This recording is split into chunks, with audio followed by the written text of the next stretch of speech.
Jackie, is that a cat? Yeah, it is. Every once in a while, because of your background, it's kind of interesting.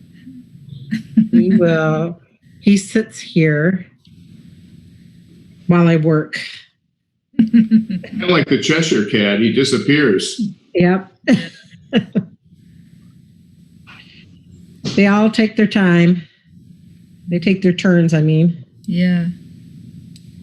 Let's see. We have 1, 2, 3, 4. Okay.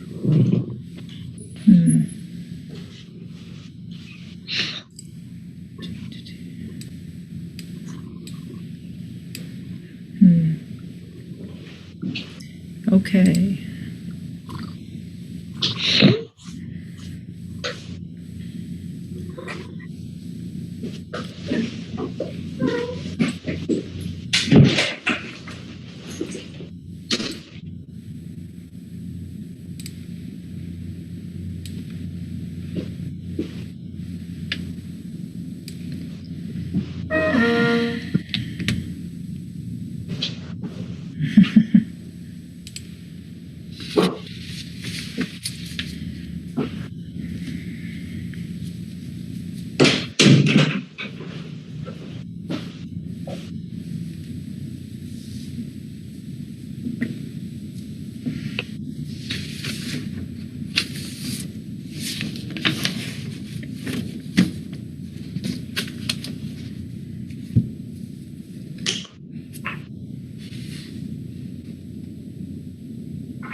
Supervisor Chalkley? Yes.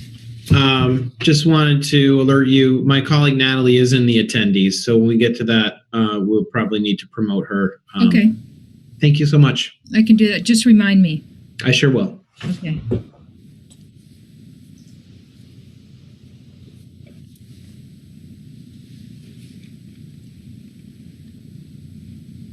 Well, we've got 2 minutes to go. Where's everybody?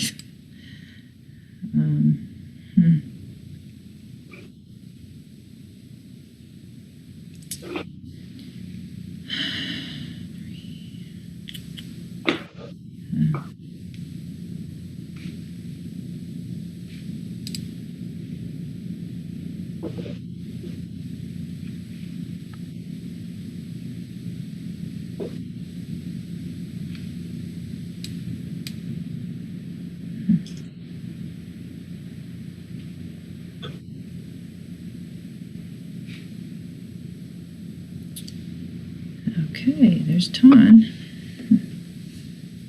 There's Janet. Hi.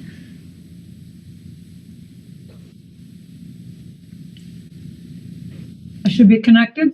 Yep. Okay. Can everyone hear okay? Yes. Okay, good. And it looks like there we've got Wayne has called in. So I can't really promote him because I'll rename him.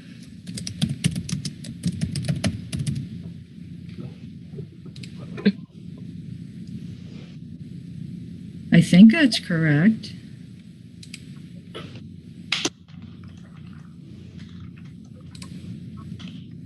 Mr. Dockett?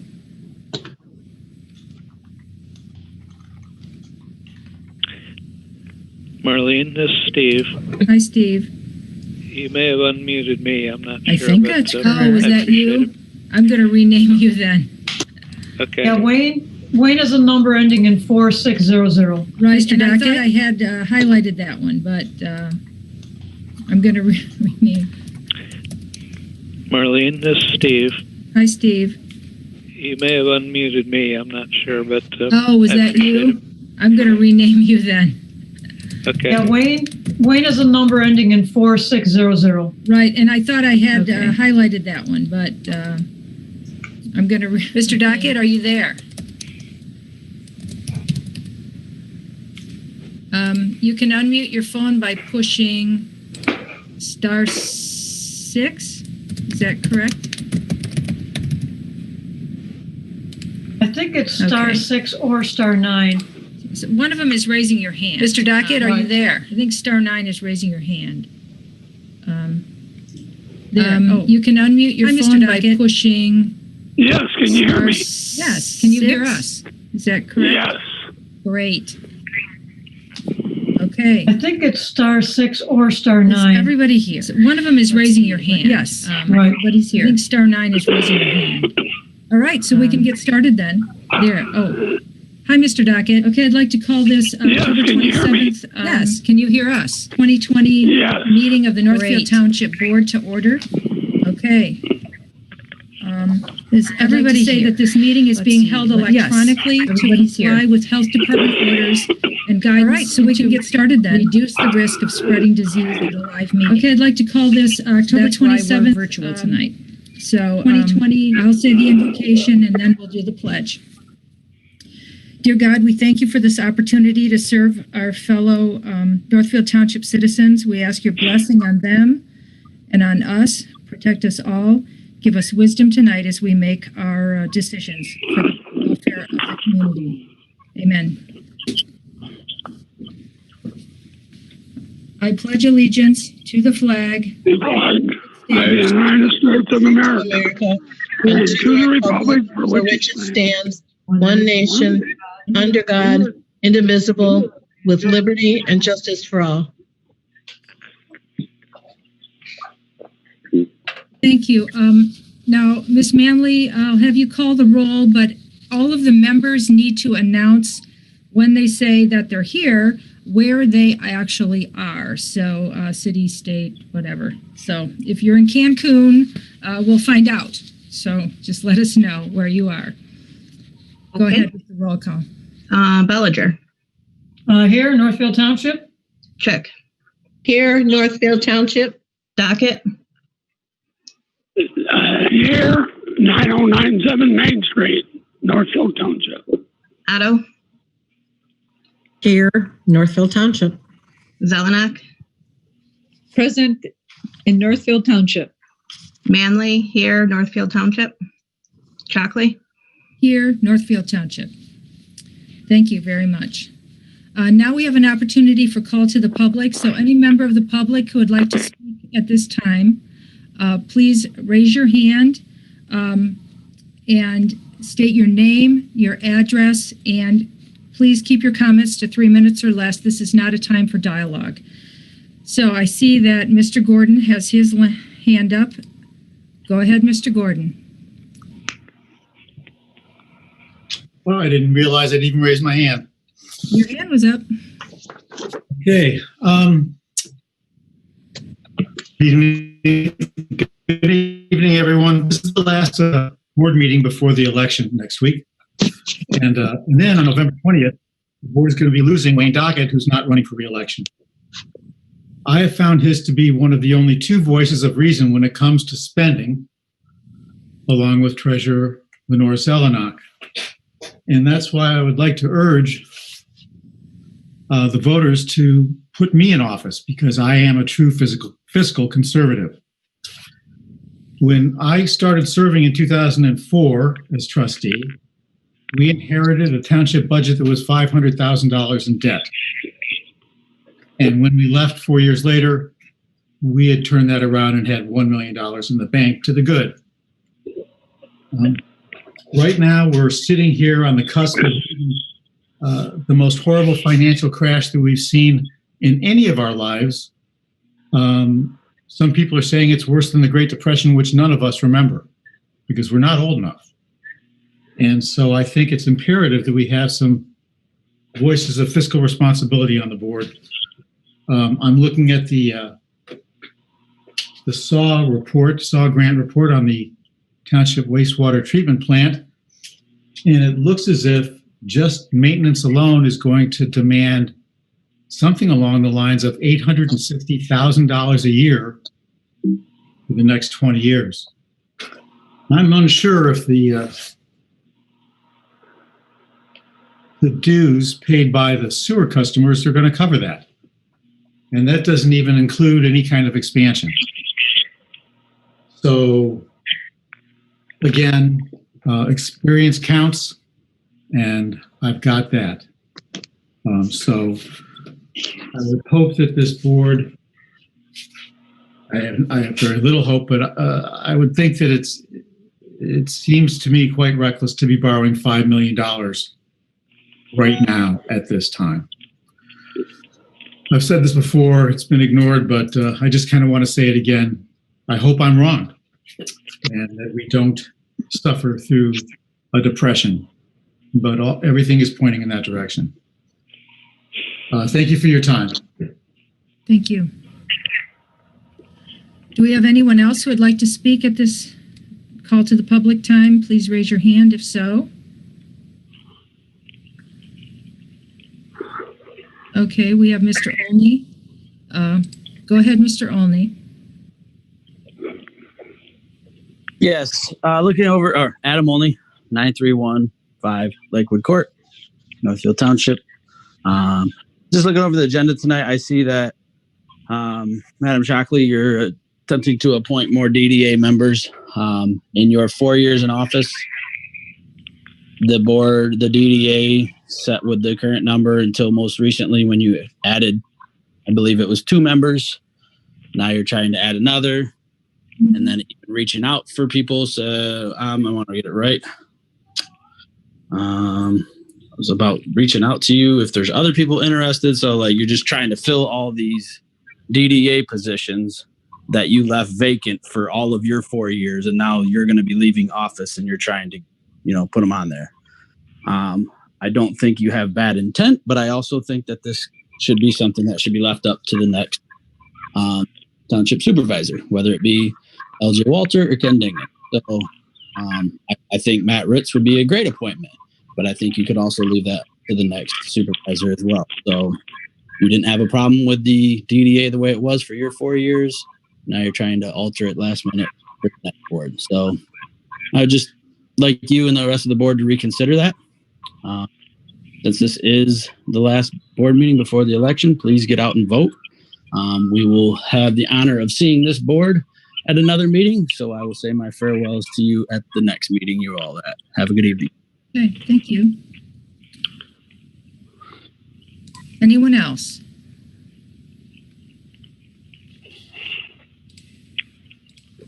Okay, I'm not seeing any other hands up at this time. Okay, no one else. I'll move on to board member comments. Do we have any board member response to any call of the public? Ms. Zelenock, go ahead. Mr. Dockett, I have a question for you, even though it's not. Do you plan on coming to our next meeting?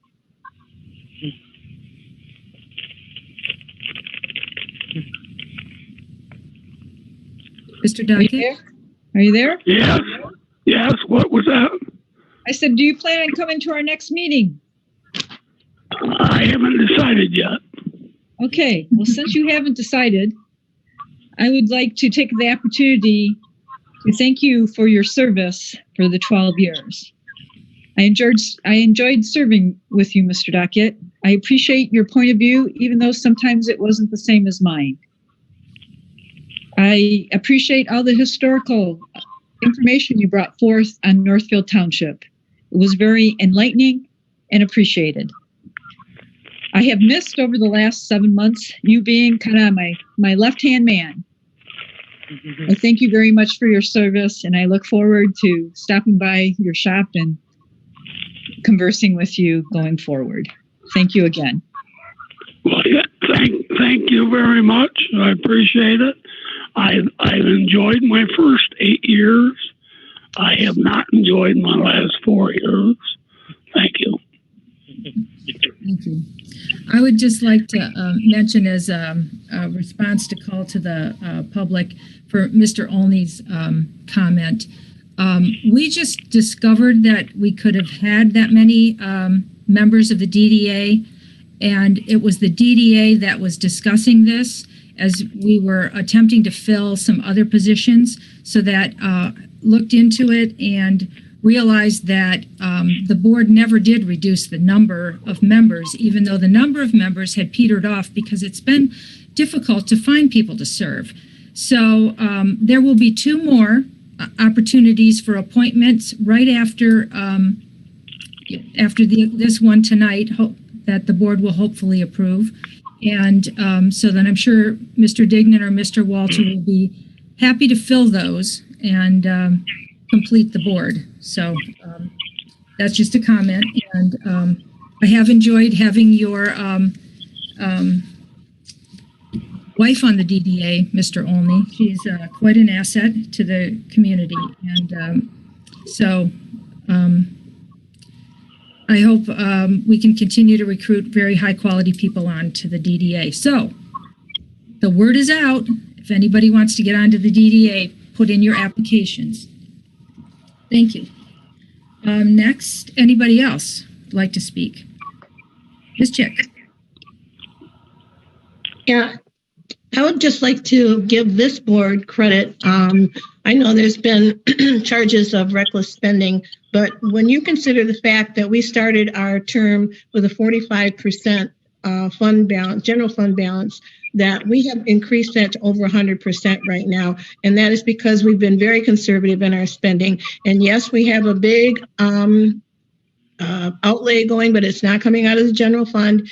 And I think the next board is just going to be as fiscally conservative regardless of who's on it. So I just want to remind people that this board has done a great job with the budget, and we get excellent reports from our auditor as well for the work that we've done. So thank you. Any other board members at this time? Okay, Mr. Dockett, did you have anything else? I know you responded to Ms. Zelenock. No. No, okay. No, thank you. Okay.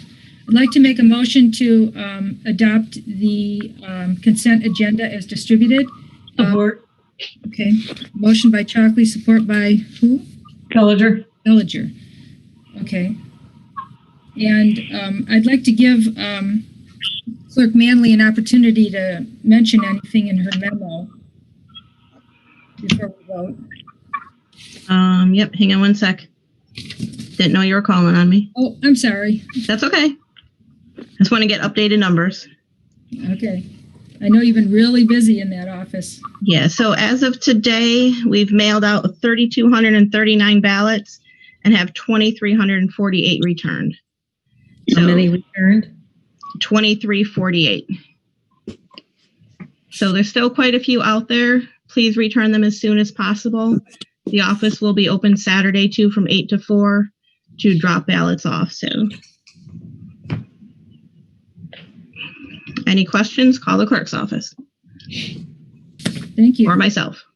Mm-hmm. So, okay, so we have a motion by Chalkley and support by Belliger to accept the consent agenda as distributed. Any more comments? Okay, roll call, please. Does this conclude the correspondence? It doesn't at this point. It does not. We're approving the agenda. The consent agenda. Okay. Otto? Yes. Belliger? Yes.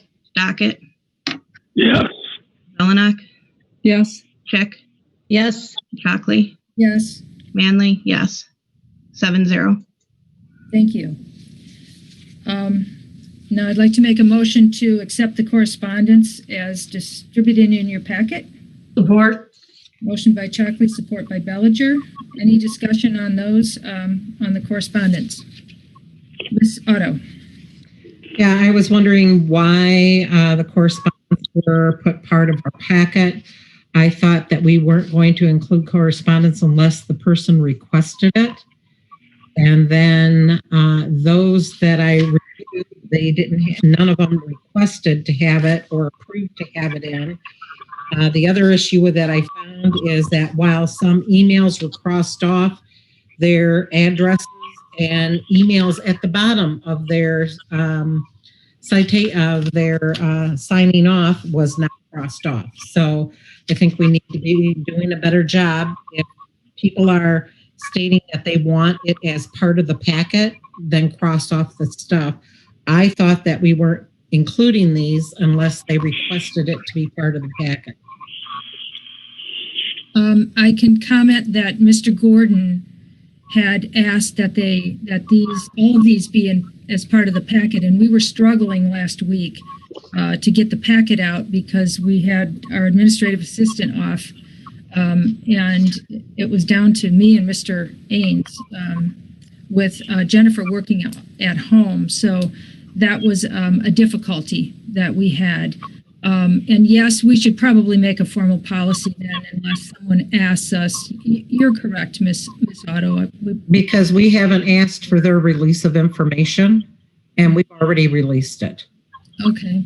Well, when somebody writes into the board, though, it becomes a public document. It's a little bit different than people requesting for that documentation than the board freely giving it. Okay. Thank you, Ms. Otto. I apologize if anyone did not want their information put in the packet. Ms. Chick?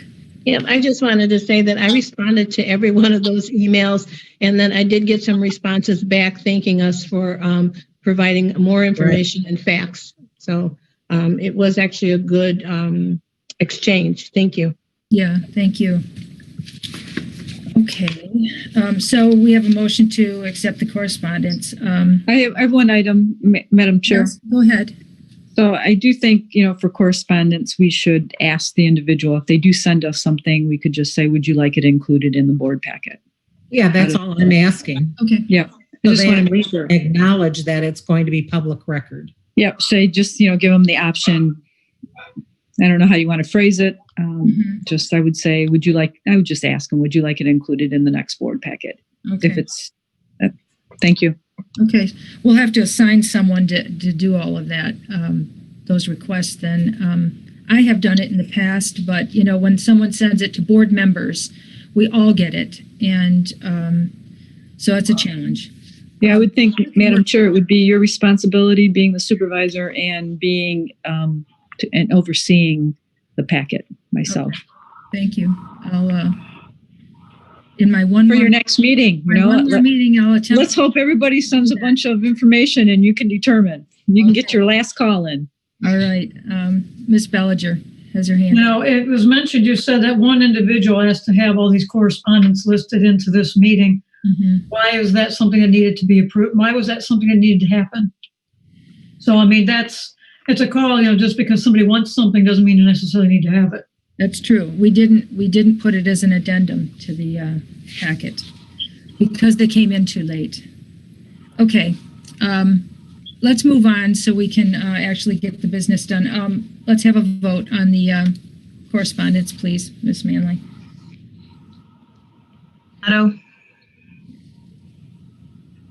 Otto, Oh, yes. Manley, yes. Chalkley, Yes. Zelenock, Yes. Docket, Yes. Chick. So are we voting to accept the correspondence? That's it. Yes. We're just receiving it. All right, yes. Belliger. Yes. Okay, 7-0. Thank you. I'd like to make a motion to adopt the balance of the agenda. Do I have a second? I'll support. Okay, motion by Chalkley, support by Manley. Any discussion on this? Okay. I guess we need a roll call. We always need roll calls, so. No. Docket, Yes. Zelenock, Yes. Chalkley, Yes. Manley, yes. Chick, Yes. Belliger, Yes. Otto. Yes. Okay, 7-0. Thank you. Okay, moving on to the regular minutes. So before we make a motion to adopt, I know there's errors. So would anyone like to bring up any corrections? The one glaring one I saw was on page 3. I thought it was a glaring one, maybe not. Top right corner. We ended with a 5-1 on a roll call vote. Docket on the room. Yep, Docket was out of the room. Oh, but who would have voted the no?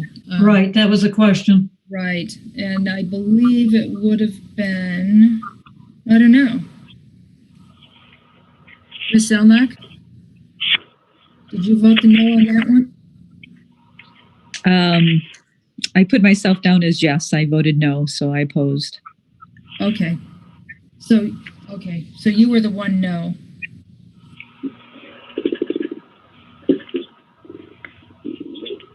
Okay. Lumbo will be able to correct that. Any other things that anyone else saw? All right, the couple I saw was on the right-hand column, the second dot, under board members made comments, including, the second dot should be, and no agreement with the developer has been reached. So that's just missing that. And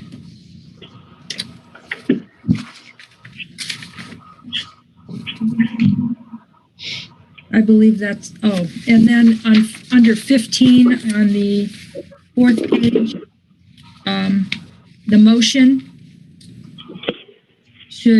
that sentence should end in action, I guess.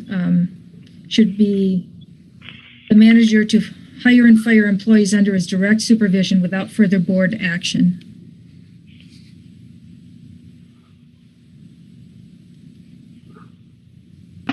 Okay. I just have a comment. Yes, go ahead. I mean, if we can for the next meeting and whoever's on the current board going forward, why can't we email these to Lisa when we find them? I mean, this just kind of wastes time. It does. And is kind of silly to do at the meeting. I mean, we all get them ahead of time. I don't see why we don't do that. So that's it, just a comment. Yeah, we've actually talked about that before a couple of times. Many times. Right, exactly. Mm-hmm. Okay. I'd like to make a motion to adopt the minutes of October 13th, 2020 as amended. Support. Motion by Chalkley, support by Belliger. Any discussion further? Yes, I have something to say. Go ahead, Mr. Dockett. As far as hiring and firing, I think we've had such a problem with the front desk. The people that have been doing it, I don't think should be involved in it. Let's get somebody that knows about hiring people. I mean, it just hasn't worked out, and you get the same damn people on there on a committee, and we, everybody just quits. I mean, we're not getting anywhere with what we've been doing. So let's change it. Let's get someone in charge that knows how to hire people, that knows how that they fit into the job that we're asking them to do. Thank you. Okay, roll call, please, Ms. Manley. Nope. Still not. Go ahead. I tend to agree with Mr. Dockett on that. I think we maybe want to go out to a personnel firm and try that route next time. But my real comment is on page 3, under number 8, resolution, the last paragraph underneath that bullet number. It basically said Zelenock asked that this be on the next agenda, and it was about talking about the timing of the postcard. I think it's a good step to have the ordinance to send the postcard. I think the timing of the postcard should go when the first publication is in the newspaper that allows the citizens to have 45 days to do a referendum. I personally believe that was the true intent of the ordinance, and doing it afterwards takes a process, a democracy process away from the people. They may not know about it. This way they would truly know about their 45 days. I am in hope that the next board would look at this and consider bringing it back, because I do not have much faith that this will come back in our last meeting under this board. It could come back. It could come back if somebody would actually want to revise the ordinance, but then we've got the publication, and there's too much complications to get it done before this board ends. But I'm sure the next board would want to do it. Okay, that's just my comment. Yep. And I don't disagree with your comment. Thank you. Okay, are we ready for a roll call now? I am ready. Okay, Ready? go ahead, Ms. Ma'am. Zelenock, Yes. Docket, Yes. Chick, Yes. Otto, Yes. Manley, yes. Chalkley, Yes. Belliger. I think that was a yes, Yes. but thank you. 7-0. Okay. Thank you. That passes 7-0. Now we have a presentation about the SAW grant that the board had authorized some time ago. So we'll have Mr. Rubel on. Do you want to turn on your video, Mr. Rubel? There you go.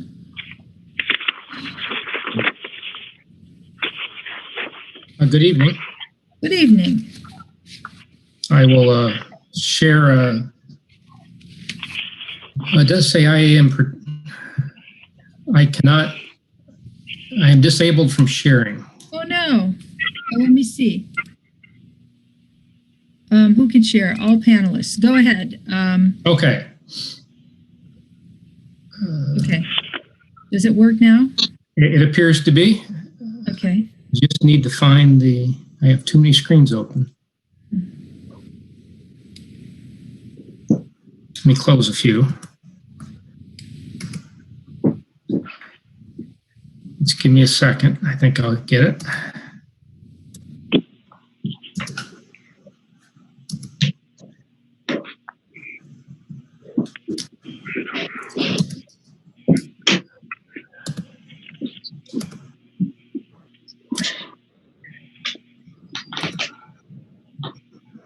I'm still, I think I'm getting closer here. Just give me a second.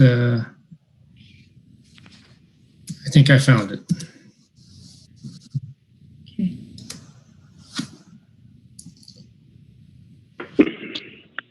Okay. Is there a little PowerPoint displaying? Yes. Wonderful. Okay. Well, thank you. It's certainly, I wish I could be there in person, but we'll do it this way.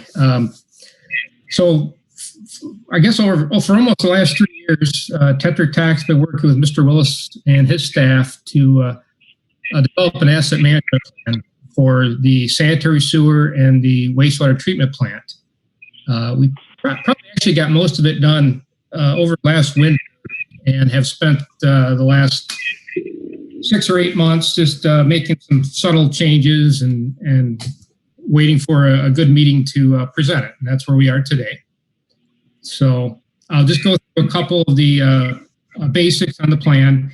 It's a plan to manage the assets of the treatment plant and sanitary sewer system so that we understand capital needs, but also some operating needs before they occur. The plan is a requirement of the permit that the township has to operate the wastewater plant. The state of Michigan has written into that permit the requirement to have this plan and to keep it current. Concurrent with them requiring this plan, they did make a grant available that I think we talked about at the beginning of this board's term. And that grant funded 90% of the cost of the plant, of developing the plan.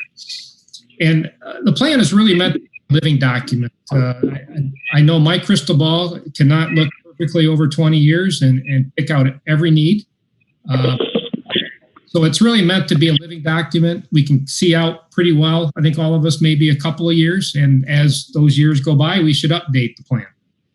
And intentionally, it is somewhat of a minimum plan because the state of Michigan, the Eagle Group will visit the plant and monitor how the township is doing to implement the plan. It really was meant, we didn't want to overcommit to Eagle at this point. So clearly the township could elect to do more. I can see Ms. Otto's hand. Yeah, I wanted to just ask, because you said this is a living document. How often do you recommend that the board review this?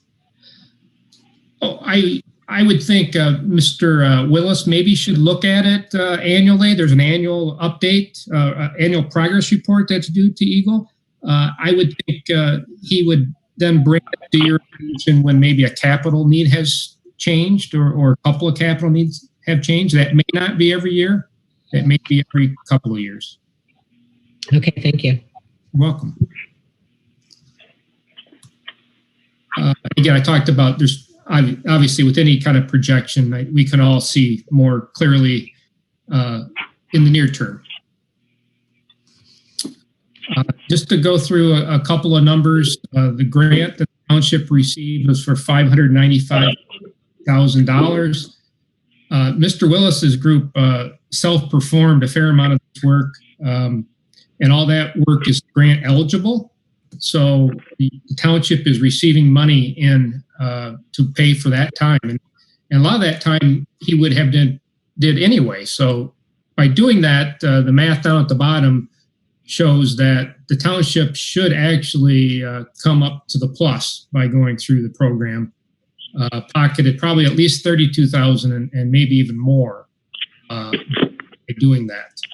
And the rest of the costs were outside costs. My firm had some, and there were computers purchased, software purchased, and software services purchased, all with that remaining money. So an asset management plan has many components. I'll go through them briefly. We inventoried and mapped the assets. So we, in particular, Mr. Willis's crew went out and inventoried the manholes and the sanitary sewers. Together, we inventoried a lot of the treatment plant assets. We performed a condition assessment on those. So using various techniques like televising sewers and looking at records, operating records of the equipment, we assigned a condition assessment to those. We defined the level of service, which is just kind of our goals for the equipment and the system. And then this term called business risk exposure, I will go through in a later slide. It's just a numerical score to help prioritize assets needing attention. Once we prioritize them, then we developed a capital improvement plan, or CIP, to address those. Then we did a rate analysis for the budgets that were in the capital improvement plan, and we consolidated all that information in a very thick report. I think most of you probably got that on a flash drive because it was so large. So those are the components, those are the steps we went through, and I'll go through some of those tonight.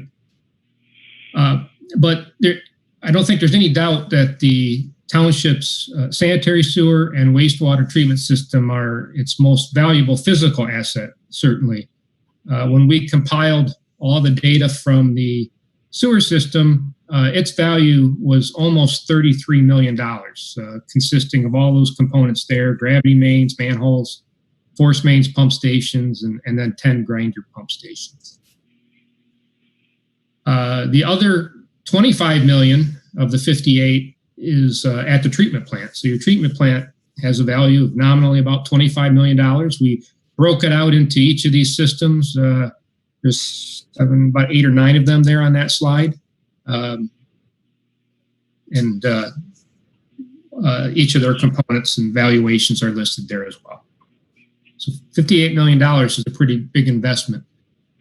Some of the condition and the inventory and the condition assessment tasks, 18 miles of sewer were televised by Mr. Willis's staff. It's pretty good amount. So we have a pretty good idea of the condition of the sanitary sewer system. My firm constructed a computer model of the sanitary sewer system. That storm was in there by mistake. Just the sanitary sewer system is what we analyzed. We did some flow monitoring to calibrate that model. Mr. Willis's staff inspected 262 manholes, took photographs of those. All that data is into the geographic information system and the software add-on that we had. We inspected all 15 pump stations of the regional pump stations, and over 600 assets at the wastewater plant were assessed. So a fairly good amount of the system was looked at very carefully. Now, how we assign a condition is by numeric score, 0 to 5 in the case of most of these assets. In the case of sewer, there's a national standard that is followed. 1 is a sewer in very good shape. 5 is a sewer in a shape that's, I think, called imminent collapse. 4 is actually getting pretty bad. So kind of 4 and 5s are where you really need to pay attention. As we go through here, you can see that the manholes are in pretty good shape. Really didn't have any of the high scored ones. The sewer was about 6%, 4 and 5. It'd be worthy of taking a look at those, and we'll talk about those as well. The pump stations, you do have some older pump stations. Some date back to the 1960s, and are starting to show their age. So a fair amount of pumps are going to need some work in the coming years. But all in all, I would say most of your system is in at least fair condition, if not. So we're not saying it's widespread problem. This looks like a 40, 50-year-old system to us. No better, no worse than others that we see of this age. Just an example of the sanitary sewer work that's done. This in particular shows some cracks that have occurred right up here at the top of the pipe. And then these fuzzy areas here are actually roots, tree roots, that have migrated into the pipe through joints. Not uncommon for that to occur. Again, the roots can, if they grow in enough of the cross section of the pipe, it can cause a blockage. So both cracks and roots are things to keep an eye on. Now, when we get to the treatment plant, there's not a national criteria to do that. So we developed one working with the township staff. We used the same 1 to 5 scale to make it somewhat easy. Again, 4 and 5 is what we wanted to pay attention to. And we were probably hard graders in this regard. We scored about 41% of the assets of 4 or 5. Of the scoring that we did, probably the electrical systems weighted heaviest in that. Although they're pretty much working well right now, many of the electrical systems are showing their age. I looked at it today. Many of them are from the mid-1970s, so 45 years or thereabouts. And that would be getting past their typical assumed life. The computer model, the sewer system capacity analysis, we've looked at the sewer system capacity a few times using simpler tools. This was the first time we did it with a complex computer model. And this model will pay some dividends down the road. It is something that the township can use for any kind of development request to look at its impact on the sewer system. It was calibrated to flow meters that were put into the sewer system. And we looked at both existing conditions and looked at your master plan for some growth conditions. I believe we shared some of these results a little over a year ago. I have a little sketch that goes through and summarizes some of that. The only real concern we had was the trunk sewer between downtown and the plant, essentially, did show the flows were above the capacity of the pipe, enough that we think the state of Michigan would be concerned about adding a significant amount of flow to that pipe. Shown here on this slide, the red area here is that trunk sewer from the Parker Road downtownish area all the way in a northwesterly route, following the drain really to the 8 Mile pump station, pumped to the waste plant. So we are predicting that a good chunk of that is at or slightly over capacity. Now, the previous work that we did also showed some other pipes over capacity on the south side of the lake.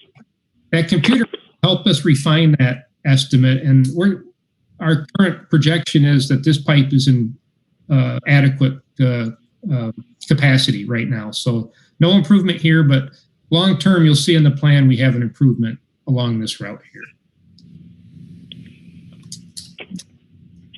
So this business risk exposure I talked about earlier is a numeric score we take that condition assessment from a 1 to a 5, which ends up being called a probability of failure. And then we take another factor called consequence of failure. So if the asset is extremely important to the, say, the treatment plant, like the 8-mile pumps, for instance, if those were to fail, we can't get any flow to the wastewater plant. So the consequence of those failing would be quite high. If it's in really good condition, the probability of failure is quite low. So we multiply those two together to get a factor. And if we have redundant systems, then we ratio that down because we have redundancy. If we have 4 pumps and one goes down, we still have 3 to do the job. So not nearly as big of a concern. So we get a new numerical score called business risk exposure. That score plus some judgment of the plant's judgment, our judgment as engineers. Use that, we combine that to develop capital projects and priorities for those projects. So the BRE is kind of a quantitative measure, and the judgment is more of a qualitative measure to make sure that our planned projects are fairly thorough. When we do that, then of all those needs around the township, sanitary sewer and wastewater plant, we get this list here. The capital improvement plan, 20-year capital improvement plan is the whole, and then here in yellow is what we can see best, which is about a 5-year window. Turns out the 5-year window comes to a total dollar value about $6.7 million. A good share of that was the tank, which we discussed last meeting. So that's well over half of the needs is the tank. There are 5 or 6 other projects here. The grade 5 defect repairs, that's the highest sewer repairs, those number 5 defects, the value of $82,000. Last year at this time, we were designing a improvement at the wastewater plant to replace the blowers with more energy efficient blowers. That project was tabled with the pandemic and the uncertainty, but that should be rebid or could be rebid at any time. So we kept that in this list. And then some other projects at the plant. Some of the tanks have mechanical devices to help move the solids around. And those very harsh environment, those arms do deteriorate over time. So they should be replaced, or in the next couple of years, they should be replaced at about $400,000. And then we start seeing some of these pump stations that I mentioned earlier about needing attention. We put the Main Street pump station up here quite high. That one was built in 1969, and it's made out of steel, and it is underground. So you can imagine what steel underground does over about 50 years. It starts to corrode. And we're starting to see signs of that, and thus we've programmed this pump station to be replaced sometime in the next 5 years. I'll just go through 2 more. I'm not going to go through all these, but the other projects in the next 5 years, the filter building, there are some pumps in that building that are showing their age. Those pumps should be replaced. There's a cost of $151,000 to do that. And then various controls around the treatment plant. Those are electronic devices that turn on equipment, turn it off, monitor the performance of the plant and the system. We grouped those into a single project in 2020 at about $448,000. Again, there's probably 15 to 20 more projects here over year 6 through 20. And again, I even expect some of these in the yellow that you'll probably move about, maybe move them up or move them back. Maybe some of these pump stations down here will start to show their age earlier or later. You can move those around as we get closer. But in total, over those 20 years was about $17 million of projects. I think that comes out to be a little over $800,000 a year in work. And that's what this table shows. So in the first 5 years, It averages about $1.3 million a year. And if you take that $58 million of value that we put on the system, that's spending about 2.4% of the infrastructure value each year to replace it. And that makes a lot of sense to us. About 2 to 3 is the typical value we see in municipal sanitary sewer and wastewater. And again, it makes sense because very common, a lot of the equipment at the plants lasts around 20 years. Some of the concrete and harder surfaces last 40 or 50 years. So if you take 2.5% over 40 years, you're pretty much replacing the whole plant about once every 40 years. So that really makes a lot of sense to us, that number. Over the 20-year period, it's a little bit lower. It's only 1.5%. So again, I think that this is a minimum. I think it would only probably go up. I don't think it would be prudent for that to go down much. And your plant is actually very well maintained. I can't give Mr. Willis and his staff enough credit. I go on wastewater plants all the time, and Northfield's is right up there with one of the better maintained facilities I'm at. And I think that also reflects a little bit lower than average value here. So again, how are these projects funded? Well, they're generally funded through the rates that the sewer users pay. So we have updated your rate model, and starting with this current year, fiscal year 21, to fund the projects that we had through fiscal year 21. The tank and others was a $97 per quarter bill. Ms. Belliger, I know you have a question. Yeah, I was curious, do these rate increases reflect the actual basin that we just approved recently? Are they figured into, in other words, are these rate increases paying for the basin? Yes. In fact, they're probably a little conservative because it was based on the budget for the basin, and the basin bids came in a little bit lower than the budget. So not only are they paying for it, but we probably are also putting a little bit in the bank by using these rates. Okay, thank you. I just wanted that clarification. Thank you. No, it's a great question. Thanks, Brian. You're welcome. And so we program that capital plan into the rates, assuming also your operating costs will change year by year at an inflationary value. And you can get this time sequence of bills year by quarter for each REU. There are other rates that are in that report that you were copied on, including the metered rates as well. I didn't put those in the PowerPoint. I think most people relate to this flat rate per REU. Okay. Ms. Chick has her hand up. Oh, very good. So the rate increases, is that the only way to fund these capital improvement plans? Couldn't we apply like new sewer taps to that as well, because they actually bring in a lot of dollars? Yes, that would be a source of revenue to the utility, and in years where you have a large amount of tap fees, you could lower or freeze the increase of rates. Okay, thank you. You're welcome. This assumed essentially a zero growth scenario, these rates, just to be conservative. We didn't want to assume a large amount of growth and then not have it happen and not raise enough money to pay the bills. Mm-hmm.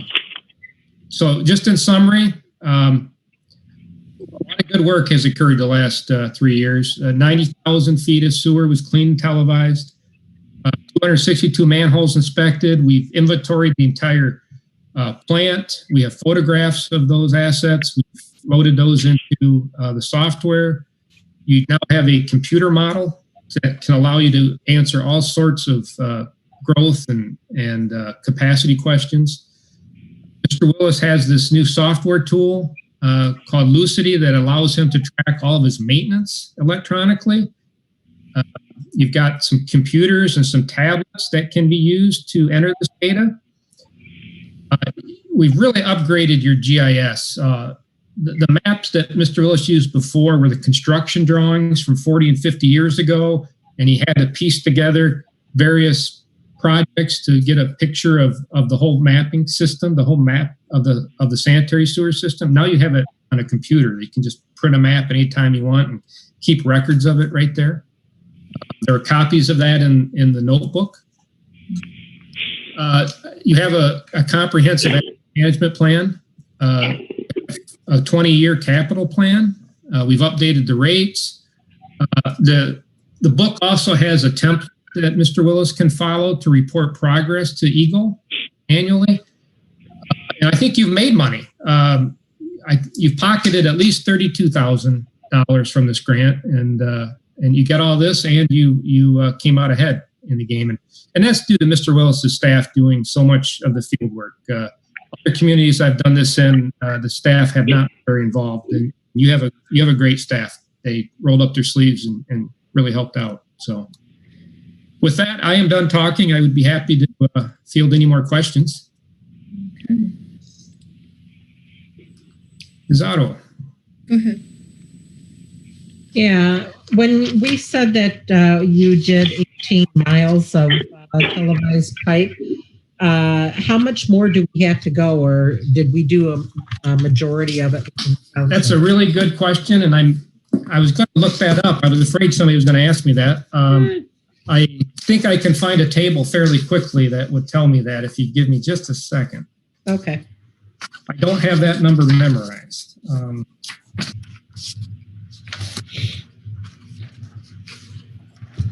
Mr. Willis does do a fair amount of televising just year in and year out. My recollection is he can get through the whole township about once every 5 years or so. You have one of the better programs that I have seen to inspect that. There's about 33 total miles. So that's about half of it, right? 18 over 33.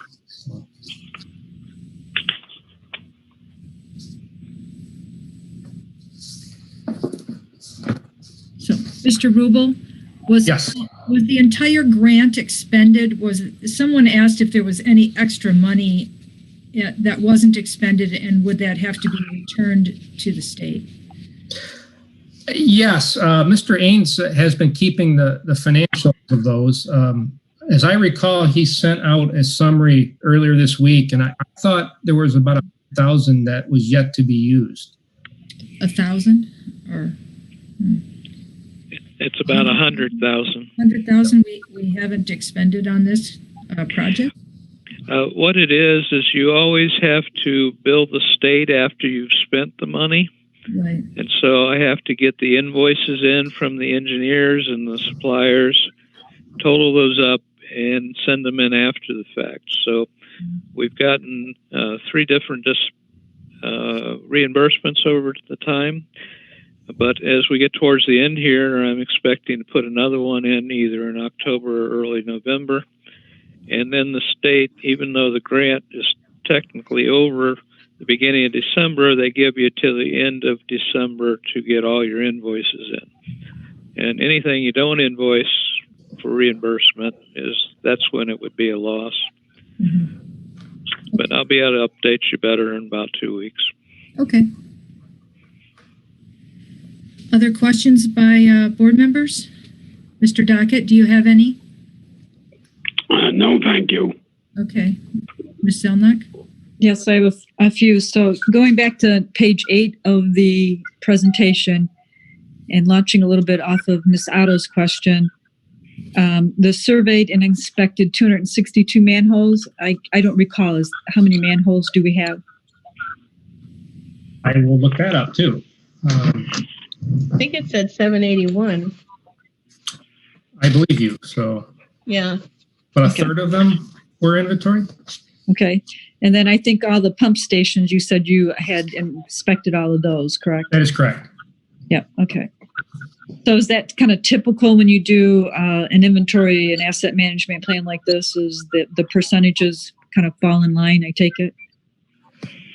I would say each one has been a little different. Okay. The grant does not want you to televise every foot of sewer. That's written right in the rules. They would rather spend some of that money doing other things. So they do not want you to televise every foot of sewer. Some I have done a little bit more manhole work. Okay. And then how did you pick the ones that you did? We worked with Mr. Willis. We did we started with doing a cross section of the township. We wanted to get some kind of in 12 or 15 different quadrants of the system. And then once we did that, we looked at the preliminary results and those areas that we thought were a little bit were worse than average. We did more. Okay. Those for some follow-up. And then if we can go to page 9, it indicates, you say most of the system is fair to excellent. It seems like a large range to me. And you also, I think in the future pages, it talks about most of the issues is with the electrical. Yes. Could you expand upon that? Yeah, I guess fair by this 1 to 5 scale is 3. Okay. 1 is excellent. So essentially what I'm saying is most of the system was rated 1 to 3. Okay, got it. And go ahead. And then and again, the electrical part, you said it was probably the worst of that. That was on page 11. I was wondering if you could expand a little bit on that. Just not that we saw a great deal of electrical problems. It's just probably the electrical equipment is a little bit older than the process equipment at the wastewater plant.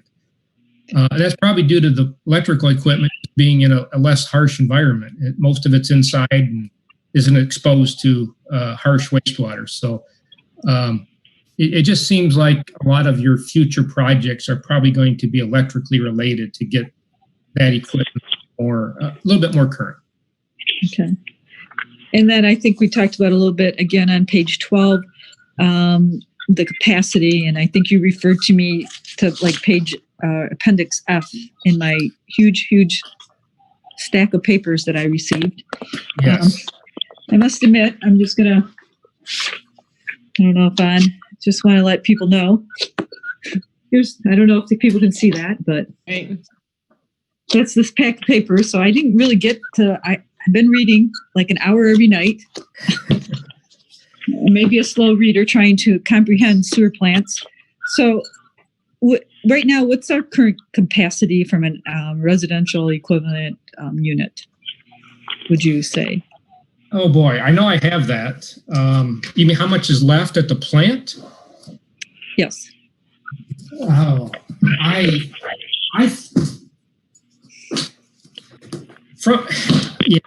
didn't brush up on that, but I do have some of those memos here, so maybe I can. Okay, all right. And then how much capacity is added with the sewer basin, if any? I think quite a bit is added with the tank. Okay. I think somewhere around, boy. So what sticks in my mind, Mr. Rubel, is around 200, anywhere from like 200 and 270 people or REUs for our current plant, but I could be wrong on that. If that sounds reasonable, I don't know if anybody else could help out on that. I believe that's true. It was 200 some time ago. Yeah. Okay. And then what's the sewer tank, the sewer basin? How much capacity does that add? Is that like 1,000 REUs? Yeah, at least that much. Okay. All right. Okay, I think that might do it. Just an overall for the people putting the packet together, it would be helpful. I know it doesn't help maybe Mr. Dockett, but the sanitary sewer capacity, it would have been nice to have that in color. It's hard to really determine all the different lines in this presentation. We ran out of color in our color printer. I was making an attempt to do that. Okay. 4 people got color. And okay. I was just, and then I had another question. Mr. Rubel, I sent earlier, like on page 7, and then when you go to, and it would be page 6 of it. And you said that you had done each individual asset. So I was just looking to see if it would be possible when you look at these items. We'll just go to page 7. Do you have like a rating for each one of these as a whole, like the sludge handling? Is that rated a 3, a 4? We didn't rate it as a system. We rated each individual component. So, like within the sludge handling, there might be multiple components. Is that correct? That's correct. Yes, correct. So so you rated each. Yes, we ranked each of the 600. Yep. And so then after you rate that, you don't have a summary of like the sludge handling as a certain rating. I think it's a very good question. I did not attempt to do that, but I think you're asking a very good question. And if the group finds value in that, I still have quite a bit of budget left. I could do something like that for the final report. Well, I personally think it would be a good summary to say, hey, the sludge handling is overall rated. But if it doesn't add value from Mr. Willis' perspective, making changes to the sewer, then no, I would not want to just add it to add it. If there was some value overall, then yes. But if it's not what you typically do, then I do not think having it is necessary unless there would be value overall to have that. And then if we go ahead. I promised to talk to Dan about that. So. Okay, thank you. So then if we go to page 16, if my understanding based on this and reading is you're saying on average, we only need to invest 1.5% because our plant is in good shape as opposed to what other plants would need to invest over the 20 years of 2 to 3%. I think 1.5% is certainly a minimum. Again, I guess my thought is, why would we not go with a typical of at least somewhere 2% at the low end of the municipalities? I mean, do we not think we need it, or? I mean, I guess I am trying to understand how 1.5% was selected. My suggestion is you follow this 5-year plan for, again, 5 years. Okay. That will budget about 2.5% annually. Okay. And you start to get near the end of that 5-year period, take a look at the components again, and maybe you just continue that rate of spending. Okay. Yeah, I guess I was just wondering why the change in the value and the 20-year plan as a whole, and then why different than the typical Michigan municipality. I think it is fair to state that Mr. Willis's team has maintained the plant better than many plant side visits. That's hats off to Mr. Willis and your team, Mr. Willis. I know I've been there once over the last 4 years, and I was there before, and it's quite clean and yes, well maintained. Yes, well maintained. Best I can tell. I'm not a sewer expert, but we could probably do field trips there. Then going to page 17. So this is where the rates are. Yes. And I think Mr. Aynes has recommended we start out at the $99 one, which is fine. My only question is, should we do a little bit more? Because I'm not sure we want to revisit it in year, and maybe this is when we get to the rate study in 2023 and add $1. And then maybe in 2024, add, another $3. Is there any protocol of like bunching like a couple years together as opposed to for me? Yes, there was a option in the okay. Did I miss that letter to go say $102? Yeah, and that would allow you to go off 5 years without any changes. Okay, I'm not sure I saw that. $102 works out just fine too if we do that. It's divisible by 3. Divisible by 3, yes. We want to keep it divisible by 3, I think. Wasn't that it, Miss Manley? Divisible by 3? 4, isn't it?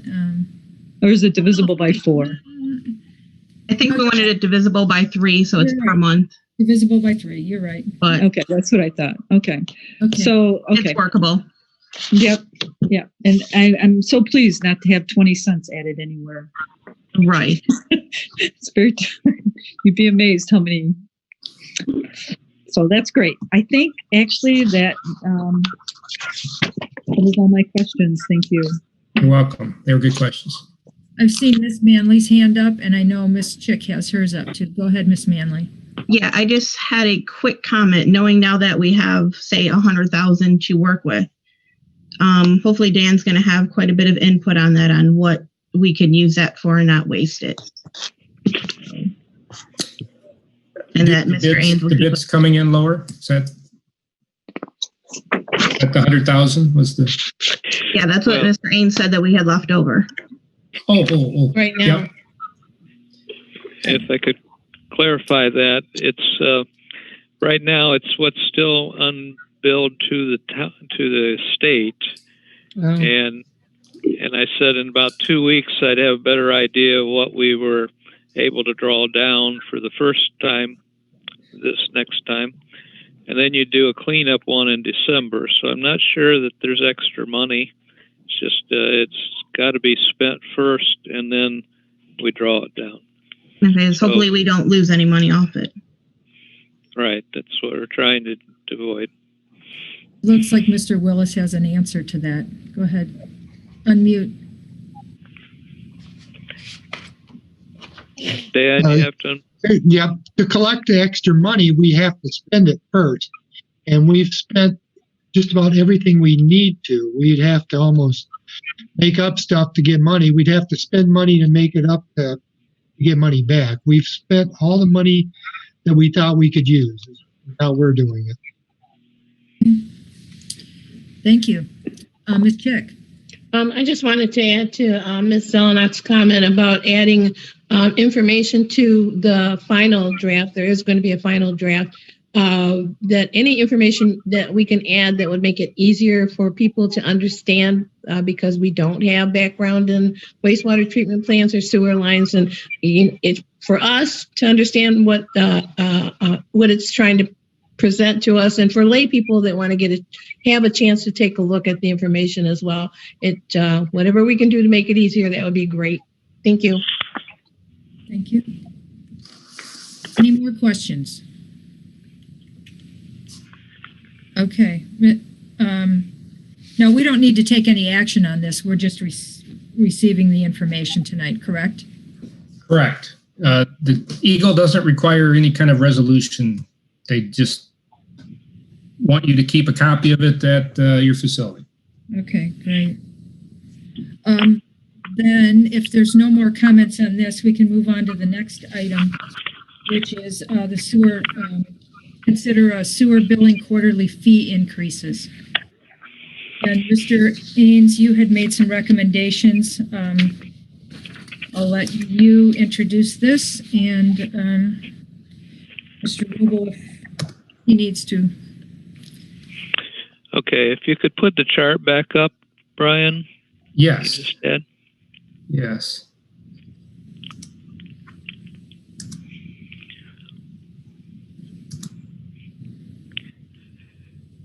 Okay, now what he has shown here is what we would call a stair step. Each year you go up a little bit at a time.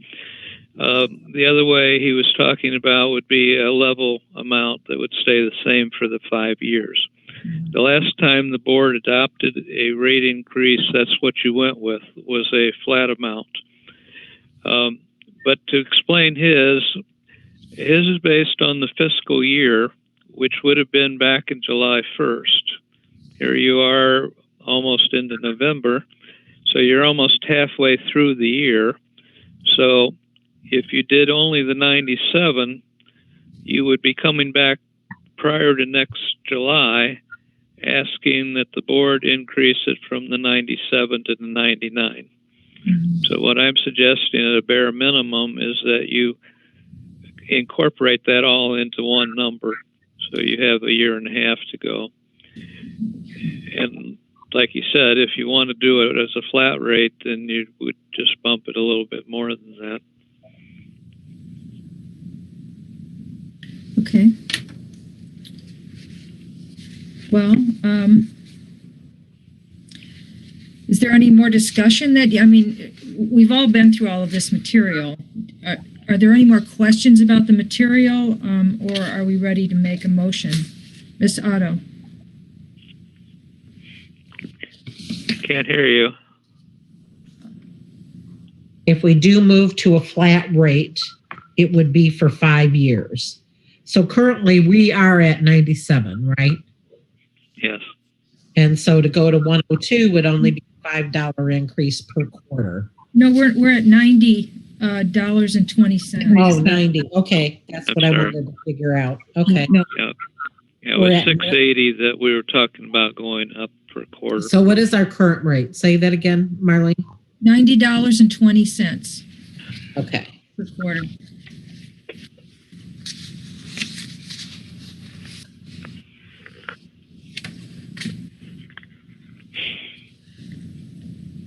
I just have a comment.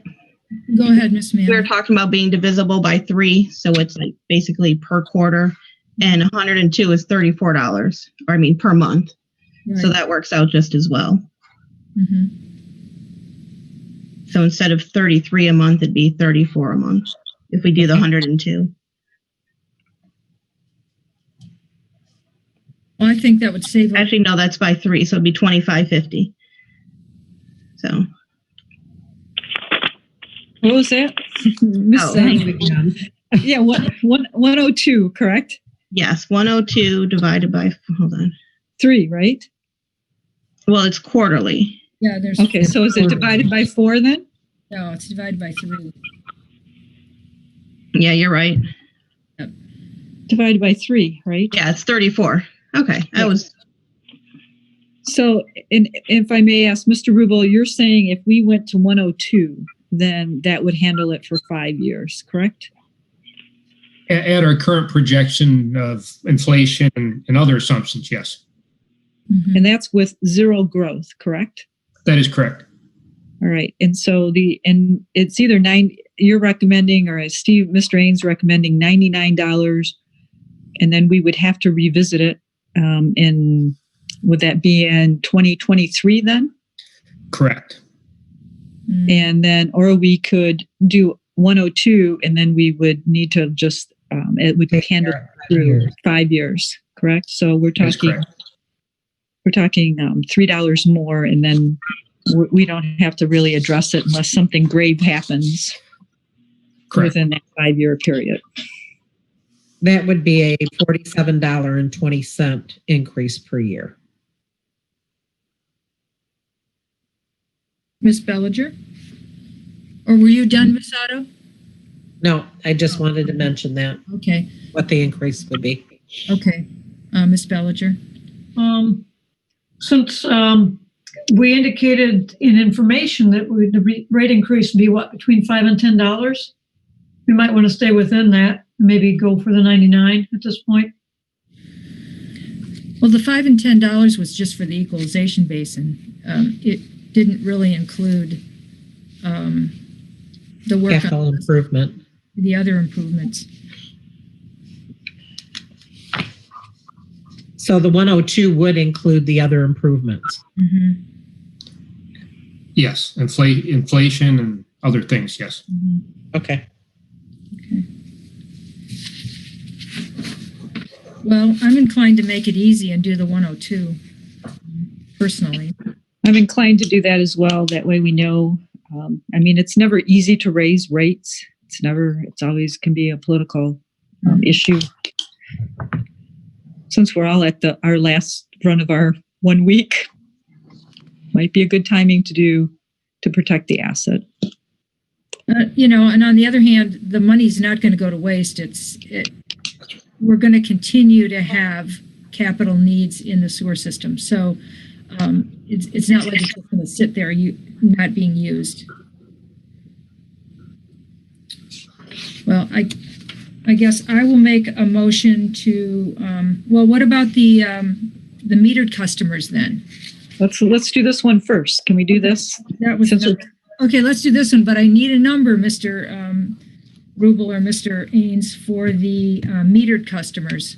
Well, So can I'll we make a talk? motion to increase the rates for sewer service to $102 per residential equivalent unit per quarter effective November 1st. I'll support. Okay, motion by Chalkley, support by Chick. Any more discussion on this one then? Yes. Oh, and Mr. Dockett. Ms. Otto's got her hand up. I'll let Mr. Dockett go first. Did you call on me? No, go ahead, Mr. Dockett. You can go first. Thank you. I would like to have you add on to your. You didn't say it's for 5 years.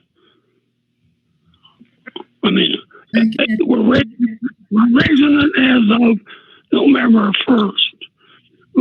For how long? 5 years. We'll say 5 years then.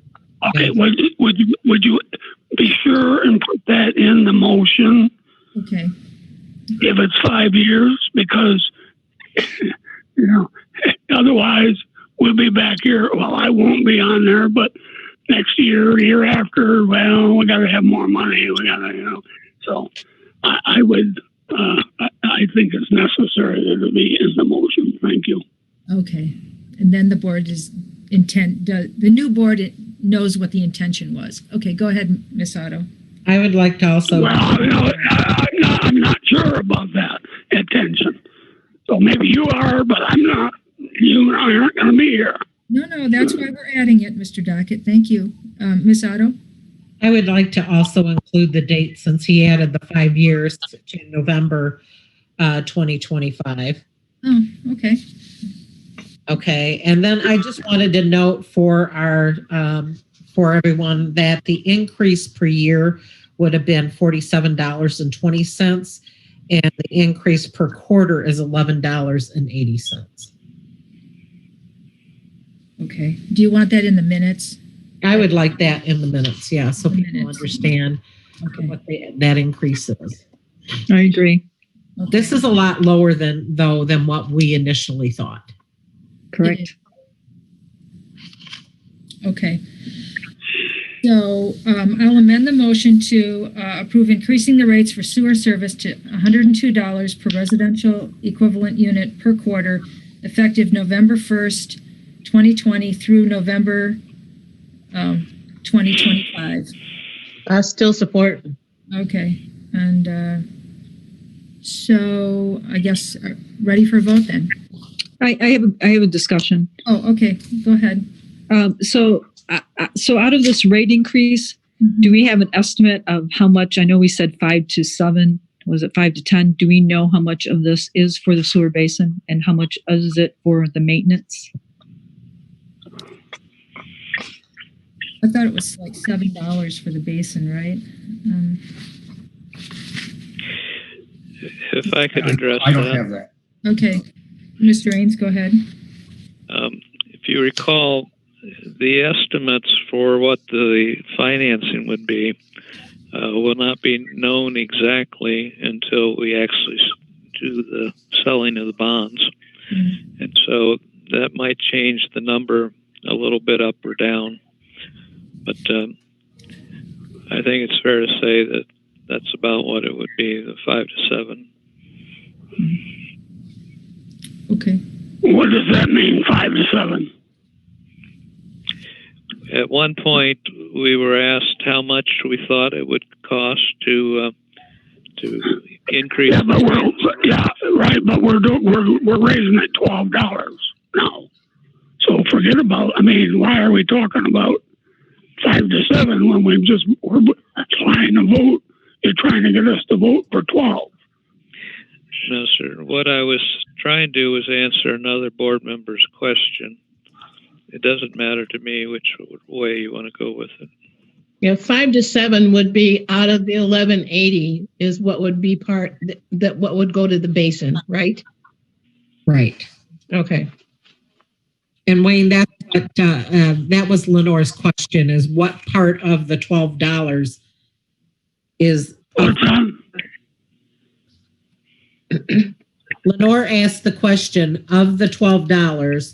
How much is part of the basin? And that's what Steve was trying to answer. It's $5 to $7. Okay, it was just I thought that was going to be handy. So, well, if it's $90 now and it's going to 102, how much money is that? If it goes from 90 to 102, how many dollars is that? $11.80. Order. Okay. It's going up $12.80 per quarter. Okay. Yep. I'm good. I'm good. Thanks. Okay. Are we ready for a vote? Yes. Go ahead, Miss Manley. Manley, yes. Zelenock, Yes. Shockley, Yes. Chick, Yes. Otto, Yes. Dockett, No. Belliger. No. So 5-2. Thank you. Then we have, so the recommended rate for the 5-year flat rate for metered customers is $6.78. Do you want that rounded to $7, or does that matter, Miss Manley? That doesn't matter as much. Doesn't matter. Okay, because we don't divide that up. Right. Okay. So, all right, I'll make a motion to approve increasing the rates for sewer service to metered customers to $6.78 per 1,000 gallons effective November 1st, 2020 to November 2025. I'll support. Motion by Chalkley, support by Manley. Is that Manley? Mm-hmm. Okay.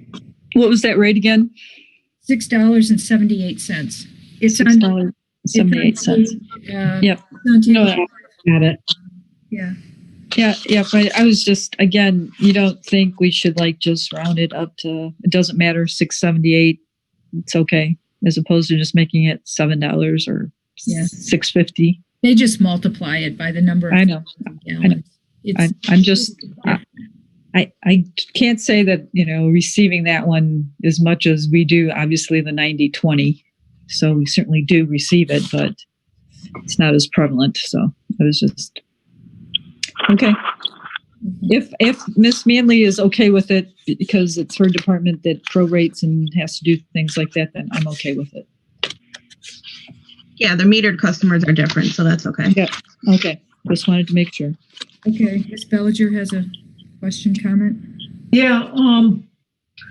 If we could just decide between either 99 and 102 for the REU, individual REU customers, how is it that we're just going to decide this particular rate for metered people?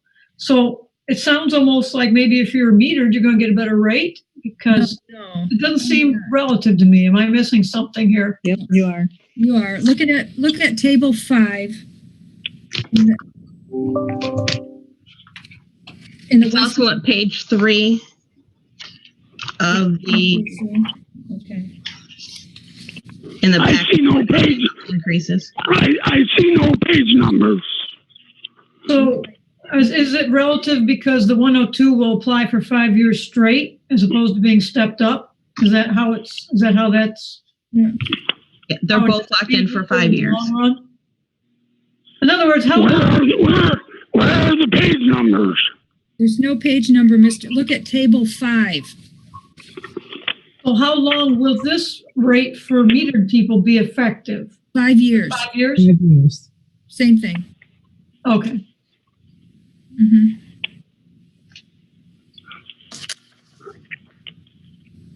Okay.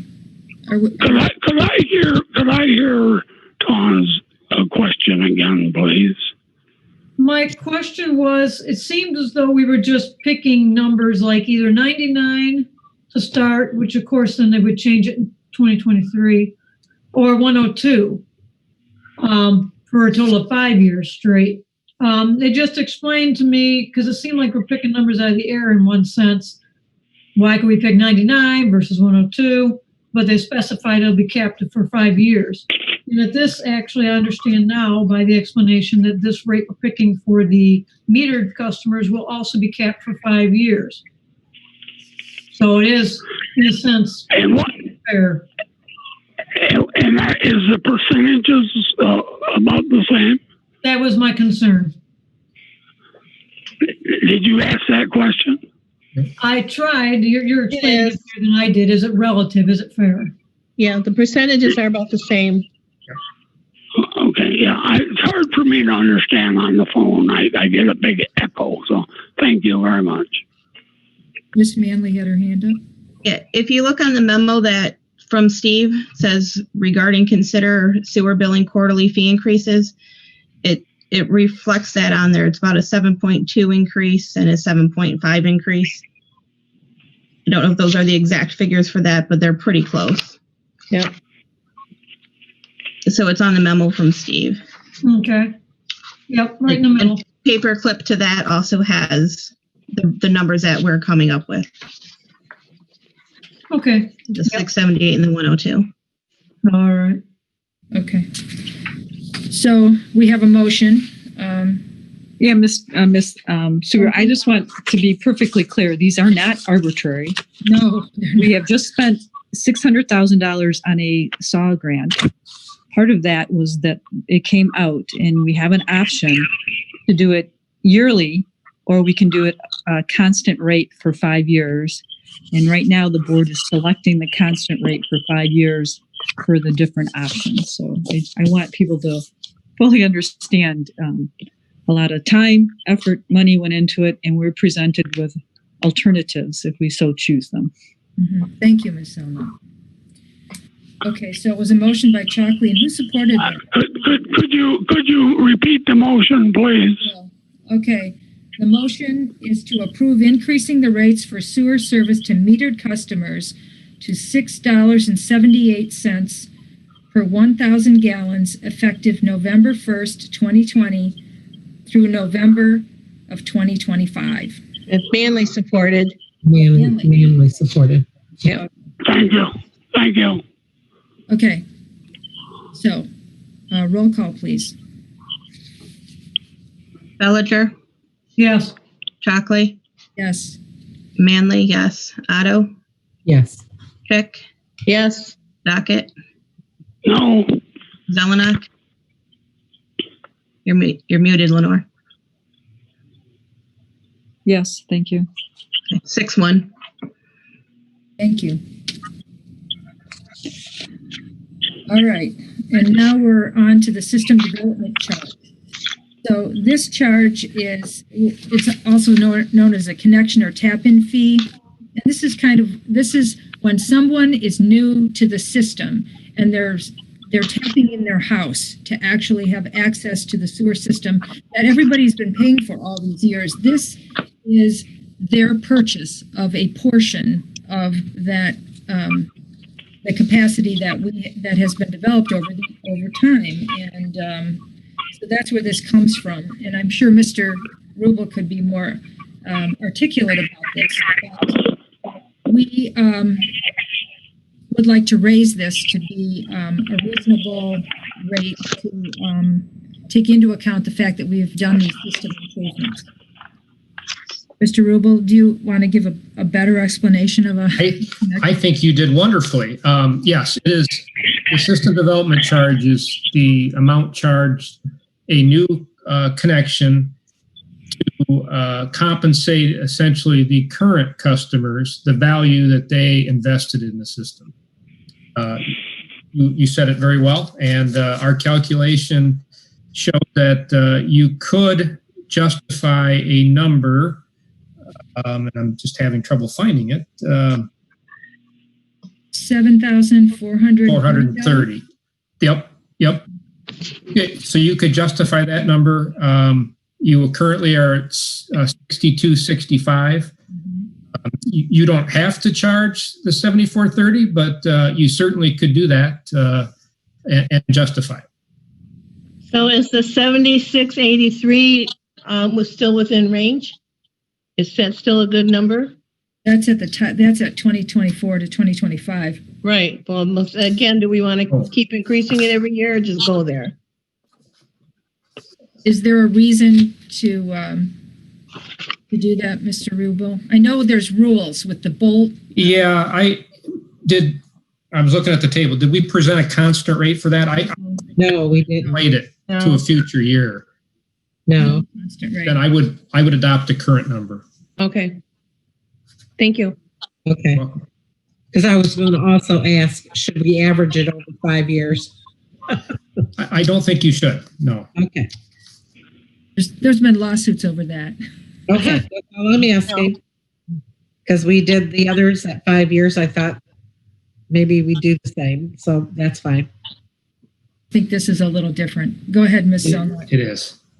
Yeah, so before we make the motion, so looking at, let's see here. So looking at the table 12, and I don't know what impact that will have, because I know when this study was done, we thought the sewer basin with the principal was going to be about $5 million. And now that is at approximately 3.9 million, because you have to subtract out the debt from the cost that's on table 11 to come up with the cost. So the fact that there's $1 million difference, will that have any impact on that rate, or is the 7430 sufficient, or would that need to come down with recalculations on that? We could certainly recalculate it. It will change slightly. It won't change a lot. Okay. And it's complicated because you're adding a basin, but you're also adding debt for the basin. So right. the net increase is very small.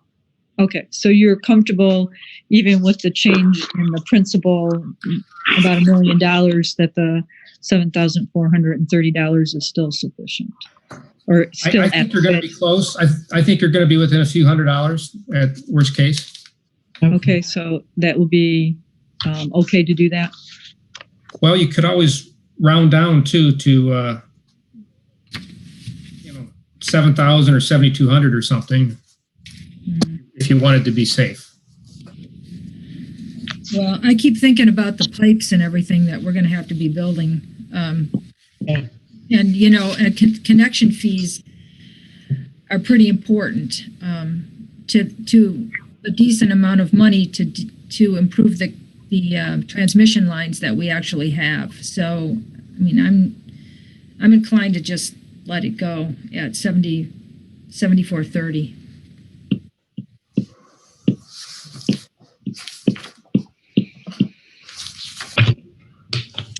Is there any? Sorry. Could we also, instead of us doing this every year, could we also make a motion to accept this table as an increase for every year? Yes. Good. Yes. You don't think it's going to change much? You think it's a fair assessment every year going forward? I mean, could there be anything that might cause a difference in numbers? The real inflation rate would change. Okay. A high inflation environment, it would not keep up. This assumes a very low inflation environment. Okay. Well, and if a future board feels that the fees coming in are not covering, you don't have to abide by the 5-year, but at least this sets them up to not worry about it into the okay. Ms. Belliger has her hand up. Are you referring to table number 11? 13. Is that the one that we're talking about? Those rates at the bottom, 8709, 87.5? No, table 13, it's like on the front side of the second page to the last. Table 13, okay. Yeah. And these numbers are revised using the lower cost? No, they're not. Oh, no, they're not. That's what I was wanting to clarify. Mm-hmm. So these May numbers I speak? will be lower. Are you finished, Ms. Belliger? Is it correct that these numbers ought to be lower if they recalculate with the new reduced cost for the basin? It would be minimal if we did recalculate. Mr. Dockett? Yes. Go ahead. We need to be considerate of these people that are hooking on. This price at $7,430. I think that's reasonable when you figure if they're not on the sewer, it probably cost them around that much money to put in a septic tank and drain field. Oh, more than that. Twice as much. Well, Yeah. well, no, that depends on what kind of what kind of ground you got. But I'm just saying that I don't think it should be any more than that. I think we should have the table and deal with the inflation, and I think the table is going to be helpful to the future board. So, Okay. Okay. I'd like to make a motion to change the system development fee over the next 5 years according to the table on page 13. So it would start at, for 2020 to 2021, $7,430, and 21-22 would be $7,504. 22 to 23 it would be $75.61. 23 to 24 would be $76.16, and 24 to 25 would be $76.83. Support. Motion by Chalkley, support by Belliger. Okay, any more discussion on this one? Okay, roll call, please. Unmute. Belliger, Yes. Zelenock, No. Dockett, No, Shockley, Yes. Manley, yes. Otto, Yes. Chick, Yes. 5-2. Thank you very much. Well, thank you, Mr. Rubel. That was an amazing amount of work put into this. You are very welcome. It's been my pleasure. I appreciated the opportunity to assist. Thank you. Thank you. Thank you. Hopefully see you soon. Thanks. Have a good night. And thank you, Mr. Willis, for all your hard work. And your team. Yep. Okay, I guess you're done, right, Mr. Rubel? You're not going to stick around for, no, never mind. The other stuff is not yours. So, okay, wonderful. All right, Ms. Zelenock, I believe yours is the next agenda item. Yes, with doing the capital improvement bonds for the wastewater treatment plant for the equalization tank. In the bond document that we received last meeting, they are recommending that we create 2 new accounts.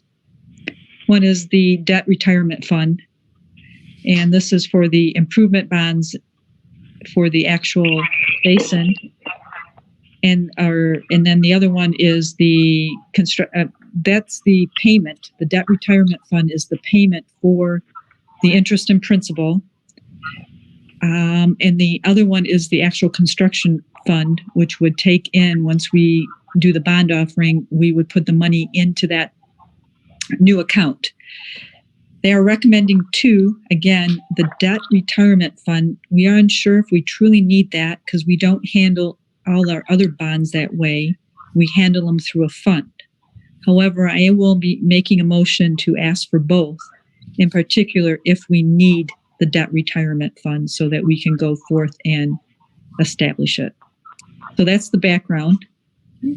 And so I will make a motion. The township treasurer is authorized to open a depository account with First National Bank and Howe to be designated the 2020 200. It feels like it's been that many years this year. Yeah. Capital and improvement bonds, debt retirement fund, the debt retirement fund if needed.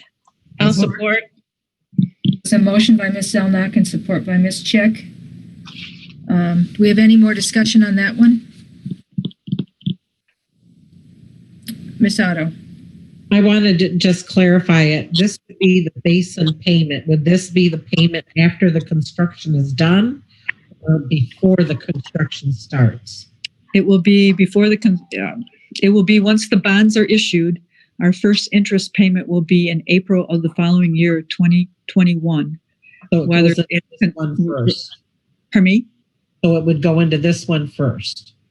Yes, we would take so what I envision will happen is we would take the sewer rate dollar amounts, and if we do this account, we would transfer the money into it so we could transfer it to Huntington to pay both the interest, and then when the principal comes due, I think in November, as well as the interest. Okay. So regardless if when the basin is constructed, once the money is borrowed, April of 2021, we will be making the first interest payment. All right. Thank you. Yep. Any more discussion? Mr. Dockett, did you have anything to say? No, thank you. Okay.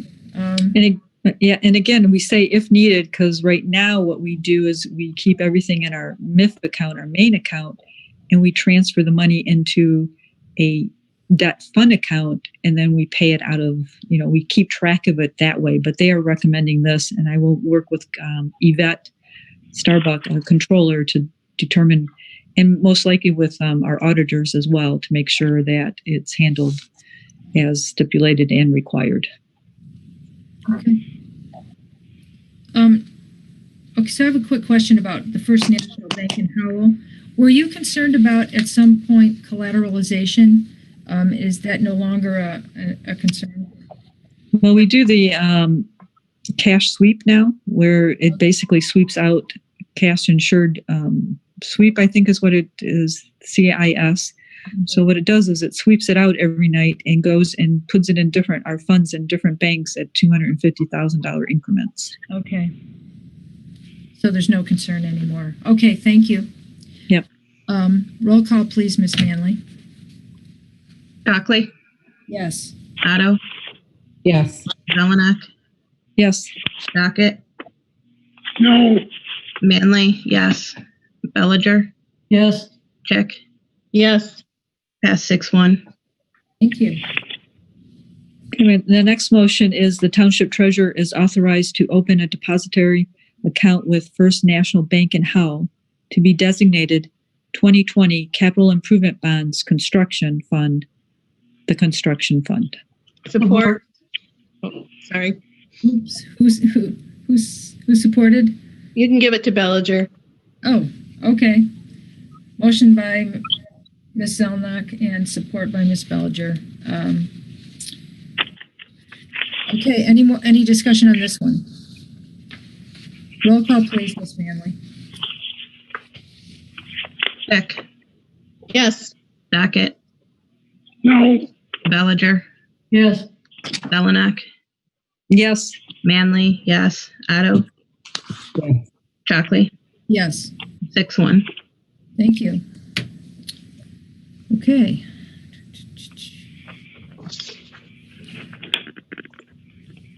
All right, the next item on the agenda is the conditional use application for the Kheti grow and processing marijuana facility. So I will ask Mr. Lippens to unmute, and he has an assistant.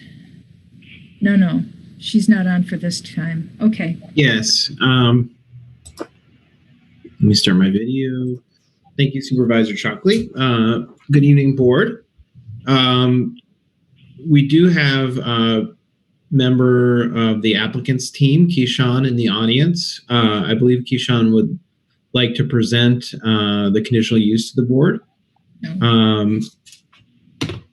So with the supervisor's permission, You want me to promote him to panelist? Also allow Keyshawn the ability to speak. Okay, now I can let him speak or I can promote him to panelist. What is I think probably promoting him to panelist. He may have some exhibits he'd like to show to the board. I think my problem is de-promoting afterward. But I'll promote him to panelist right here. Okay. I did promote him. Yep, I see Keyshawn is here. Keish, can you talk? You can address the board. Hi, board. Can you guys see the screen? Yes. Okay, just give me 1 second here to get set up. I also have my colleague Alex Park on the line. Paul, could you or Marlene promote him to panelist as well? Marlene, do you see Alexander Park in the audience? I will be able to find him. Alexander Park. Did he call himself Alexander Park? I might say Alex Park. He's raising his hand now. Oh, okay, yes. Okay, there you go. Great. Okay, so I think I'm ready to present as long as you guys can see my screen here. Yes. Awesome, thank you. So thank you, Northfield Township Board of Trustees. My name is Keishan Sataria, also known by my nickname Keish. I'm here to talk to you guys about the Kheti Grow and Processing Facility. Kheti gets its name from the Sanskrit word. Kheti means farming in Sanskrit. It's most commonly used in South Asia. I've heard the word Kheti throughout my life as my family and extended family friends have all been in the agricultural or farming space. On the slide, you'll see a picture of our family's farm in India, where my grandfather currently still does Kheti, but in the cotton sector. Aside from our generational experiences in the agriculture and farming world, we have a lot of experience with business ownership in the Metro Detroit area as well. Our group has retail and convenience, high-tech manufacturing, multi-tenant shopping, hospitality, and most recently just got into the cannabis space. We're financially stable with having applied back in January and our CPA attesting to our funding. We have a projected initial investment of about $15 million for all of our projects here in the township. That's going to include our grow and processing, our retail and other stores on Main Street as well. To speak to a specific project that we have going on, one of our projects that we just recently did in Livonia, Michigan was a high-tech manufacturing company. We did a ground-up development of a 42,000 square foot building, and that one was for automotive, medical, telecom, and other customers. These type of customers really look for a company that can provide strong compliance, really work with standard operating procedures, and make sure that they have the right quality control. You'll see some of the quality certifications that the manufacturing company has there on the right-hand side. In addition to operating these businesses, we also develop them. So you'll see here the manufacturing facility as it started off with a shell, putting in special anti-static flooring, and then putting in the actual processing equipment for the electronics. When it comes to this development, in particular, the Kheti Grow and Processing Facility, we started off by looking through the ordinances and trying to find a 10-acre piece of land with a proper zoning. Throughout our search, we ultimately ended up with a much larger parcel, 130 acres on North Territorial and US 23. We took a look at that parcel and really thought it would be the best place for home for this facility. There was a lot of land there, and so we master planned that development for not only just the grow facility, but for much more. This is a concept plan for our Nova Business Park, which is another initiative that our group will be putting together. This will actually house the grow and processing facility. You'll see the Kheti facility as building number 2. We also have a couple other buildings proposed that will be build to suit. So as we attract other businesses to the area and work with development opportunities, we really want to create a healthy and beautiful business park here. As part of our master planning process, we wanted to make sure that we kept all of the natural features and preserved as much as we could. And so you can see here the wetlands overlaid on the actual park. And we spent a significant amount of time with our civil engineering team, making sure that we were not disrupting any of the natural features or environment that already existed on this parcel. To speak to the specific experience that we have in the cannabis space, our group partnered with Alex Park out of Boulder, Colorado, and the Vera cultivation team. I have him on the line, and I'll have him speak to our cultivation approach and methodology. Thanks, Keish. Good evening, and hello to everyone participating in the meeting. As Keish mentioned, my name is Alex Park. I'm the CEO of Vera Cultivation, a cannabis company based here in Boulder, Colorado. The Vera model was designed to produce quality, safe, and consistently compliant product in a sustainable manner. We've designed and implemented a range of state-of-the-art systems to enable this level of resource conservation and product safety. We've proven this model in Boulder, as evidenced by our testing compliance records here in Colorado, and we intend to replicate that track record in Michigan. In our opinion, the Vera system of controlled environment agriculture represents the future of cannabis cultivation, and more broadly can really push the cannabis industry further towards sustainable, energy conscious production models. From our experience in Boulder, we understand the responsibility and obligations we have to the towns and communities we build in and operate in. We don't take that trivially. With Keish and the Kheti team, we really hope to demonstrate the same level of environmental stewardship and community care we've shown in Colorado, and look forward to working with you. Thank you. Thanks, Alex. As Alex mentioned, the facility design is really made for sustainability. It's the best of both worlds. We combine the best of greenhouse cultivation and indoor cultivation. Our greenhouses are sealed, and so that allows us to have precision control over the environment inside, while also utilizing free natural sunlight to grow the plants. Here's a picture of one of our existing greenhouse facilities in Boulder. Alex is currently operating this facility right now.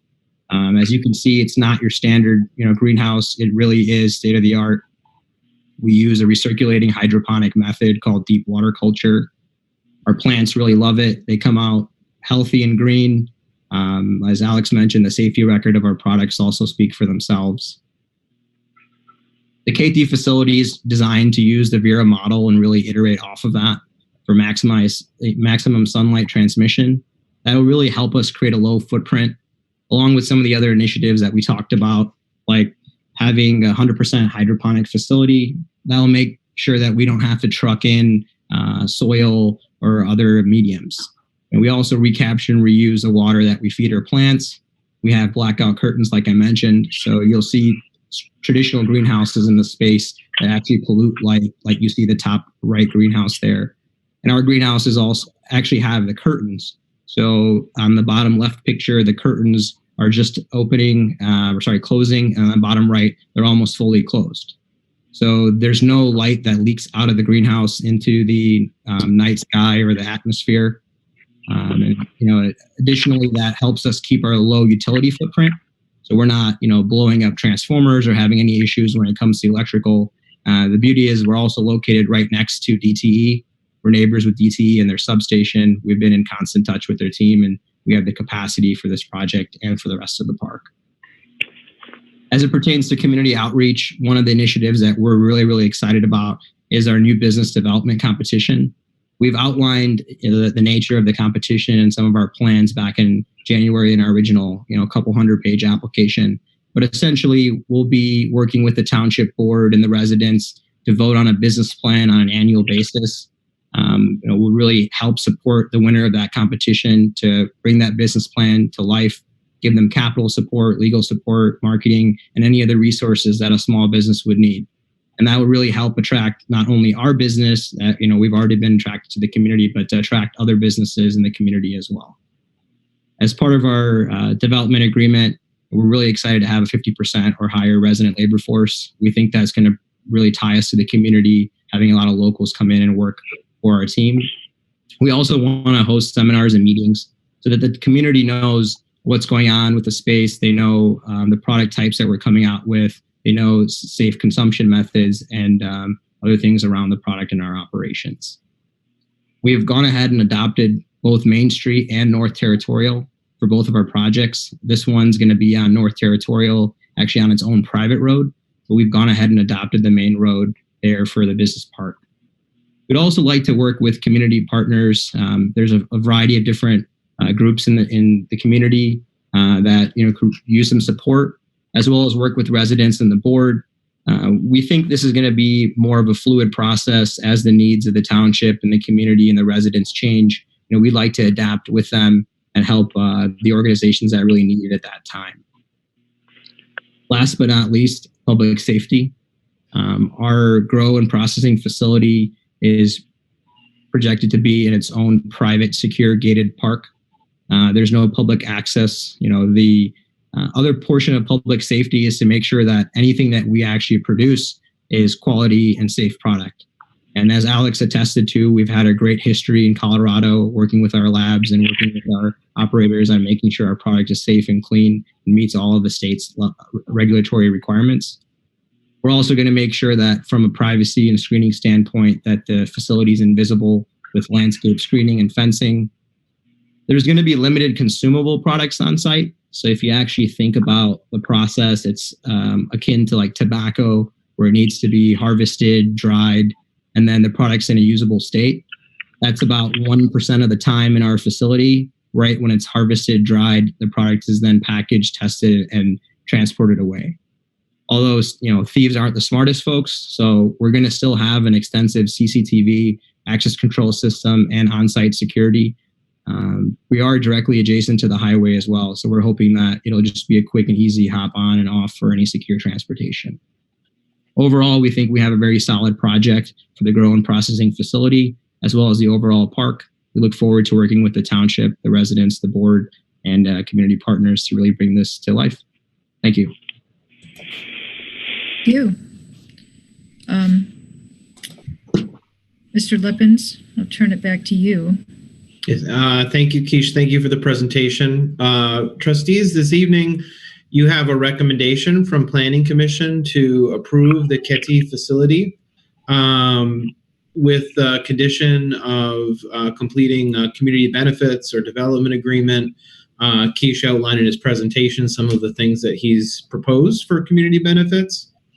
And also the site plan, which has been tabled by Planning Commission. And there are a few things that Keisha's team is working on, but it's really in good shape. We anticipate this coming back to Planning Commission very soon for their consideration.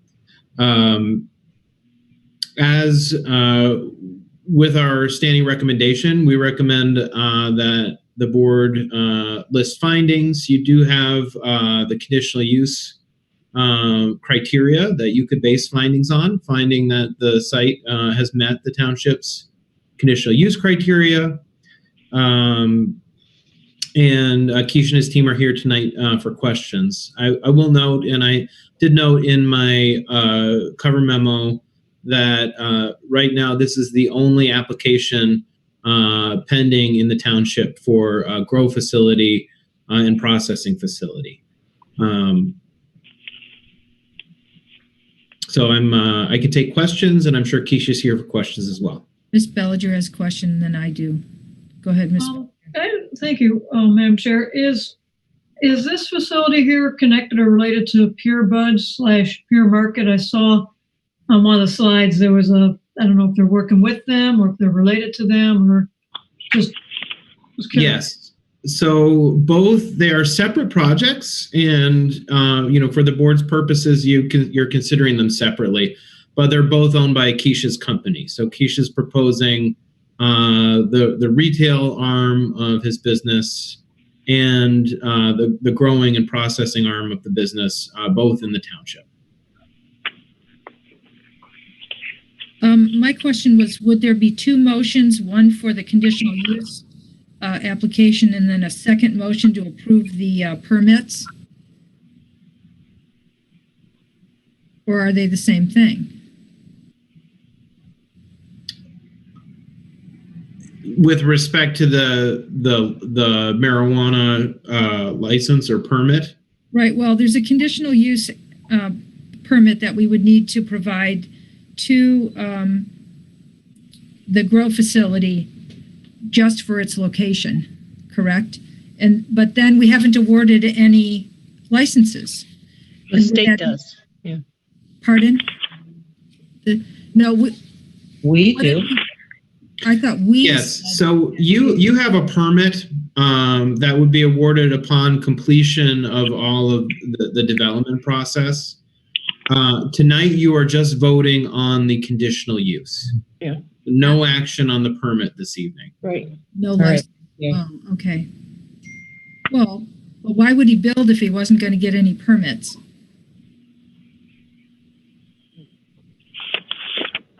Didn't we allow permits with the other ones?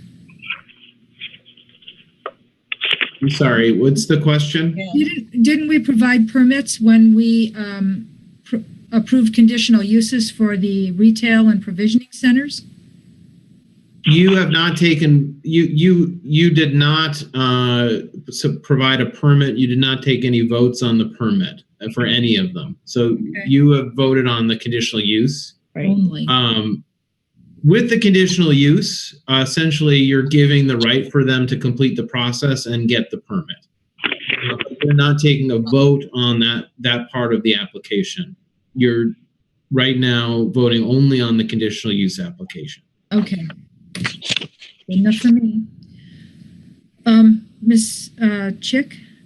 Yeah, I just wanted to note, listening to this presentation, and I've seen it a couple of times already, that appreciate the fact that the Kheti Grow is going to employ or is proposing to employ at least 50% of the township as staff, and as well as their security program and the proposal of the business park. I think that would be a great asset to the township. I appreciate their effort. So.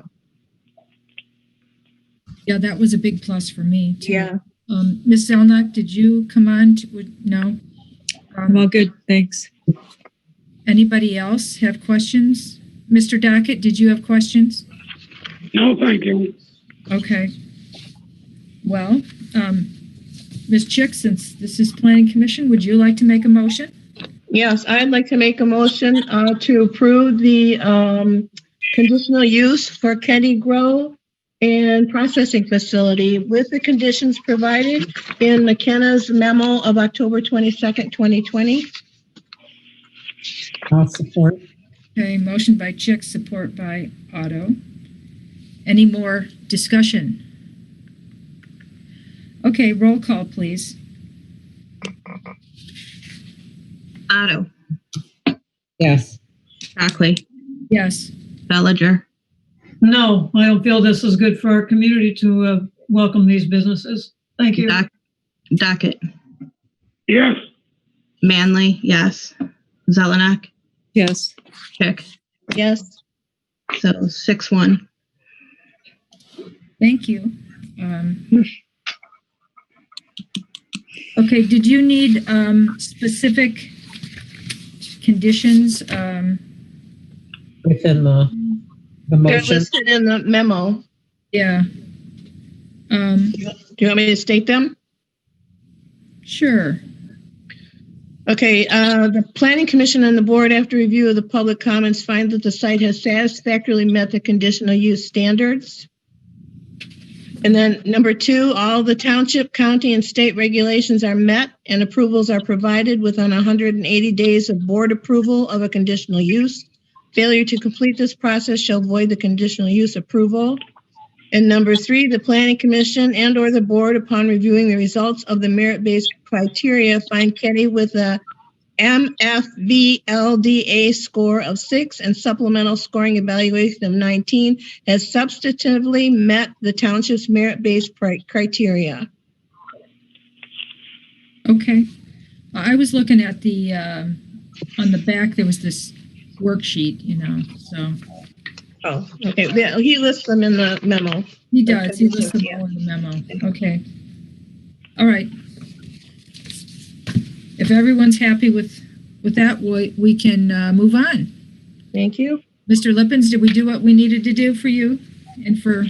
Yes, I think it's a good motion, and Trustee Chick, thank you for reading it in for the record. Okay. You're welcome. Thank you. I guess we're moving on. Thank you. And you have an associate in for the next item. I do. Natalie Bond is in the attendee list as well. If you can promote Natalie.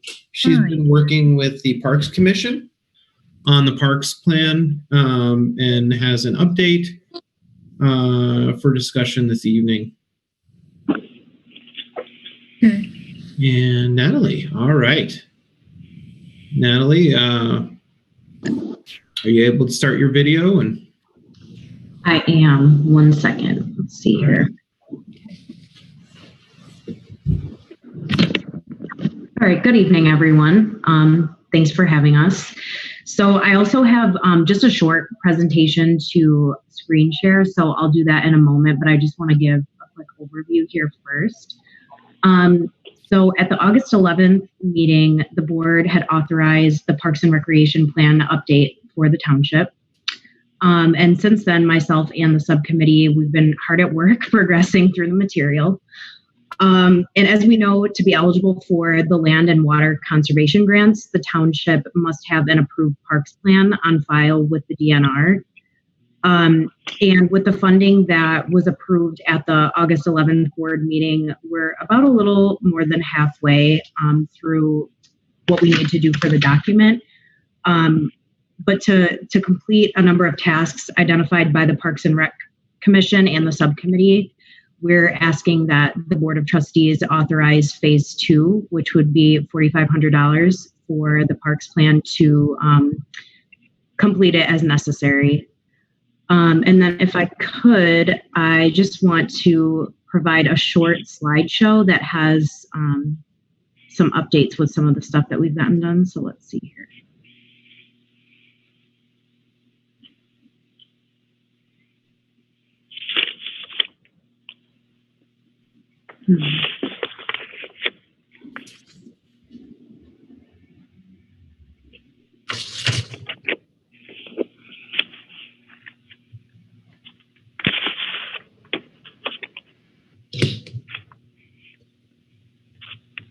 Okay.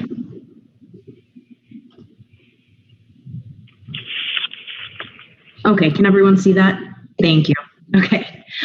So this is just a short slideshow that I wanted to prepare just to show everyone kind of where we're at and also give a timeline.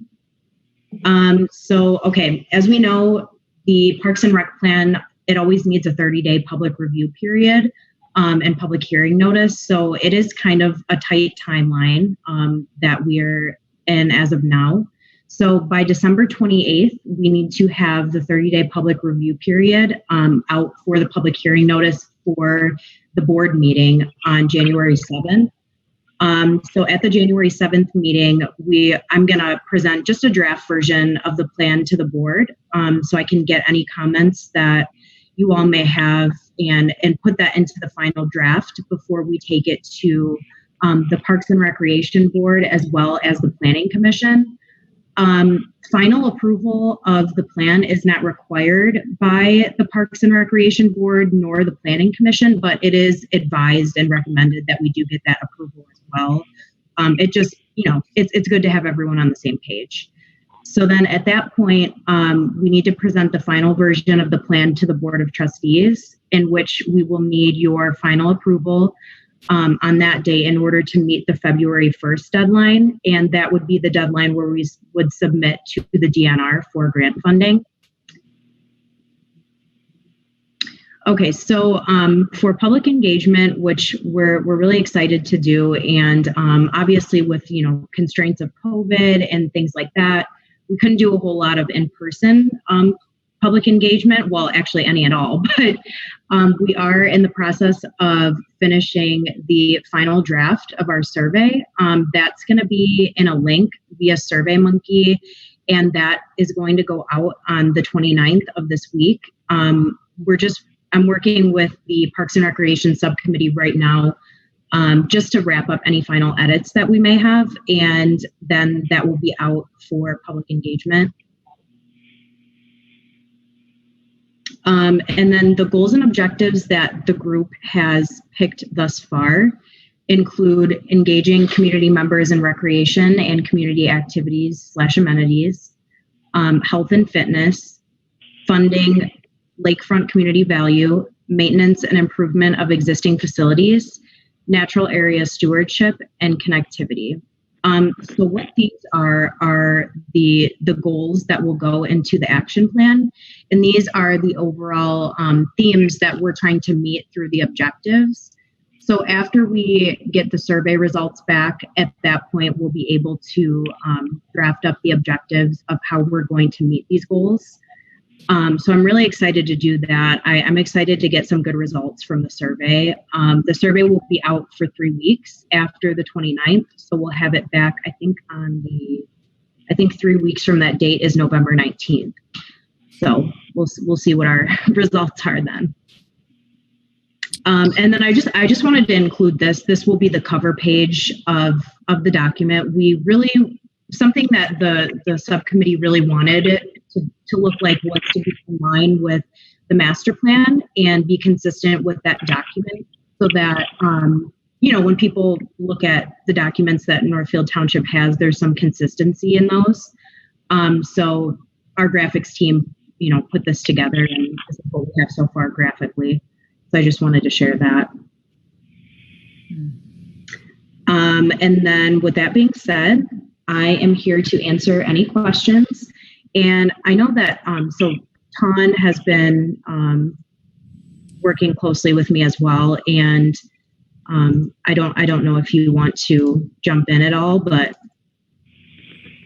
I can mention that we're doing a little bit of revision for the survey, and Jennifer Delisle had some great ideas that we're adding to the survey, and I think she's going to send that maybe to you tonight or tomorrow.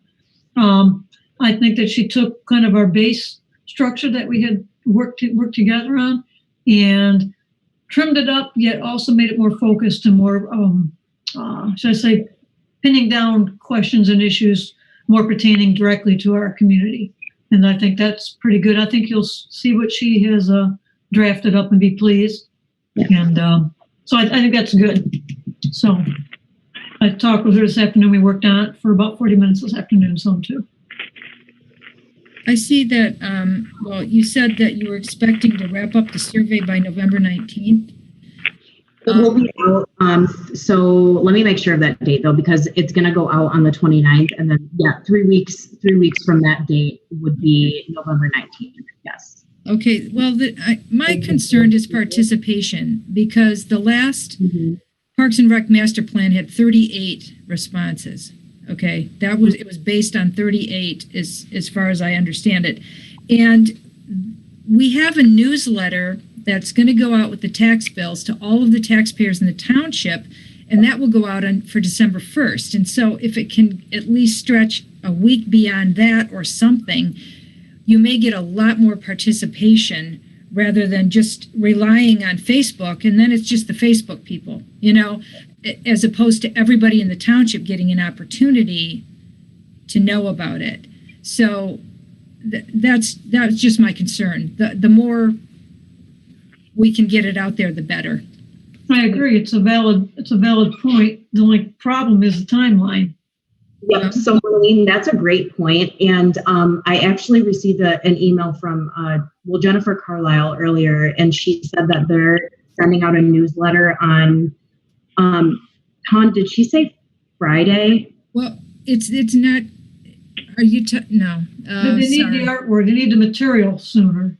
Yeah, November 13th. We need the material for the newsletter that goes into the tax bills for December 1st. Right. Okay, got it. Yeah. So then we could potentially.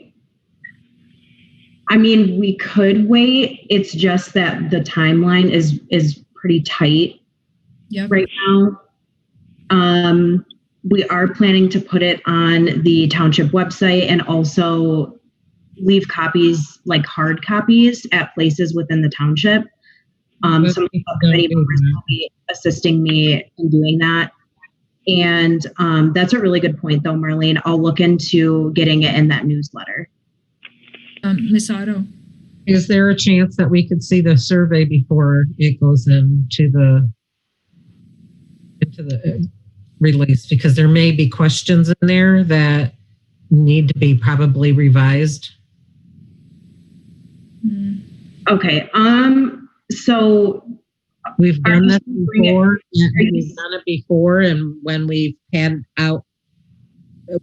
out the survey, the questions weren't asked right, or they weren't, or we didn't have enough questions in there, and we just got general information. So that's the problem that we've had with surveys. Can I make a suggestion? Yeah. I think to address Trustee Otto's question, I think that having a board member or two take a look at the survey might be a good idea if you want to make a motion to do that tonight, or if a board member would like to volunteer. I think, Natalie's been working directly with the committee as you requested, right? And I think this would be definitely an opportunity to get some board involvement in that process. So I think that's a good idea. And then, Natalie, before I kick it back to you, I just suggest, with respect to the questions that were asked about sending the survey out more broadly, I would kind of view this as something where I would suggest we move forward with the survey and send it out on the 29th, as Natalie's suggesting. This is really important we get that information so we can start drafting the plan. If the board would like to also then duplicate that survey and send it out, I wouldn't see a reason why you couldn't just make the decision to do that as well. But I'm advising that we move forward and do distribute the survey, because that way Natalie can start drafting based on the results according to the timeline she's presented. Now, will there be something in the survey that it's unduplicated, that the results or the respondents are unduplicated? That was my question many times as well. What we could do essentially is create two surveys. So the one that we distribute now, even it would be the same information so they can compare, but we could analyze it in two pools. So we could say this is pool number one that ran October 29 through November 19. And this is pool number two that came from the utility mailing. But I was also recommending that a person couldn't respond to it more than once. Right. So to answer that question, so we're doing it through SurveyMonkey, and there's a functionality. Yeah. There's a functionality in there that only allows a person to take it once from their, I don't know if it's their IP address, but there's a functionality in there that allows you to only take it once. You would have to configure it as such. Yep. Mm-hmm. Yeah. Ms. Chick? Yeah, so you can still respond to a survey with several different IP addresses. That's been an issue in the past. But I'm to Ms. Otto's comment and questions, is that we have not done surveys well in Northfield Township. They are always disputed and dissected and questioned. And part of the issue is they're number one, not scientific surveys, and the questions are biased. Whatever the issue is, they're not received very well, even if they're done. So my question is, who's creating the questions, and how do we check to see if they're biased or worded correctly so that there is no bias? And it's just very complicated. We've been down this road before, and it never goes well.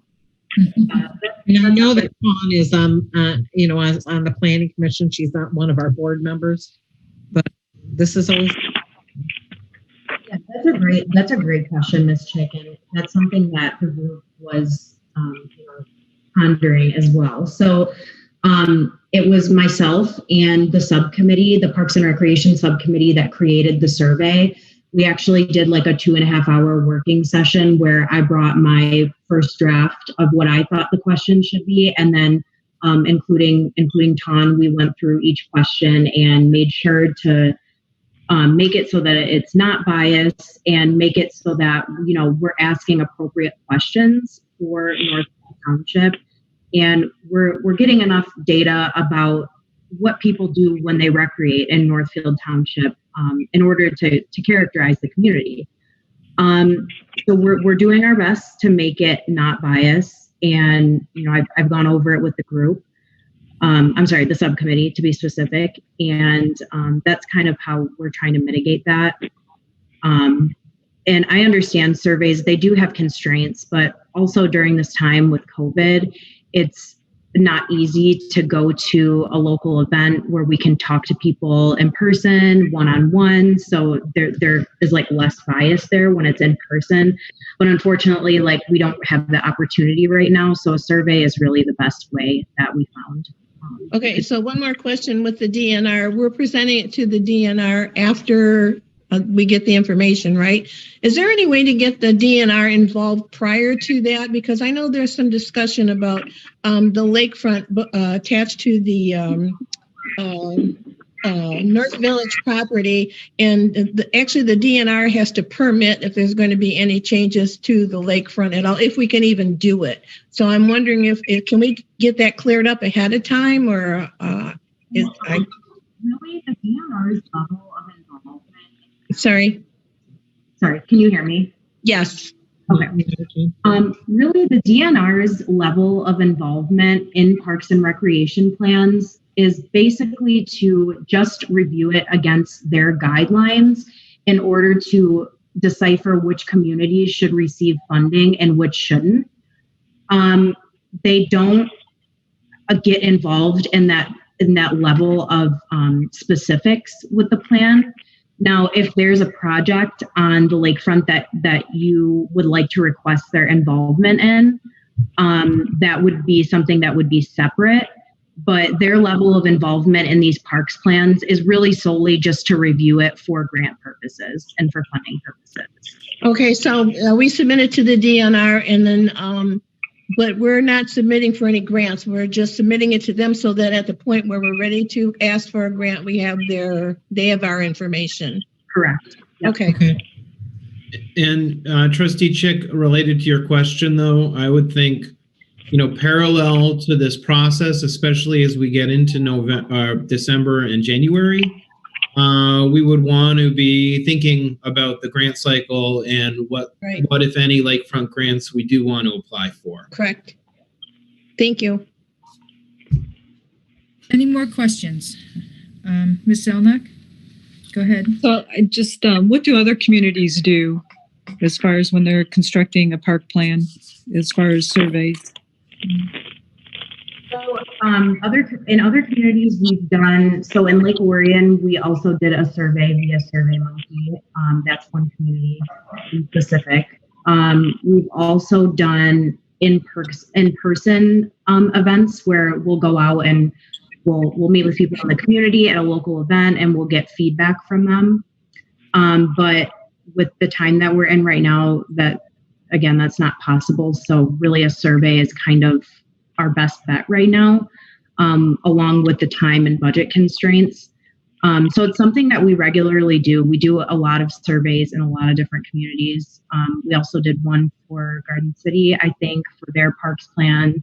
That was pretty successful. So.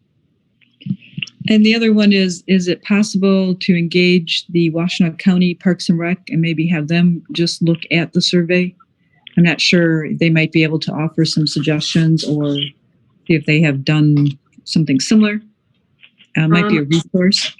So that's a really great question for involvement as far as, having Washtenaw engaged in what Northfield is doing for parks and recreation. But again, we don't have time for a group at that level to review the survey questions. And usually for surveys that go out for parks and rec plans, it's not that they're pretty standard, but we usually know what information we need in order to write sections of the plan.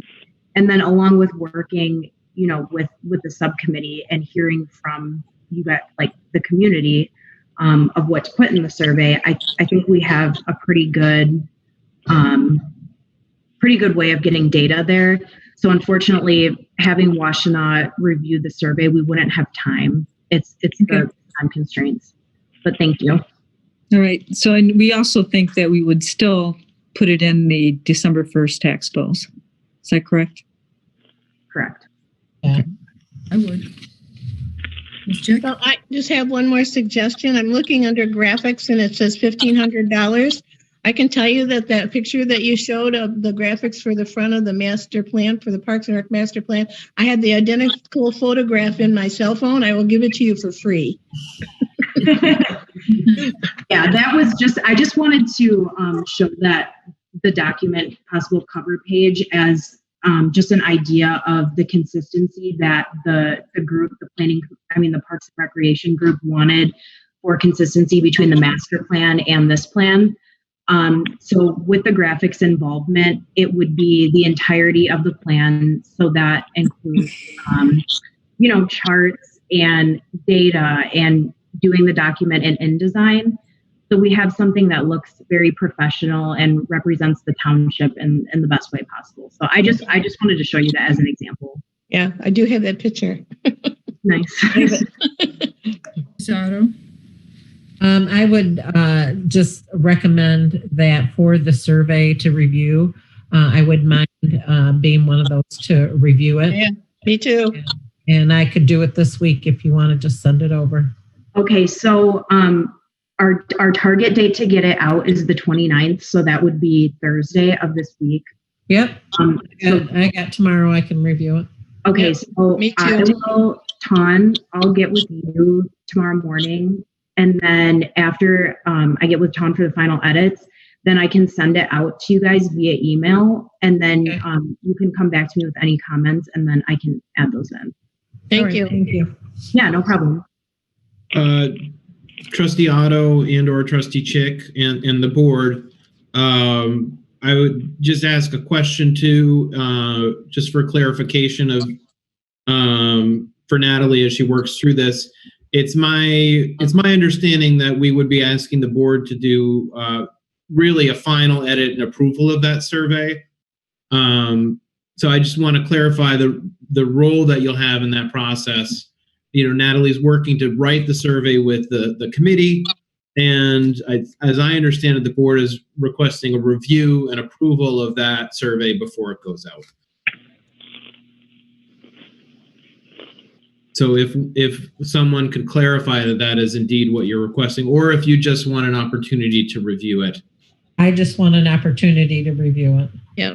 I don't think the board is, I don't hear anything from the rest of the board that they feel that they want to approve it before it goes out. I appreciate that clarification. It's helpful. I would like to mention that the North Village synthesis plan has a lot of Parks and Rec opportunity, input into it. So maybe some of that would be useful, since we did do a wider net on that one. Then it looks like this really attract. Ms. Zelenock had another hand up. Yeah, so one is looking at the current park plan versus now what's being proposed. How much is going to be, do you estimate, retained? Because you're asking that you want the graphics more to put it in a position that looks like the master plan, but in review again of the current park plan with what's going to be carried over, maybe spruced up. Really, the only information that we'll use from the old parks plan will kind of be like maybe some background info. All the data we've updated that. The maps, we're redoing those. The goals and objectives are completely different. The group drafted the goals thus far. The survey responses will be new. The capital improvement plan will be new. So really that document is going to just serve as a reference. Okay. The other stuff that will be carried over would be like, like the regional recreation facilities that probably haven't really changed much in the past 5 years. So just stuff like that. But it will mostly be new information. So like I'm guessing then, it's been a while. And so one of the items that would probably retain is the park behind the public safety building. And then other than that, you're saying pretty much everything else is going to be revisited and new. Yeah. Yep. So we have several parks in the area. We have a couple of preserves. So everything that's in the Parks and Rec plan will have to comply with what's in the master plan, correct? Right. It should. Ms. Chick, could you clarify what you mean by comply with the master plan? I'm sorry. The Parks and Rec plan can't be different in its plan for any park area than what is in the master plan. So we'll keep it in line with what's in the master. We're losing you. Yeah. Sorry, can you hear me? Now we can. Okay. I don't know what's going on with my computer. But we'll definitely, keep it in line with the master plan. We won't go against what's in there. Okay. If anything has changed since then, we'll obviously update it to have the current information. But we definitely won't have conflicting plans or information. Yeah, the master plan was just done in 2019, so I would assume Parks and Rec plan has to comply or be the same relating to park areas as what's in the master plan. Okay. Trustee Chick, I would offer some more comments on that question, if I may. Sure. The master plan is a process that is defined by the state's Planning Enabling Act, and it goes through a regulated process, right?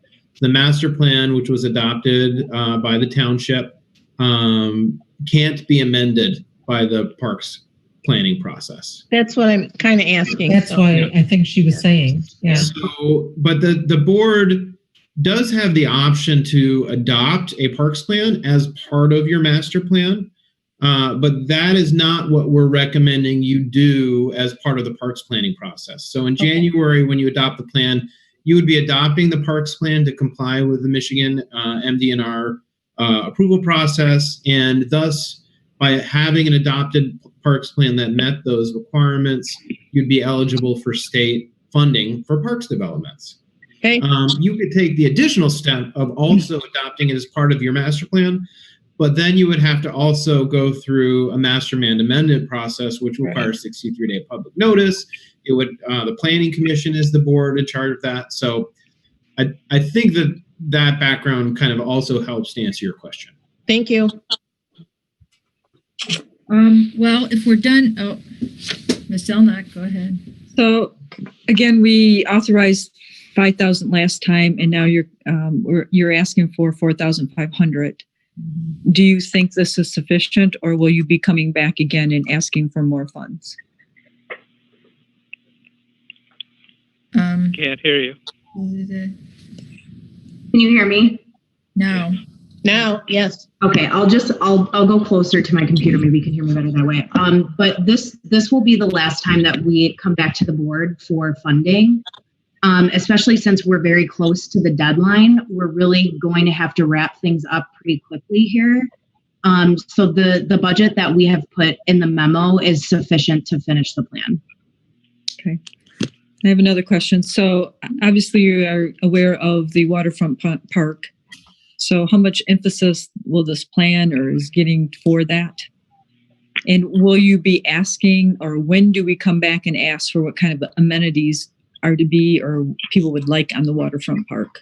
That's a great question. That's actually one of our survey questions that we drafted up for the SurveyMonkey survey. So we added in a question that asked about what types of amenities people would like to see for the waterfront park. We only have one question on it, but we do always want to keep surveys not short, but definitely not too long to where we'll lose people. So we have one important question in that about the waterfront park, and then I'm sure we'll have a write-up within the plan based upon what people come back with from the survey. If I may also clarify a little bit there as well. I related to my last comment too, the North Village plan is an adopted plan as part of the township's master plan. Right. And this plan, the Parks Master Plan, is a plan for the whole township's park system. And we are not doing any specific planning for the North Village area. The North Village plan is the plan for that area. It's an adopted part of the master plan. And to do additional planning on that, we would probably be requesting a whole scope for it, right? But with respect to the survey question, I think there's an opportunity to validate and get some more input. And that's what Natalie's trying to do. So typically a parks plan does include a small write-up about each of the park's assets. And that's what's included in the scope for the parks plan. Okay, thank you. And also, I would like to receive a copy of the survey as well. Thank you. Okay, Ms. Otto. So that's what I was going to ask, is that this survey is not specific just to North Village. It encompasses everything within Northfield Township. It covers all parks, anything that has to do with natural resources, parks, whatever. Okay. Yep, that's a great point, Ms. Otto, and we were sure to keep that in mind. All right, thank you. I'd like to move this along by making a motion to authorize an additional $4,500 for Phase 2 to complete the Parks and Rec Master Plan according to the MDNR standards. I'll support. Who supported me? Janet. Janet, okay. Motion by Chalkley, support by Chick. Okay, any more discussion? Okay, roll call, please. Chick. Yes. Manley, yes. Otto. Yes. Belliger. Yes.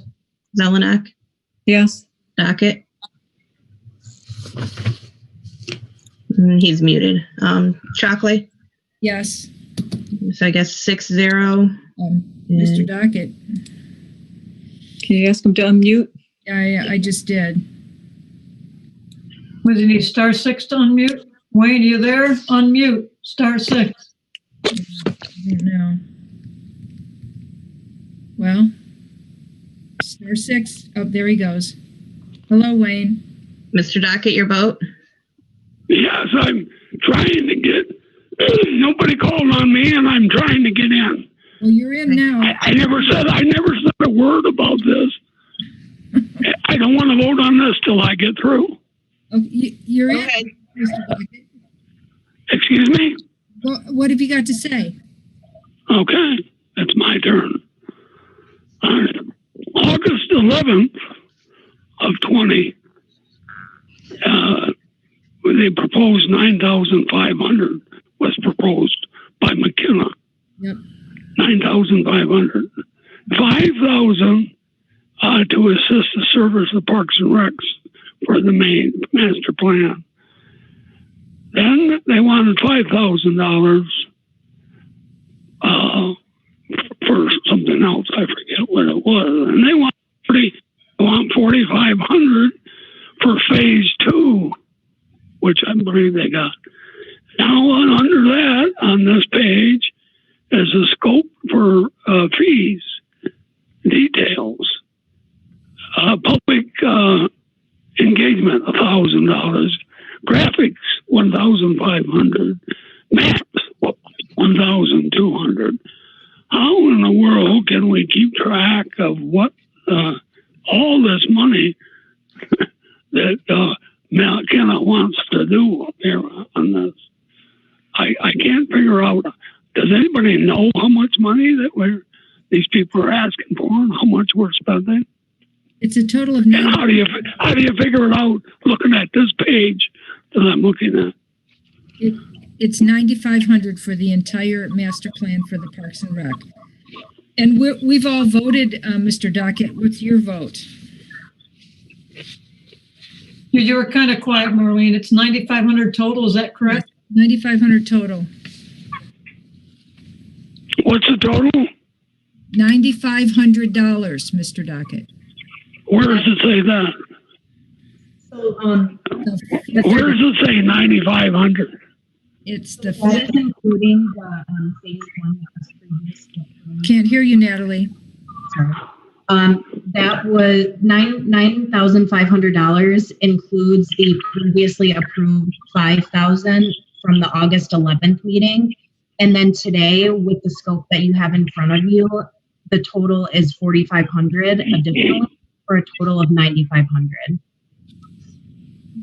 Okay. I could not understand a word. Who's talking? That's Natalie Bond. She's helping with the Parks and Rec. Okay, well, she must be on other kind of phone or something because I didn't.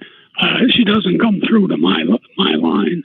Well, Thank you. I'm disappointed that there's not just a fee here to show the people how much money, and they just keep coming back for more, and more.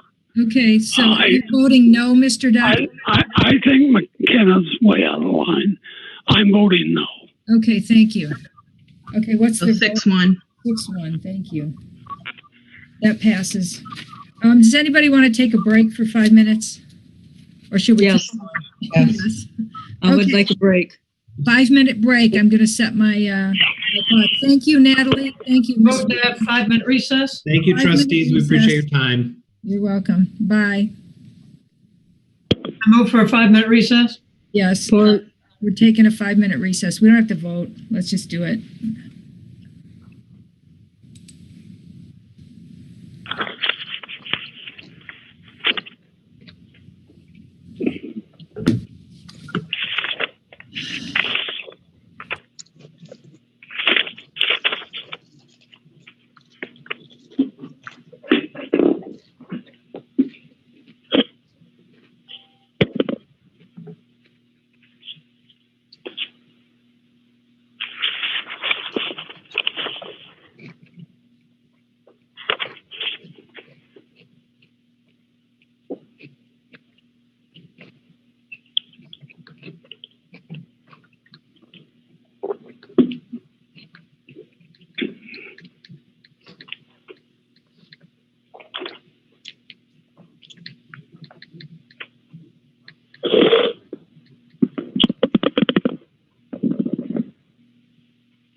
Where are you guys to go? Where are you? Let me see. Oh, be careful. Be careful. Please be careful.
You look like you're by yourself, Marlene. Yeah. Kathy's, I'm here. yeah. I can hear you, Mr. Dockett. Hi, Mr. Dockett.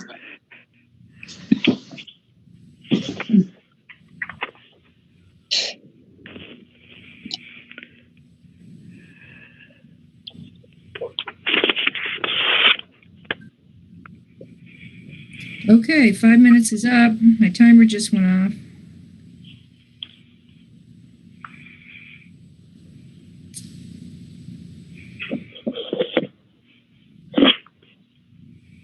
Okay, yes. Marlene, can you hear me? I can hear you, Mr. Dockett. How are you? Thank you. My phone is beeping. I don't know. I guess if it's around 10:30, we're not going to be anywhere near close to being out. But my phone might hang up. Well, we could move along quickly and not get down into the weeds. We could move along a little more quickly, then we'll get done quicker. All right, we have everybody. 1, 2, 3, 4, 5.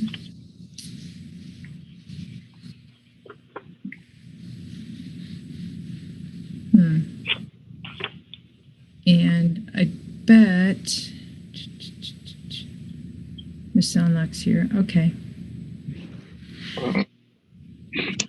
Miss Otto, are you around?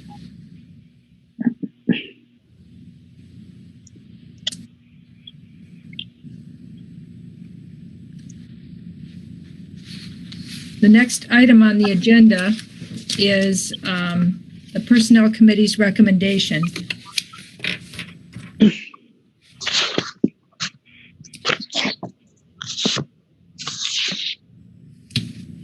Okay, no, Miss Otto's not back yet.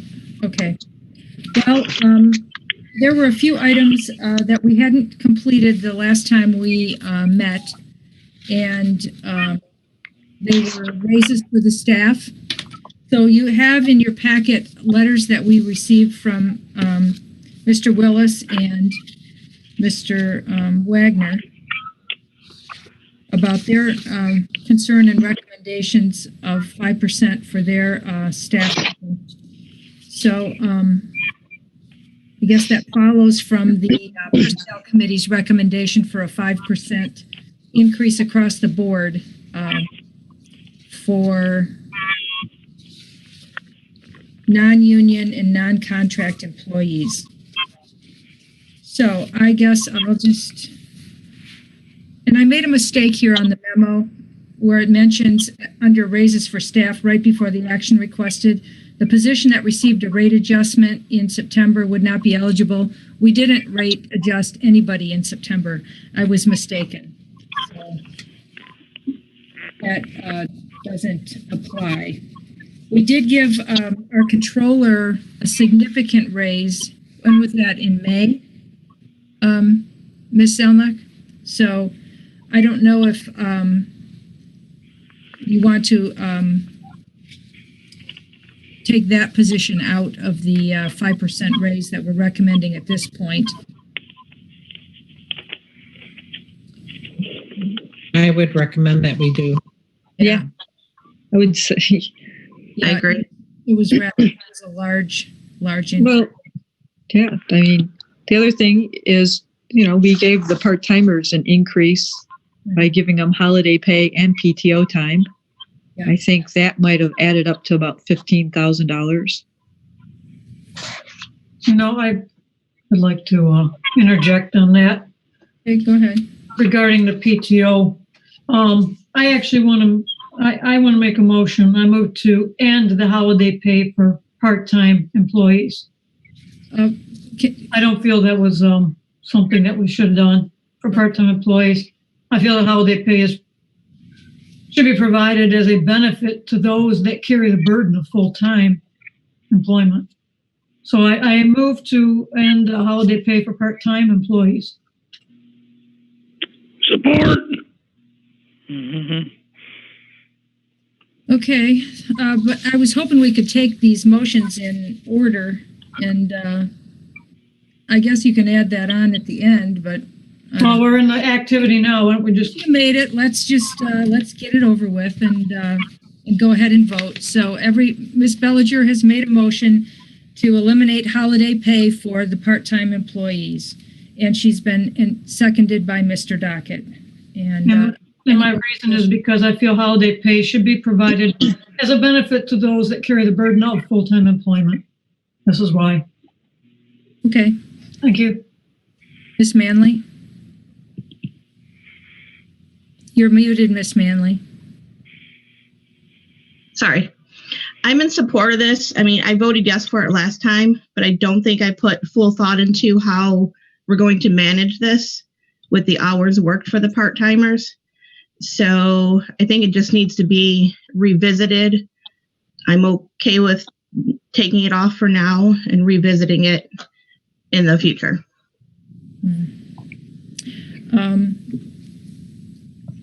Well, I feel like we shouldn't take it away at this point. The holidays are coming up. We only have a few part-timers. 1, 2, and they only get. It's rated based on if they're a half-timer, they only get half of it. If they're 3/4 time, they get 3/4 of it. It's not that expensive for those few part-timers, and I just feel like it's a good benefit for them. They don't get health, they don't get pension. I would hate to lose our part-timers. So anyway, I'll be voting no, but anyway, so, I don't know. Can you tell me how much it costs to do the holiday pay? Well, it was in a spreadsheet that I had given a long time ago. I'm not prepared to have that at this meeting. That's why if Ms. Belliger wanted to bring up wanted to bring up something like that, then it would have been helpful to know ahead of time. I could add this up all together and tell you in a moment. Like I said, I do feel the burden of full-time employment deserves the benefit of holiday pay. Part-time is not full-time. There's a reason people select part-time and a reason people pick full-time. I don't think it's fair to the full-time employees, quite frankly. And I voted no, last time, so I will continue to vote no. I just have an overall suggestion while you're looking up the number, Madam Supervisor, is I think when we sometimes I think we're nickel and diming items, because I think anytime we bring back a personnel item, it should be like a rolling total. We've already spent $15,000. This will add, another $22,000. This will add that. So we have a full picture, because when we address it, a piece over here, another piece, I think we lose the totality of the numbers. And I think it would be very good for different items to do that, is as we keep adding personnel changes or personnel, we should just say, here's the running total. I would suggest that certainly for the next board, that we do something like that. So we know the full picture. The total cost for holiday pay for the 6 positions that we allowed it for, although we have, one of them is not, we don't have one of them currently. But anyway, full cost for the 6 positions was $8,297 for holiday pay. And you said that there was only now 5 positions? Well, right.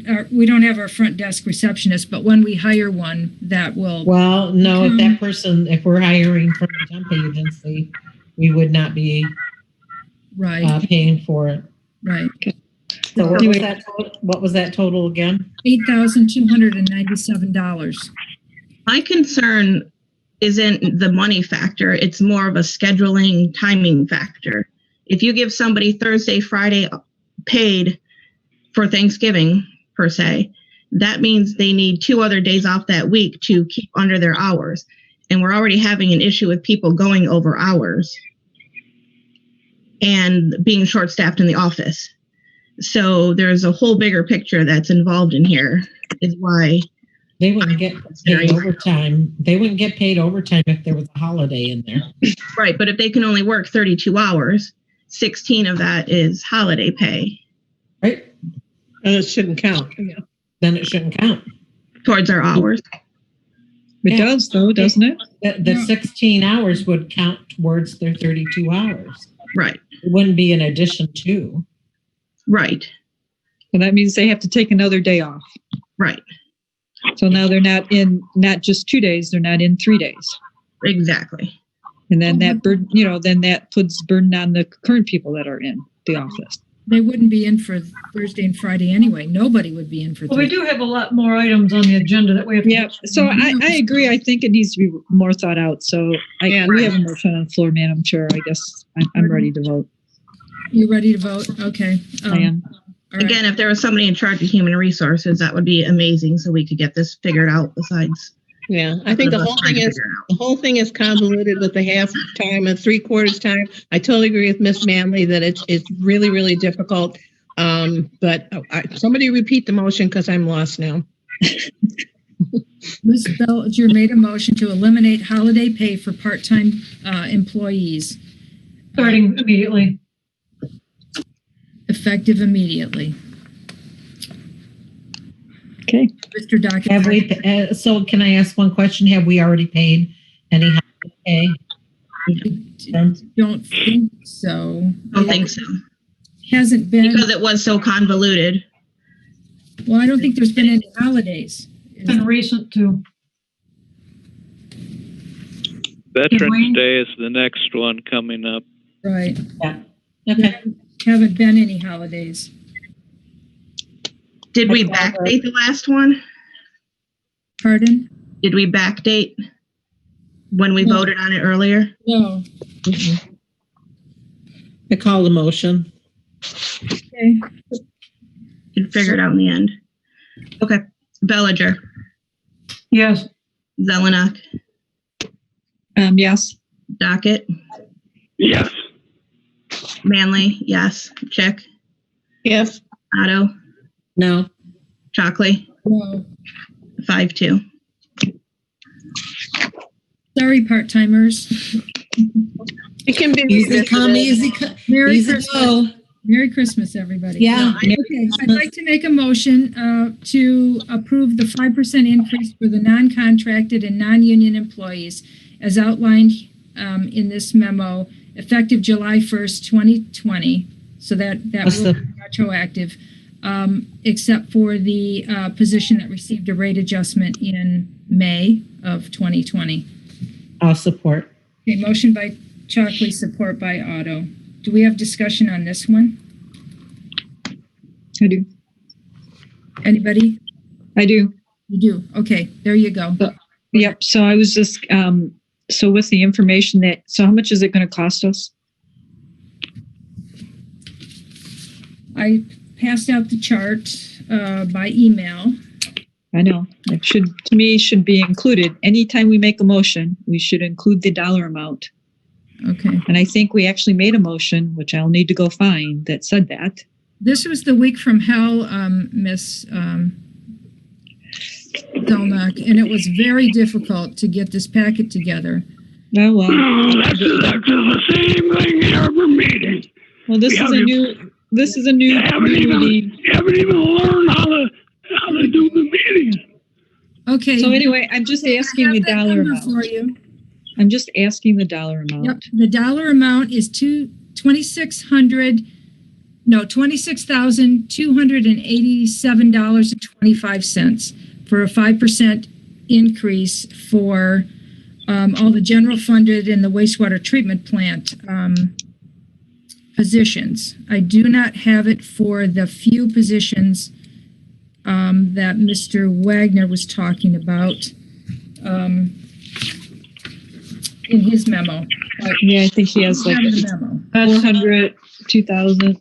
I think it would be like 2,300 and 400, right?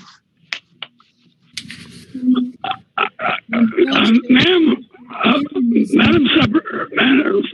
I'd like to say something.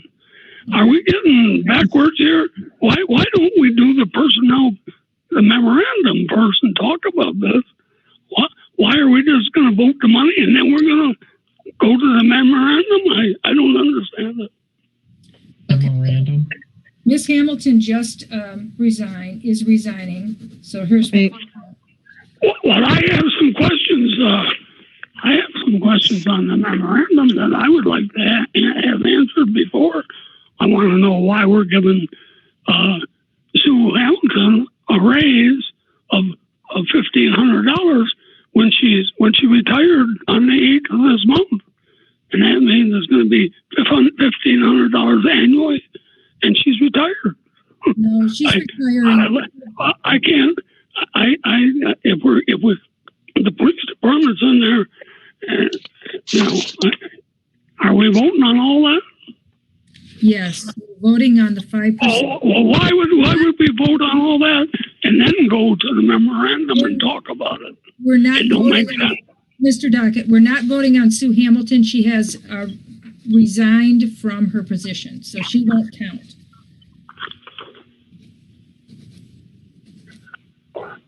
Well, okay. So what do you need to know? So we're not doing the police report, the police department.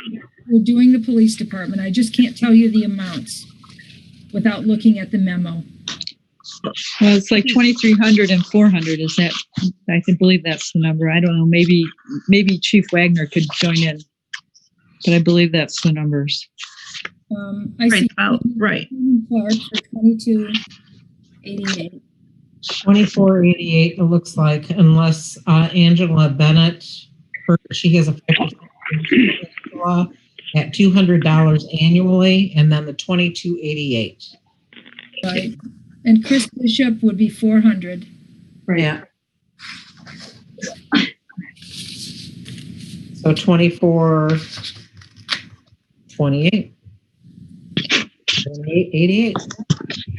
Yep. Okay. The only one that wouldn't include would be me. Right. Right. And you did Your second motion.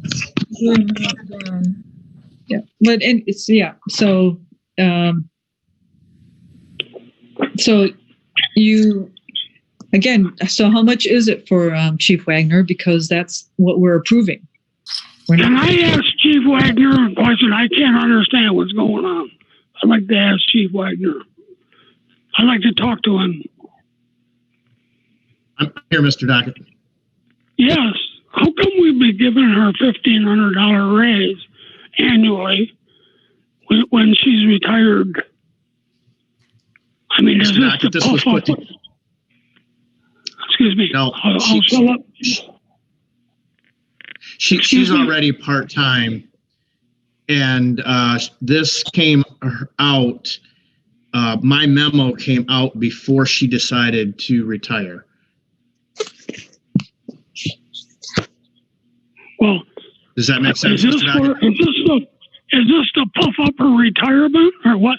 What does it mean that she's getting? It doesn't have anything to. Okay. It doesn't have anything to do with the retirement. She's part-time, and she's retiring. She's not part-time. I'm looking at her resignation. She's not part-time. Okay. She's retired. She's already turned in her resignation on the 8th of October. It says. That's correct. So she would not be getting an increase in her annual salary. Correct. Something to say about the water treatment plant also.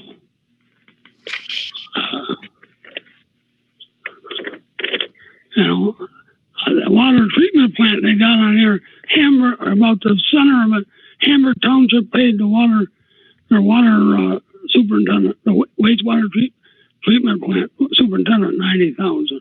Assistant foreman, $70,000. And they gave a 10% increase to every license. It has been since 2019. Well, don't forget, we gave every one of them over at the plant department the same, $15 to $2,000 for every license that they got, and they all got an upgrade on their license, all 4 or 5 of them. So they've been getting raises right along too. Thank you. Okay, so I have a total of $29,175.25 for a 5% raise for all of the non-union, non-contract employees, excluding Chief Wagner. Can I please have the number again? I'm sorry. $29,175.25. Okay.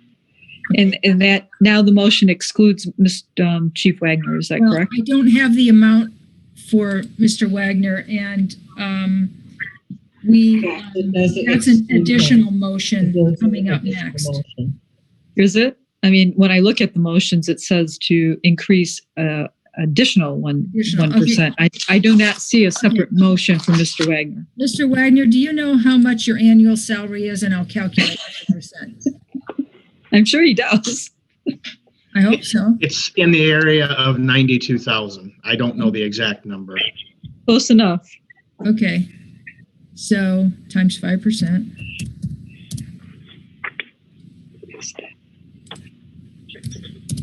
That's $4,600. Okay, so now the total raises would be $33,775.25. Okay. Okay, so is that enough information for everyone to make a decision on the 5% raise? I have another question. Well, one is, how did you come up with 5? I mean, I read it. I mean, when it's between 2.8 and 3.1% for COLAs. Mm-hmm. And then how is it that it was determined to be 5 over, 4%? Right. Ms. Otto, would you like to bring up how that was determined? The only thing I would say is that we made the decision that it would be anywhere between 3 to 5%. I said it could be because starting next year, they probably will not get an increase. So I made the recommendation of Marlene, start high. Right. Well, and right now our fund balance is 132%, something like that. I mean, we actually can do it this year for them. We may not be able to do it next year for them. I mean, they may not get an increase at all next year. Yeah, I'm just trying to understand the logic. That's what I'm asking for. So right, and really, the 3% COLA, it's like, okay, that's just a cost of living. That's not any reward for additional abilities that you may have gained over the year, any merit raise that you may have over the year. Basically, it's just cost of living, so you're not going backwards. So I don't see where a 2% is excessively generous. So anyway, Ms. Chick has her hand up. So do we know what the cost of living increase is exactly percentage wise, or are we just making a guess? And my other question is, if we're making an assumption that we won't be able to give raises next year and we don't really know, so why couldn't we do 4%? And then if we can afford raises next year, give them an additional 1%? Well, that's up to the. If our pattern has been, we normally give raises in July. I mean, we could look at it again in July. I mean, just because we have a good fund balance doesn't mean that we should just give it all away without reasoning. Yeah, I understand. Ms. Otto, you were going to say something? No, I said that's why we said anywhere between 3 to 5%. So you can decide how you want to do it. Okay, well, we could hold up fingers and say, okay, I want this much, this much, this much. Yep. So we started with 5%, you know. Well, you have a motion on the floor, right? The It's motion on the 5%. floor is 5%, and we might as well do a roll call on it. And the other thing, if I may, is I would prefer just to make it effective next pay period, as opposed, and that's just my comment. I know there's a motion on the floor, as opposed to going back and retroacting it. So this was my, and this is why I made the comment to retroactive. Usually when we do these pay increases, we do them after the budget in the month of July. So when we retroact, we only retroact back to probably about 2 weeks, a month at the most. This year we couldn't do it because the state didn't approve the revenue share for the townships. They didn't they approve it until late September. We didn't get around to even looking at this until the end. Now we're here at the end of October. This really isn't the you know, it isn't. I feel like that we're doing this. This isn't really our employees' problem. It's the state and the town. And usually they would have gotten these increases back in July. So that's my argument. No, I understand. I mean, I and we also, you know, we're off pretty much for 3 months during the time period of COVID where people worked at home. And I know that. Yeah, I got paid the same working at home too. Right. So. Well, are we comfortable with 5%, or do we want to amend the percentage? Let's vote 5%. Let's vote the motion, I guess. And then if it doesn't pass, we can do other things. So. Right. Okay. The one thing that I don't want to do is I don't want it to do for one department over another. Nope. I agree. It's across the board. I agree. Okay. And I don't think we should punish our employees for, you know. I don't think I personally don't think, you know, any raise is a punishment. Yeah. I think that's a bad way to look at it. Bad wording, but anyway, it's not their fault. So. Okay, so we're voting on 5% retroactive to July 1st. Yes. Correct. Okay. To put it basic motion. Yes. Okay. Chockley. Yes. Otto. Yes. Manley. Yes. Chick. No. Dockett. No. Belliger. No. Zelenock. No. Okay, so that failed 4-3.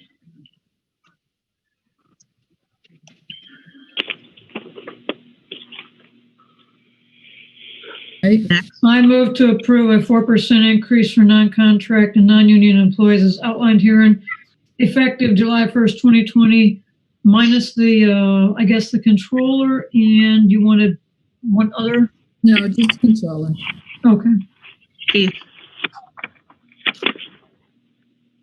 And we don't have the amount, right? We have somewhere in the vicinity. Oh, I can give you the amount for 4%. Okay, give us the amount, please. I can't do it. I can make a calculation here for the other ones. It was just a roundabout, you know. Is it like approximately 28? Right.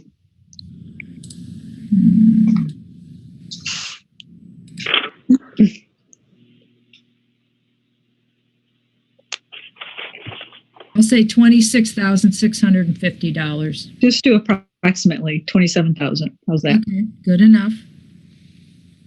27,000 approximately. Tack at the end of the motion. Yep. What are we talking about here? A 4% increase. I thought we already voted on that. We You voted said down the 5%.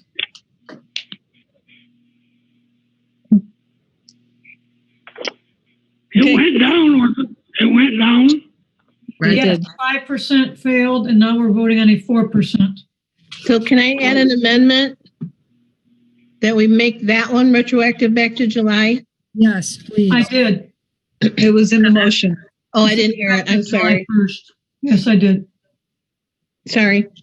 No problem. Okay. So we have a motion by Belliger and support by who? Zelenock will support. Zelenock, okay. For a 4% raise retroactive to July 1st, 2020. For non-contracted and non-union employees. And for not and to exclude any employees that got a raise over the last year. Okay. And excluding any employees that. And the price. Yeah, Don't forget for a total of approximately, what was that, 27,000? $27,020 or so. Yep. Yeah, make sure that gets in the Approximately motion. 27,000 will be close enough. $27,000. Okay. Thank you. Okay. All right. Roll call. Good. Can we hear the? The motion is I move to approve a 4% increase for non-contracted and non-union employees as outlined herein, effective retroactively July 1st, 2020, minus, as you called it, I just put the controller, for approximately $27,000. Okay. What's the dollar amount? Approximately 27,000. 27,000. Yes. Thank you. Okay. Roll call, please. Manley, yes. Chick, Yes. Belliger, Yes. Shockley, Yes. Dockett, No. Zelenock, Yes. Otto. Yes. So 6-1. Thank you. At Can I least. just make a comment that 4% is not a punishment? Most raises are typically between 1% and 3%. So I don't think that we should make our have our employees believe. No, what we were talking about punishment, Janet, was keeping it as of an effective date. We were saying because if you didn't retroactive it back to July where the budget started. Okay. That's what she mentioned it. Okay. The percentage was the problem. Got it. For me, it was anywhere between 3% and 5%. I didn't land on a certain percentage. Well, and then I would like to make a motion to approve an additional 1% increase in salary for Public Safety Director William Wagner effective July 1st, 2020. Support. Motion by Chalkley, support by Chick. And the amount is approximately how much? Let me get my additional. 4,600. No, it's not that much. No, 90. because it's 1%. So it's 900? Well, but I have to add on his, let me do his 5%. About 1,000. Just do approximate. It's approximately. Do it at 5% and then do the difference between the 4 and the 5. That's how you do it. What is the figure? It's $920, about $1,000. Yeah. Yep. Okay. About 1,000. So approximately $1,000. Okay. Motion by Chalkley, support by Chick. Okay. Any more discussion? $1,000 a month. No. For a year. I think Mr. Dockett is thinking the total of the 5 and the 1. No, it is a total of 4% and the 1%. So Right. it's a total of 5%. Right. I think that's the number he might be looking for. Okay. No, I still don't understand. Make How the much motion. are we voting on 1% Yes. for Bill? An additional 1%. So Bill got the 4%. And the figure is 900. $920 approximately. Right. Thank you. Thank you. Okay. But I don't know if that's a year or a month or Annually. a week. Annually. No, let's put it in the vote. I agree. Okay. The more we can add when it comes to dollars, the better. So we Okay. The motion Good. the motion was to approve an additional 1% increase in salary for William Wagner effective July 1st, 2020, which amounts to an additional approximately $1,000 per year. there you go. Okay. Okay. Can we have a roll call on this? Manley, yes. Belliger, Yes. Shockley, Yes. Dockett, Yes. Zelenock, Yes. Dick, Yes. Otto. Yes. So 7-0. Who supported that one? Chick. I did. Okay, so it's Chocolate and Chick. Oh, it was Chocolate and Zelenock. Oh, no, I did the first one. Sorry. The other one. I did the 4%. Sorry about Right. that. Yep. Okay. Right. So the last page, there's been discussion about the PTO hours and paying the employees and everything else. And so I talked to Stacy Belisle about this, and the employee handbook is very clear that full-time employees may accumulate up to 2 times the amount of their annual PTO accrual. However, any PTO time earned over this amount must be used or it will be lost. These excess days are subtracted from the accrued amount effective June 30th of each year.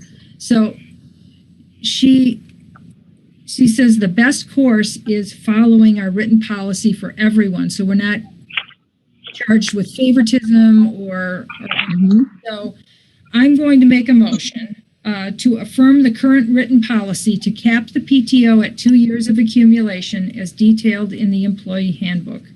Support. Motion by Chalkley and support by Zelenock? Yes. Zelenock, okay. Madam Supervisor, Go ahead. I see nothing in my packet that says anything about PTO.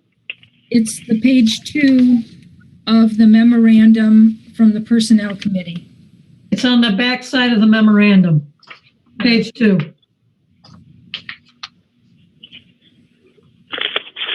Where's the memorandum?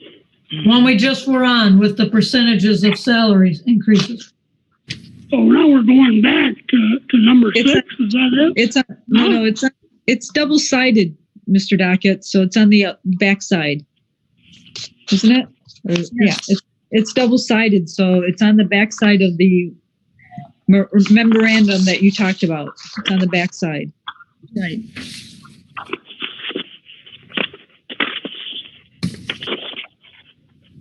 I don't see a thing on mine. It's number 7. It's the number 7 item, Mr. Dockett, the one that... Okay, I'm on number 7. What page? There's 1, 2, 3 pages. What page is it? It's the back side of the front page. Well, it's back-sided. It's a double-sided sheet. So it's on the back side of the page. My phone beeped when you said it's on the back side of the page, and then my phone beeped, and I didn't get it. So on the memorandum, it's Northfield Township Board of Trustees Personnel Committee memorandum. And then at the bottom of that, you have all the salary motions. And then on the back, and if you flip it over on the back side, it says PTO accumulation, page 2 at the bottom. Do you see that?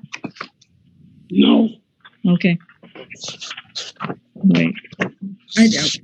What do you do? I don't know. We have a motion, right? Yeah, we have a motion to cap the PTO at 2 years, like it says in the handbook. Okay. Okay, let's vote on that, please. Okay, it's on the top of the page. Okay. Yes. Top of page 2. Wow, Yep. somebody could have said, okay, I got it. Okay. So what effect is this having on our employees as of right now? We got the list. I don't know that we should make this decision based on who's got 2 hours or 5 hours or 20 hours or 50 hours, because they should not have been accumulating them.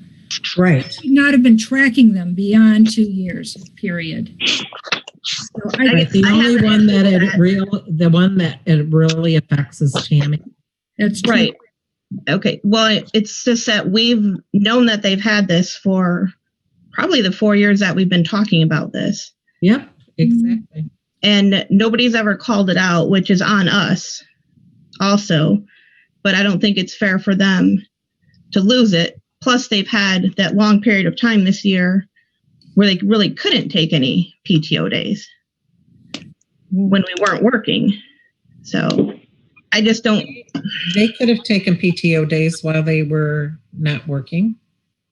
You mean they were working from home? They could have PTO days. Well, I guess you technically could, but I just don't think it's fair that we've known about it. We missed it. That's on us. That's on who should be leading human resources in the town. I was under the assumption that the handbook was gone through by Steve with the employees. Were the employees aware of the PTO in the 2 years? I think that's what the question is. And was it explained to them? Yeah, Mr. Aynes. The intent of myself in terms of informing the employees was to address it as a whole unit with all the whole manual. But when it didn't get passed that way, we were updating them on each section that had been approved. And you had not approved anything further on the PTO, so we didn't go back to what we thought was already in effect that they already knew about. I just don't feel that it was explained to them. So I will be voting no. Yeah, and this has not been a change from any of our manuals. No, it's always been 2 years accumulation. It's always been 2 years since, 2002 or whatever the first manual was.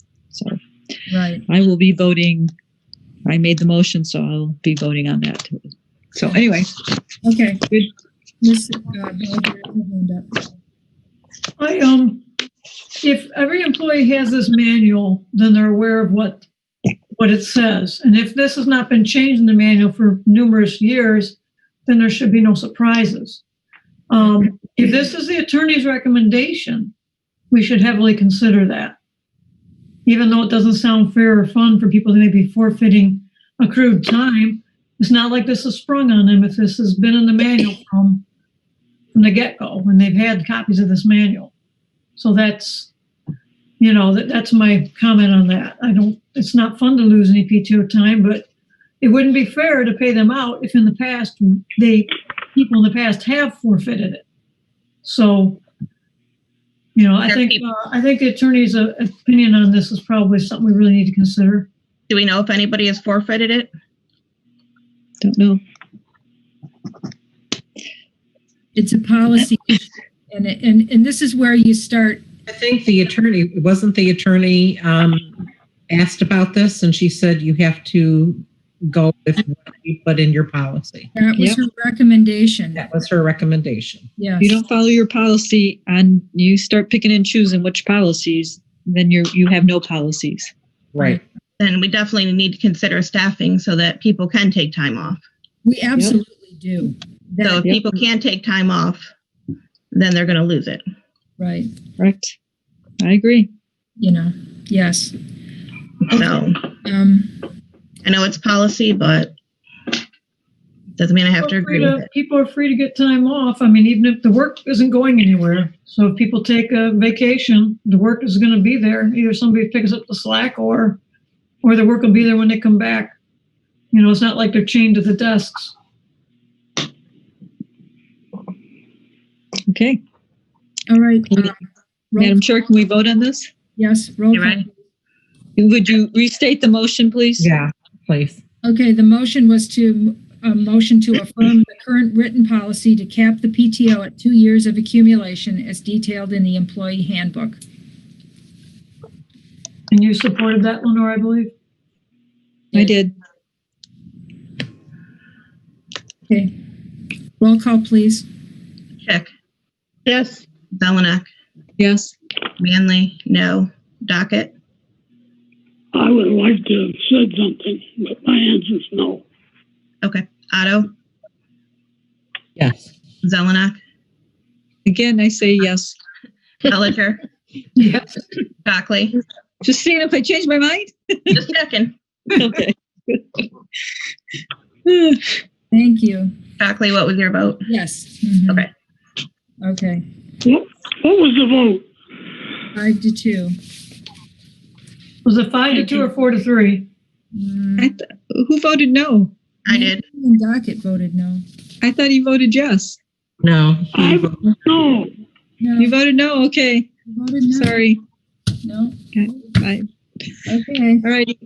Moving on to number 8.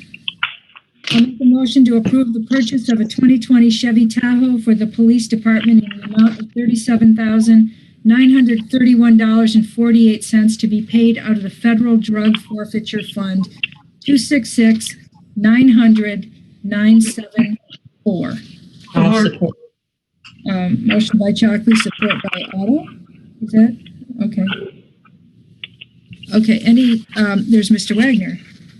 Any questions for Mr. Wagner about this one? He's hung out for 3 hours with us, 3.5 hours. I wanted to see if he got a raise or not. No. So this is for Sergeant Powell. This car, correct? Okay. All right. If there's no discussion, roll call, please. Manley, yes. Belliger, Yes. Docket, Yes. Zelenock, Yes. Chick, Yes. Otto, Yes. Shockley. Yes. So 7-0. Thank you. I guess I would like to make a motion to accept the retirement resignation of Sue Hamilton with regrets and best wishes in her retirement. Support. Motion by Chalkley, support by Belliger. She's going to be missed. Yeah. Yes, very much so. Hugely. Yeah. She takes a lot of experience with her. Yeah. Yep. She And does. she's been an icon in that department. Right. Well, I guess there's always the opportunity for retirement. You know, I mean, after you've done a job so well for so many years, it's always good to kind of go to a rewarding retirement. I hope she has a great time. Okay. When is she leaving? She has done. Sherry. Okay. We need to get her phone number. Indeed we do. I'll get that for you, Mr. Docket. Okay. Me too. Yep, I agree. Let's do a roll call. I guess we have to accept it, don't we? Belliger, Yeah. Docket, Yes. Zelenock, Yes. Shockley, Yes. Otto, Yes. Chick, Yes, with regrets. Manley, yes. 7-0. Thank you. I'd like to make a motion to permanently promote Martin Smith to the position of lieutenant and Scott Schultz to the position of sergeant. Support. Motion by Chalkley, support by Otto. Maybe these should be done separately. Why? I don't see any reason. What? Oh, okay. So what if someone doesn't want to promote one or the other one? Well, then vote no. Okay. I don't know. I don't know why we shouldn't accept the. I mean, I tend to agree. I think, should be separate, but I'm fine. I'm voting yes, but I'm fine. Okay. Are we good? Yep. I just want to, very fortunate to have both of these gentlemen. So. Are we voting on both of them at once? Yeah. Yep, we are. Okay. All right, Docket. Mr. Docket, Yes. Zelenock, Yes. Belliger, Yes. Manley, yes. Chick, Yes. Otto, Yes. Shockley, Yes. 7-0. I figured the chief was still on the line and he would have told us if he didn't want to do it. Both True. at the same.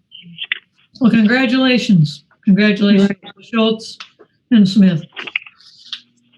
Thank you. Thank you. Okay, so I'm hoping that here we have the next item is the community center parking lot lighting, and I'll attempt to answer any questions anybody's got on it, but I'd like to make a motion to approve the agreement with DTE to install, maintain, and operate 6 new parking lot lights at the community center, and to authorize the township manager to sign the agreement. I'll support. Motion by Chalkley, support by Chick. Any discussion or questions? I got Miss Belliger first. Why would we want the DT to actually own these poles that are in the parking lot as opposed to the township owning them? Because they'll maintain them and they'll keep the lights on. Well, we're going to be paying for the cost of the lights, apparently $282 for 5 years, 10 years, how long? Forever. I'm sorry, what was that? Forever. They What do will, you mean? Is it an annual payment or is it a monthly payment? That I think that's no, what they actually do it monthly, but if you see in the agreement, there's an annual lamp charge. So all 6 lights will cost $1,645.20 to run. That's their estimate for the electricity. And then the post charges, because they are buying and installing and maintaining the light poles, and they're a decorative version. That will be an annual charge of $1,742.40. But you can see it costs them almost $27,000 to do the installation and purchase of all of those lights. But we don't have to pay anything up front. Basically, they're financing it for us well into the future. So that gets us out of paying for the materials and the construction up front. We could do that and then just pay the electricity if we wanted to. Or we could buy our own poles and it would cost us more than DTE. We got the bid from the contractor to put in a light pole and to put in a couple other light poles, but we pulled that out of the grant bid because it was high and I thought we could get it for less elsewhere. And it was suggested to me by Vidya that Van Buren has done that with their parking lot, and so they just pay it per month and it covers all the lights. And I'd like you to, I drove out to the community center a couple nights ago.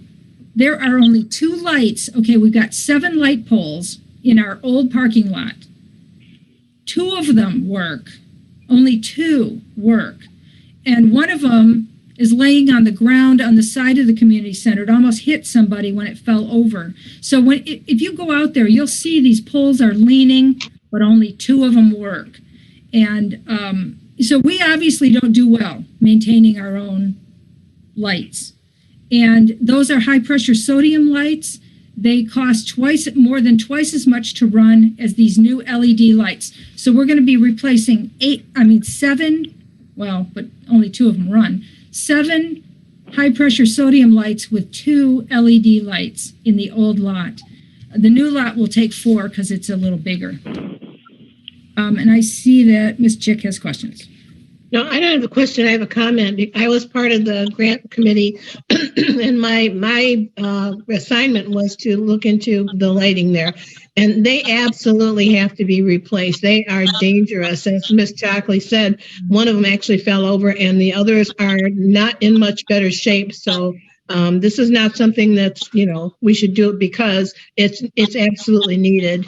So I will be voting yes. Thank you. Yeah, my comment isn't that I know the existing ones are in very, very bad shape. As mentioned, that's not a that's not a mystery there. I just was concerned with the township not owning them. Why would we want somebody else to own them and thus limit? Yeah. I don't know. It just, that's all. Well, the DTE owns all the lights that are out on the street light poles all along our streets. Now, we did replace a lot of them with LEDs, which is saving the township money. But DTE does own those poles and those lights, and we just pay them for it. One thing with them owning these lights is they can put any other materials and utility type materials on those poles. Whereas if we owned them, they could not. Oh, they won't do that. I mean, what would they put on there? Don't know. They're only 14 feet tall. I mean, it's not like they're those big, gigantic wooden poles that are normal for streetlights. These are going to look really nice, and they're going to work really well, and they're going to be safe. So, anyway, any more questions, Ms. Zelenock? So if we did it ourselves, what would be the cost? More than that. How much more?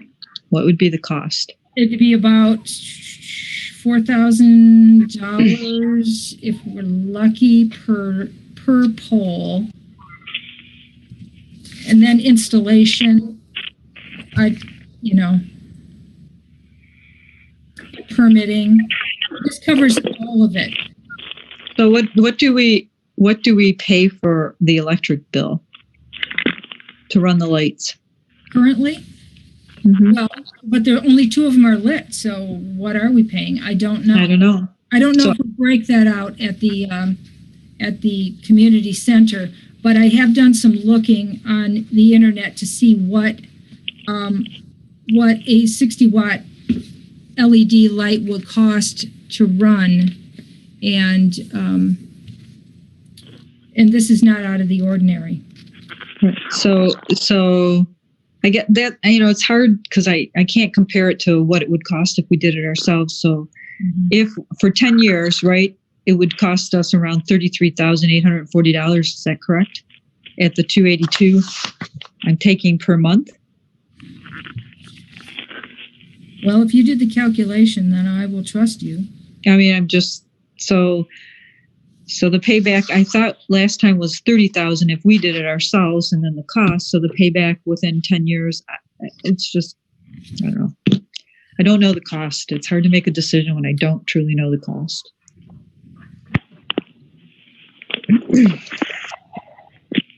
And so therefore, I think it's worthy, but I don't know the cost. I don't know how I can commit the township to a cost I don't know. Okay, I don't know what cost you're concerned about. I just don't. So how much is it going to cost us to run these lights? You said how much? $282 a month forever.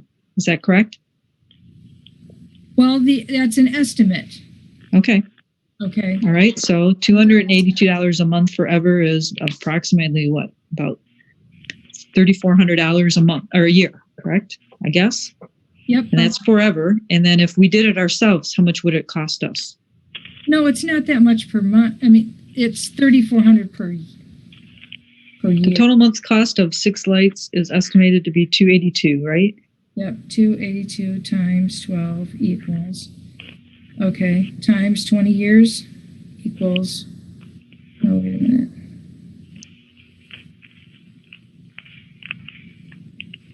I don't know. So, and again, we shouldn't be figuring out the cost of the meeting. Everything that we, we should have one thing associated with.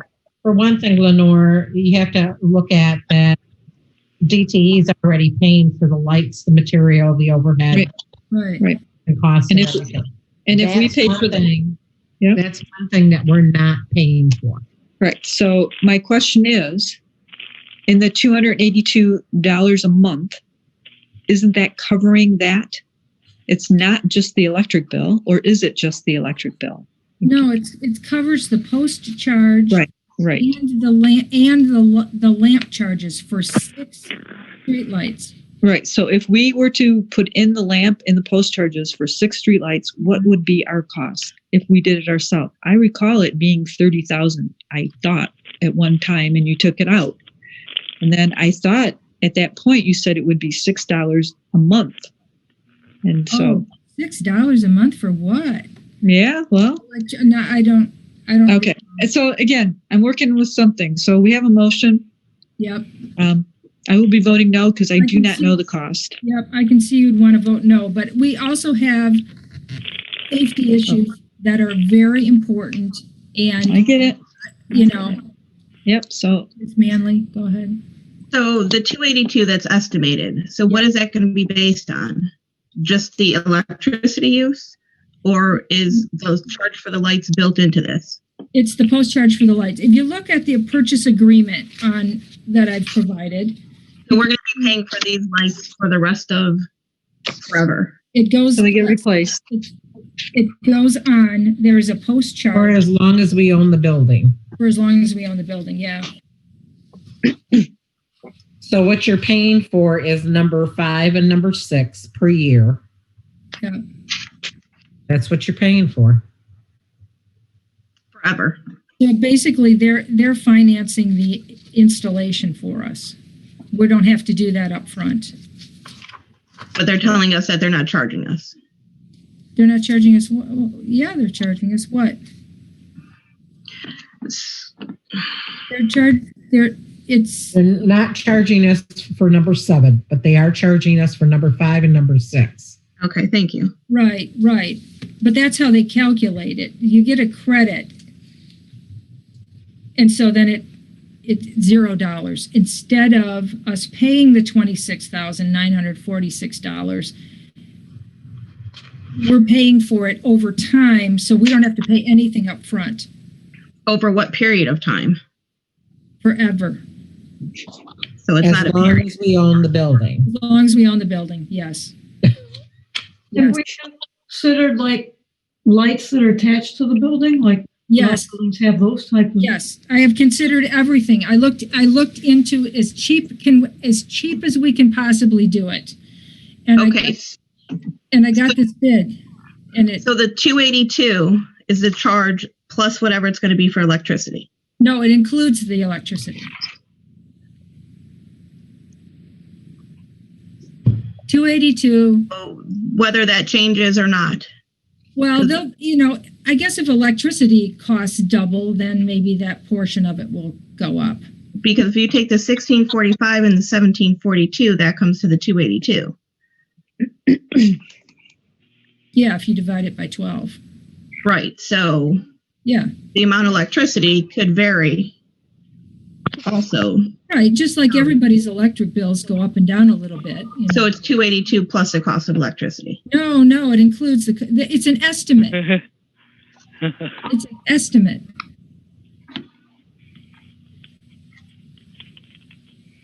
All right. And the post charges, if the equipment is less expensive, then, it wouldn't cost that much either. Or more expensive. I doubt that they're going to do that to us because how could they? I mean, nobody would want to go into a contract with them. And I did have Mr. Fink look at the contract. But we can't have a parking lot without lights. I did look at wall packs, and that was not going to be any cheaper. And they were going to stick one pole out in the back, and it was going to, and it was still going to be very expensive. So this was the best thing I could find. It's at $0 of today's dollars, and the post charge will be, as inflation and everything else goes on, it will be totally worth it to do it now. So in the terms of agreement, the 5 years and the 10 years, what is that referring to? Number 9. Yeah, number 9, it doesn't apply because we're checking the post charge box. So it's not the 5 years. So it's 10 years. No, I asked him about this too, and he says, no, it's forever, but they're working on eliminating it after a period of time. So they don't have that written into the agreement yet.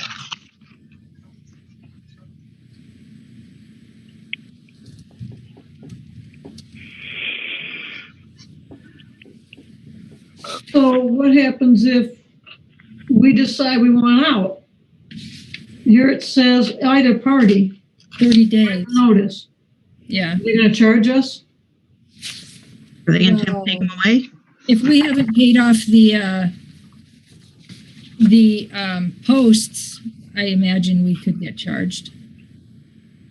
How much are the posts? Stay in there. That's the thing, we don't know. $1,946.08. 6 posts.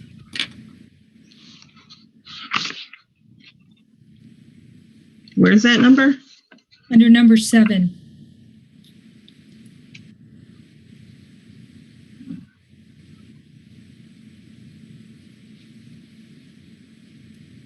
What dollar amount did you say? $26,946.08.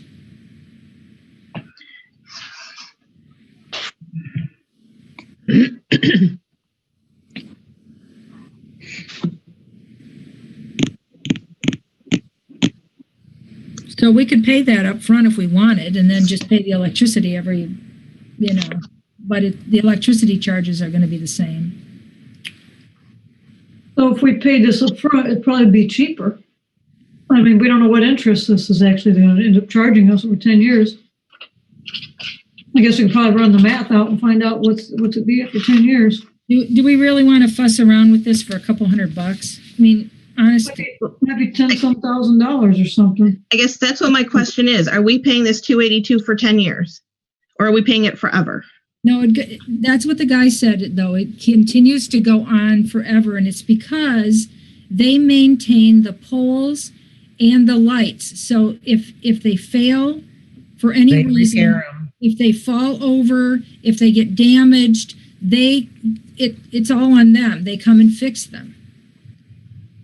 I mean, look how we've done with the 7 poles in our parking lot. One of them has no top. One is busted on the other side. We have actually wires sticking out of the grass from a bollard that got hit and is gone. It's sticking out of the grass in the front of the community center. We don't take care of our assets.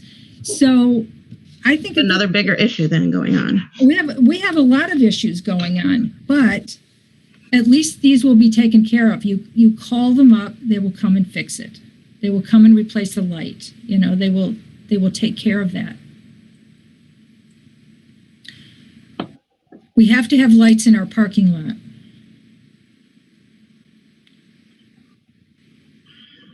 Now, if somebody wants to go out and find a better deal, have at it. But okay, I called the question. This is almost 11 o'clock. Yes, please. More items to go through. Okay. Shockley. Yes. Otto. Yes. Zelenock. No. Belliger. No. Chick. Yes. Manley. No. Docket. Mr. Docket, are you here? Star 6 for Docket. He's muted.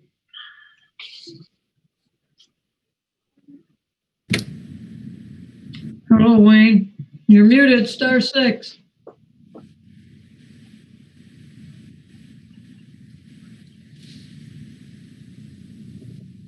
He has his hand up. Where is he? He's an attendee. Oh, there he is. Okay. He needs to unmute. Star 6, Mr. Docket.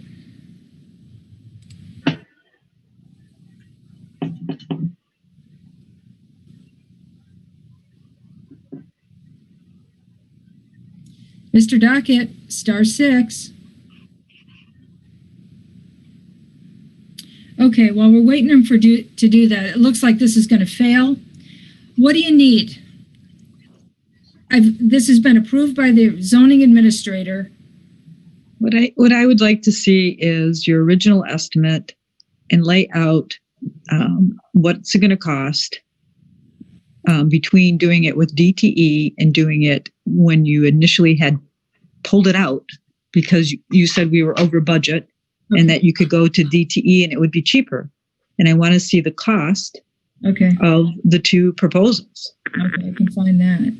And I want to see, what it is truly going to cost us on both of them, on the proposals.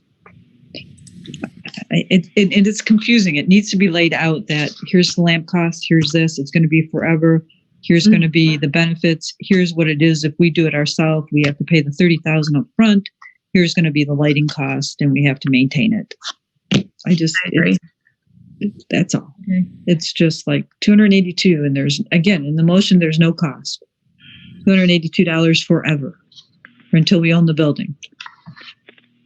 All right, I'll bring this back on November 10th. Yep, I think that would be good. Okay, we've got to get this done. We cannot have a parking lot with no lights. Well, technically, we probably could. It wouldn't be in the best interest because we are the government, and we are the government. But I would not be in the safety issue of the people. I get it. Right. I just need to know. And you say we cannot put the lighting on the building. Oh, I've got the quote for that. Okay, so that's all I'm looking for. Here's the DTE. Here's what if we do it on the building. Here's what it is, and here's the cost. Why don't we move on, and she can provide us all those good things next meeting? Yep, that's what I'm looking for. Thank you. We discuss if we can put anything off, considering it's 11 o'clock. So the problem being is that the motion failed. The person that brings it up has to be somebody that is no. No, right? not that's within the same meeting, I think. We can bring it up for reconsideration. Yeah, if Marlene and Ms. Chalkley gives me all the information, I would certainly bring it up. So right, that will not be an issue. Okay. It's not that I don't want to vote for this. I just need to know what I'm voting for in comparison of my options. $282 forever seems a long time. Yeah, forever payment's a little troubling. That's all. I'll see what I can get from Brandon with DTE to see what. Yeah, that's all. That. Is there possible that we could move 13, 14, and 15 to the next meeting? We've been talking about the building schedule forever, and that's going to take quite a while. 13, 14, 15. Well, I'll go through that one pretty easily. Well, that helps. Yeah, we can put well, this would be so quick. I mean, you don't think so? Yeah. DDA, can we do the DDA? We have a meeting tomorrow, and I'd like Mr. Ritz to participate as a member. If we can get through the next the next 15 minutes, let's do it. But okay, do it, guys. All right, the community center flooring. Are you even going to be reasonable about this? Or should I just throw it off until the next time? Just put your motion up. Okay, I'd like to make a motion to approve the contract with Shamrock Floors to replace the flooring in the community center at a cost not to exceed $7,700 and to approve an additional $300 for paint and supplies for volunteer help. I plan to go pull up the old stuff myself so that we can get this done. So, support. Motion by Chalkley, support by Otto. Question. What is the flooring material, and what was the purpose of the choice of the flooring material? This is not the hospital grade material, is it? No, this is the Armstrong. It's got, I included the information in the packet. It's standard VCT tile with the Diamond 10 technology.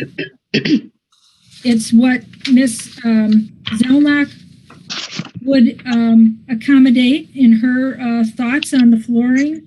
It's a solid vinyl composite, and it goes all the way through. So the top does not wear off. So if it gets worn, you can actually re-polish it and re-wax it, and it should look just as good as new. Did they give us in here a per foot charge that they're charging us per foot? Well, I gave you the bid. It's on page. It's in back of the map of the flooring of the community center. So it's $1.35 a foot. For the installation too? No, it's all broken down. The total bid is all broken down. You have to look at the quote. You have to look at the bottom.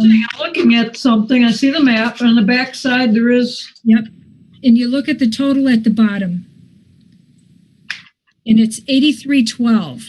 But I see the 8 through 12, yeah.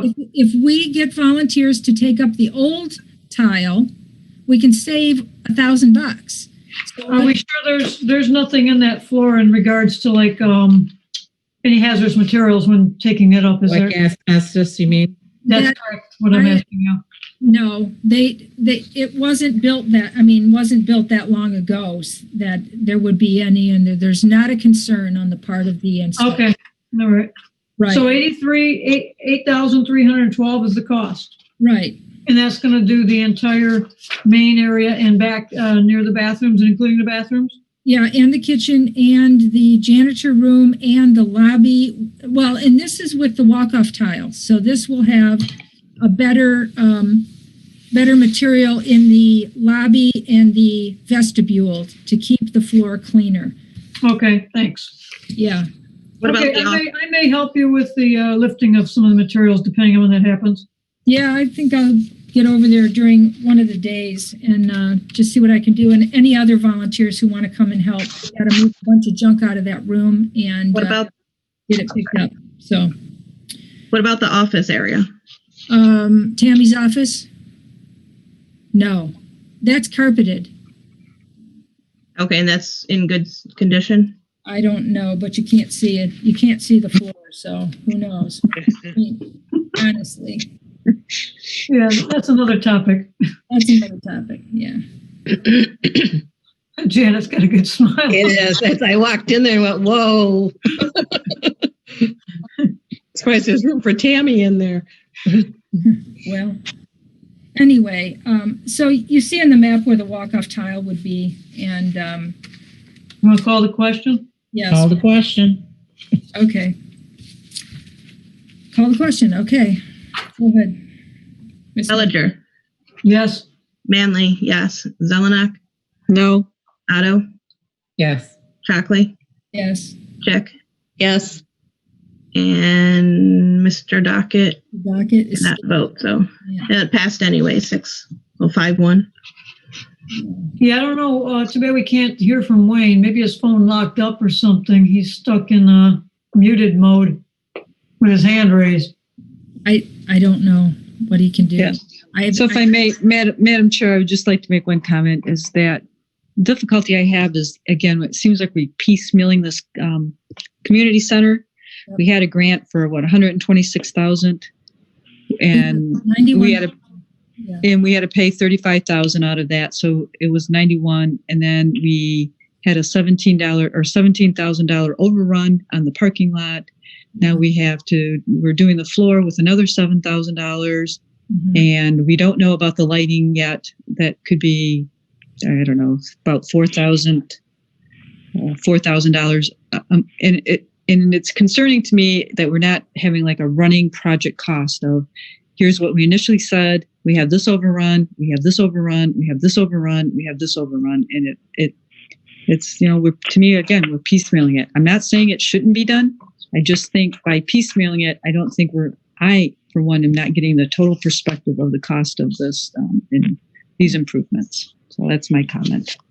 Well, I think it's, I get it. And I've started to make a list, but there's so many little costs of this and that, I know. We can talk about And it. Okay, sounds good. Thank you. But I think we need to have it. Yeah, Like Laura said, we need to have it so we can see what the cost is. The one thing that we haven't done good at, and you guys commented, is that we're not taking care of our assets. So whether we pay for these costs one way or another, or piecemeal them together in order to pay for these costs, we still need to have a running list of what it is costing us. I understand. Yeah, I can do that for you. Okay. By the next meeting, I'll have it. That would be nice if you bring it with your information. Okay. For the lightings. Okay. I'd like to make a motion to approve the appointment of Matt Ritz to a term expiring June 30th, 2024 to the Downtown Development Authority. Support. Motion by Chalkley, support by Chick. Any discussion? I just have one question. Sure. Has he acquired the building yet? Yes, he has closed on it. Okay, thank you. Yep. So roll call, please. Manley, yes. Belliger, No. Zelenock, Yes. Otto, Yes. Shockley, Yes. Chick. Yes. So 5-1. Okay, thank you. Okay, so building fees. Oh, man. Okay. You want to launch into this? I'll make a motion to move to increase the building permit fees Support. to $25 non-refundable application fee plus $7 per every 100,000, right? No, 1,000. 1,000. 1,000, sorry, of estimated construction value effective January 1st, 2021. Support. Okay.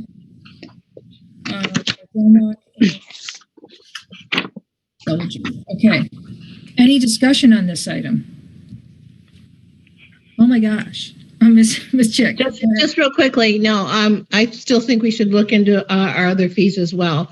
This was just for one fee, and I really think there's room Right. for the others. So that's all. Okay. Well, it's a stopgap anyway. So, Right.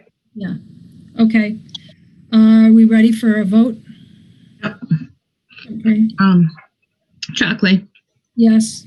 Chick, Yes. Otto, Yes. Zelenock, Yes. Manley, yes. Is that everybody? Belliger, yes. Belliger, sorry. Okay. Except that we still can't get Wayne. When he finally gets on, we're going to hear from him. Okay. His phone probably died. I don't know. Said it was going to. It would have shown if it died. It would have. Okay. Well, maybe. Okay. The next, Miss Otto, would you like to take this one? Yep. So this is one that I thought, because when we went through our budget, both the Parks and Rec Board and the Land Preservation Committee, both their budgets were cut. And I thought that since we did get an increase of 0.9% in our revenue sharing for 2020-2021 budget, that we would put back the appropriations of $5,000 for park and $5,000 for Land Preservation Committee. Are you making a motion? I'm going to make the motion to allocate. I'm going to do them separately if everybody's okay with that. Yep. I am making the motion to allocate $5,000 for Parks and Recreation Board for the fiscal year 2020-2021 budget, and to request that the board provides an itemized plan for the budgeted spend for fiscal year 2020-2021. Support. Motion by Otto, support by Chick. Any discussion on this one? I want to say this is on top of the money we've already given them for their master plan redo as well. I would say this is separate from that. Yeah. This is for park, like garden, community garden, a bark park, and various things. Whatever you use it for, yes. Would it apply to the non-motorized path we have to Barker Road and stuff too? Are those considered part of the Parks and Rec? I don't think we ever did. No. You mean the play path that we? Play path. Mm-hmm. Not really, because the township already pays. We already take care of that, but yeah. Taking care of it, plowing it, that type of thing, that would have been covered under there if that's what we thought it would be. Yeah. Consider that as such. Okay. I would consider the play path as the same as snow removal. Mm-hmm. Yeah. Okay. Okay. Anything else? All right. Roll call, please. All right. Manley, yes. Otto, Yes. Zelenock. She's muted. I'll come back to her. I'm yes. Sorry. Thank you. All right. Belliger, Yes. Chick, Yes. Shockley. And docket is still muted. Right. What's your vote, Marlene? Yes, I did. 6-0. 6-0. Yeah. Okay. Okay, I want to make the motion to allocate $5,000 for the Land Preservation Committee for fiscal year 2020, 2021 budget, and to request that the committee provides an itemized, and this would be for administrative itemized plan for the budget spend for fiscal year 2020, 2021. I'll support. Support by, that was Zelenock? Okay. Correct. Okay. What else? Yeah, go ahead. You know how I feel about this, and I'm going to repeat myself. I understand that some struggle with their elected positions, and some find it hard to say no to playing Santa Claus with other people's money. It takes a strong person and a principled public servant to put up the stop sign and say, no, this is something that should not be funded with public money. Taxpayers will be asking to pay for land preservation objectives with no privilege of use. On the campaign trail, there was a couple of topics that were very heated, and one was property taxes and the spending of taxpayer money. I've said this, and I believe this firmly, that I feel land preservation should be autonomous. It should be a standalone organization, separate, not hampered, literally hampered by the dictates of township government. I feel it should be a separate, autonomous organization or society or club of motivated and possibly dues-paying members that willfully and eagerly working towards land preservation goals, perhaps similar to the Northfield Township Historical Society, but even better and bigger. And I was kind of wondering if maybe even perhaps they could tie into equestrian interests in the community as well. So I really do feel that land preservation should be divorced from the township. I feel they should be a standalone organization, and I would support that. And I think they would get a lot of benefit from people that can afford to participate, and they eagerly want to participate and actually grow organically. Thank you. Thank you, Janet. Ms. Chick. Yeah, I think I just want to understand the $5,000 is not money that we're providing to the purchase of easements. I put it administrative itemization. Okay, I just want to make that clear that this is for education materials or whatever else they're doing with their website. Printing, anything that they would need to do. Okay. Yes. But finding more ways to spend taxpayer money is not a way to, you don't lower taxes. You don't save the public money by finding more ways to spend the money.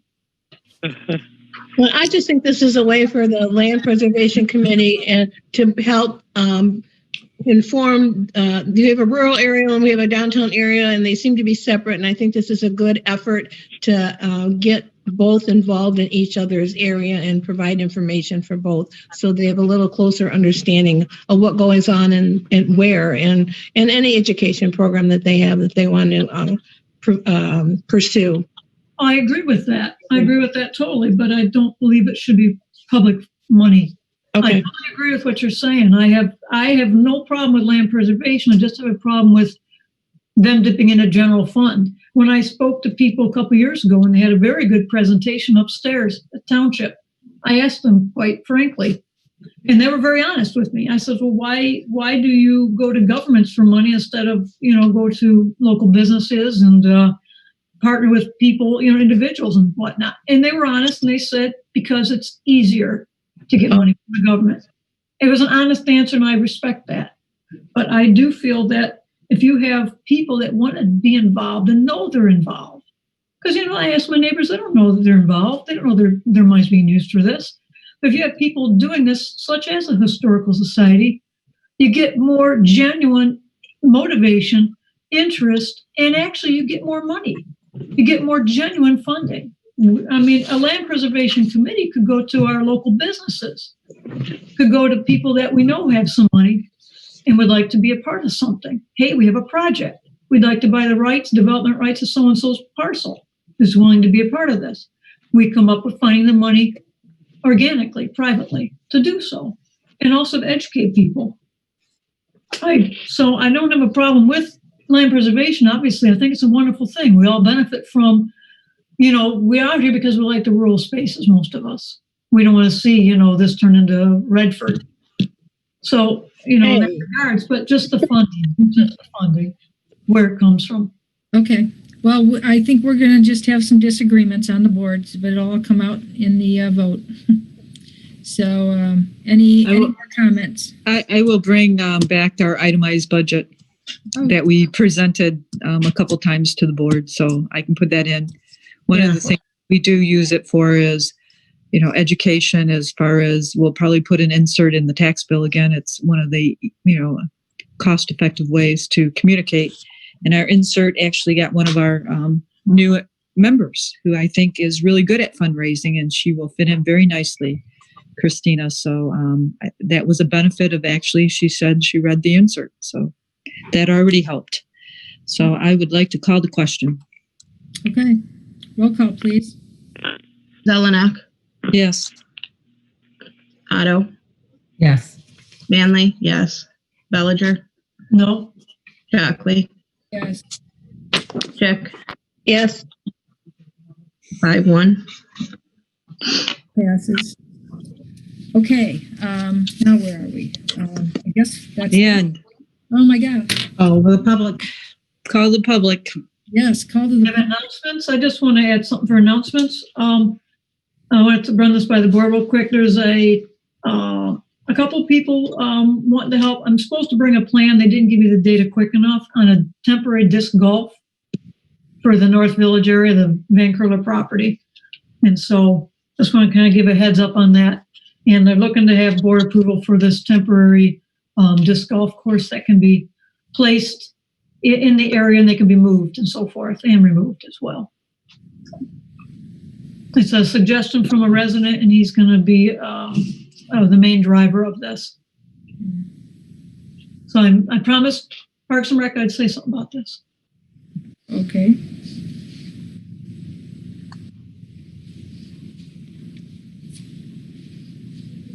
So when's it happening? I mean, what? Hopefully going to the next board, more of an outline and a little map that he's got, a temporary map of the course, and some information on the baskets and so forth, and installation. Yeah, doesn't it need board approval? Yeah. That's, I think, what that's what Parks and Rec is asking. Is the board to approve that, and I assume they probably would. Okay. Well, bring it back. Okay. Great. Yeah, I mean, what I would, Madam Chair, I'd like it to go through Parks and Rec and have them, look at it and say, yep, looks good, and make a recommendation to the board. Yeah, we kind of did that. So, okay. I will perhaps. Yep, a formal recommendation, an outline and a formal recommendation, Parks and Recs, I think would be very helpful. Mm-hmm. Okay. Second call to the public. Do we have anyone who would like to share their thoughts with us? Please keep the time to 3 minutes, and it's not an opportunity for dialogue or questions and answers. So, does anyone want to put their hand up for second call to the public? There we go. I knew I'd get somebody. Hello, Mr. Olney. Go ahead. Adam Olney, 9315 Lakewood Court. If I'm staying up this late, you're going to hear from me again. So, first off, Mr. Dockett, if he's not even on here, and I doubt he listens to the recordings, not knowing this might be your last meeting, I'd just like to thank you for your service to the community. And if you hear this, I look forward to the possible opportunity of being on the board and hearing from you on the other side. So, from there, just like to welcome Matt Ritz to the DDA. I know it's not something happening tomorrow, but the Kheti growth facility and that whole plan they got there, I think that's a great addition to our community. Obviously, being in the DDA district, that will really help offset the amount that we need to make up, so the DDA can start collecting some TIF funds and actually start having a productive DDA and worry less about benches and actually get some work done. So other than that, please everyone get out and vote on Tuesday. And I look forward to likely seeing most of you out there on Tuesday. Have a good evening. Okay, anyone else? So we got Mr. Dignan. Go ahead, Mr. Dignan. Good evening. Thanks. Thank you very much, Madam Supervisor. I just wanted to thank the board for allocating some funds to additional funds to Parks and Rec and to the Land Preservation Committee. Both of those have some very hardworking folks there, and I look forward to seeing their plans and what they're looking to do with that. I also just wanted to speak a little bit on the lighting for the community center. And, I think if you look at the lighting at the community center now, you can tell without a DPW or a Department of Public Works that can address lighting and other such things in the community, it's very hard to purchase those things and maintain them without long-term contracts. Buying lighting as a service is kind of what you're doing with DTE. You're kind of saying, hey, we just want to pay you to light this lot. And, there's a cost to that. But on another front, if it doesn't look nice, you call them and they fix it. If there's a question, they come out and fix it. And you don't ever end up with dilapidated infrastructure. And, that's a very important thing. I think it also reflects on our community. So I know that I think most board members were just looking for more information to be comparative. And, I can't argue with that. But I appreciate your guys' time and dedication. And thank you very much. Have a good night. Thank you. Okay. That's all. Anyone else would like to address the board? Okay. Seeing no one, we can move on to board member comments. Anybody want to say anything at this late hour? Miss Otto. Yeah, I just wanted to make a quick thank you to Mr. Dockett. I know I've been with Mr. Dockett on the board for the past 8 years, and I have learned much from him. He has very great history with the township, and that is always very valuable in making decisions. He's given so much to our community in the 12 years, and he has been very dedicated being on the board. He truly earns the right to walk away from this board with pride. Best wishes to him on ending this journey and starting a new one. And I also want to encourage all those who are eligible to vote and who have registered to vote to get out and vote. Thank you. Any other board member? Okay, Ms. Chick.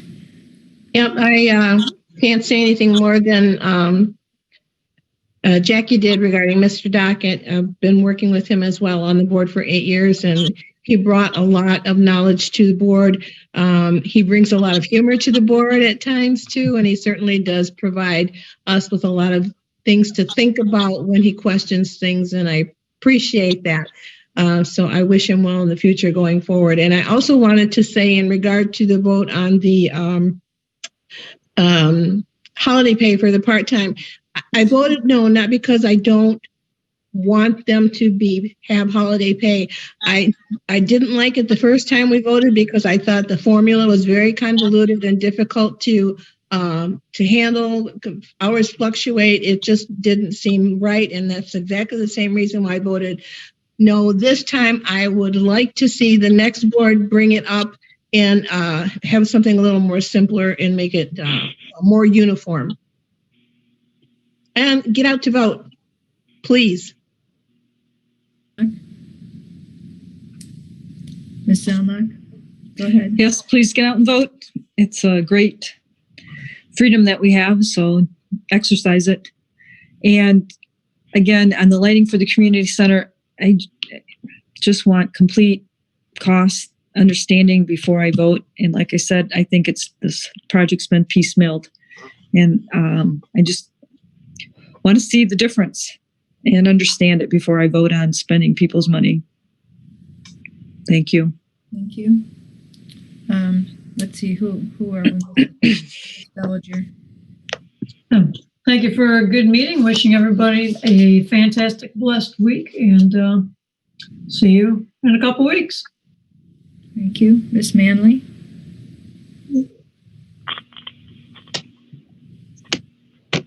Miss Manley, do you have anything? She disappeared. I guess I have, I would like to say that about the community center,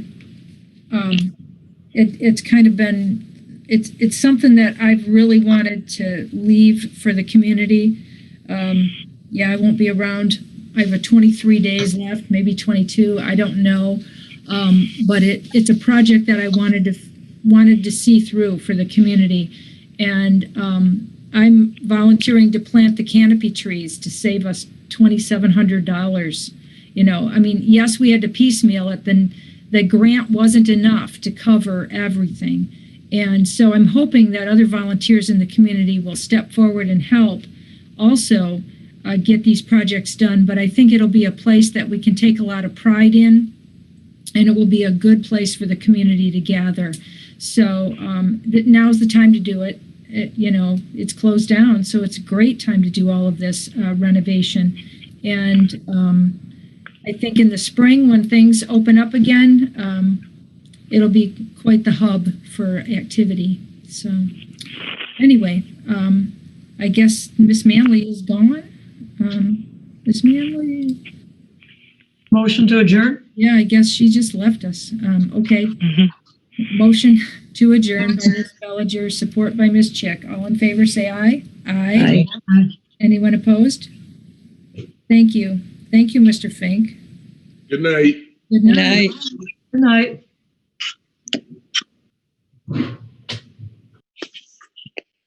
Uh-oh.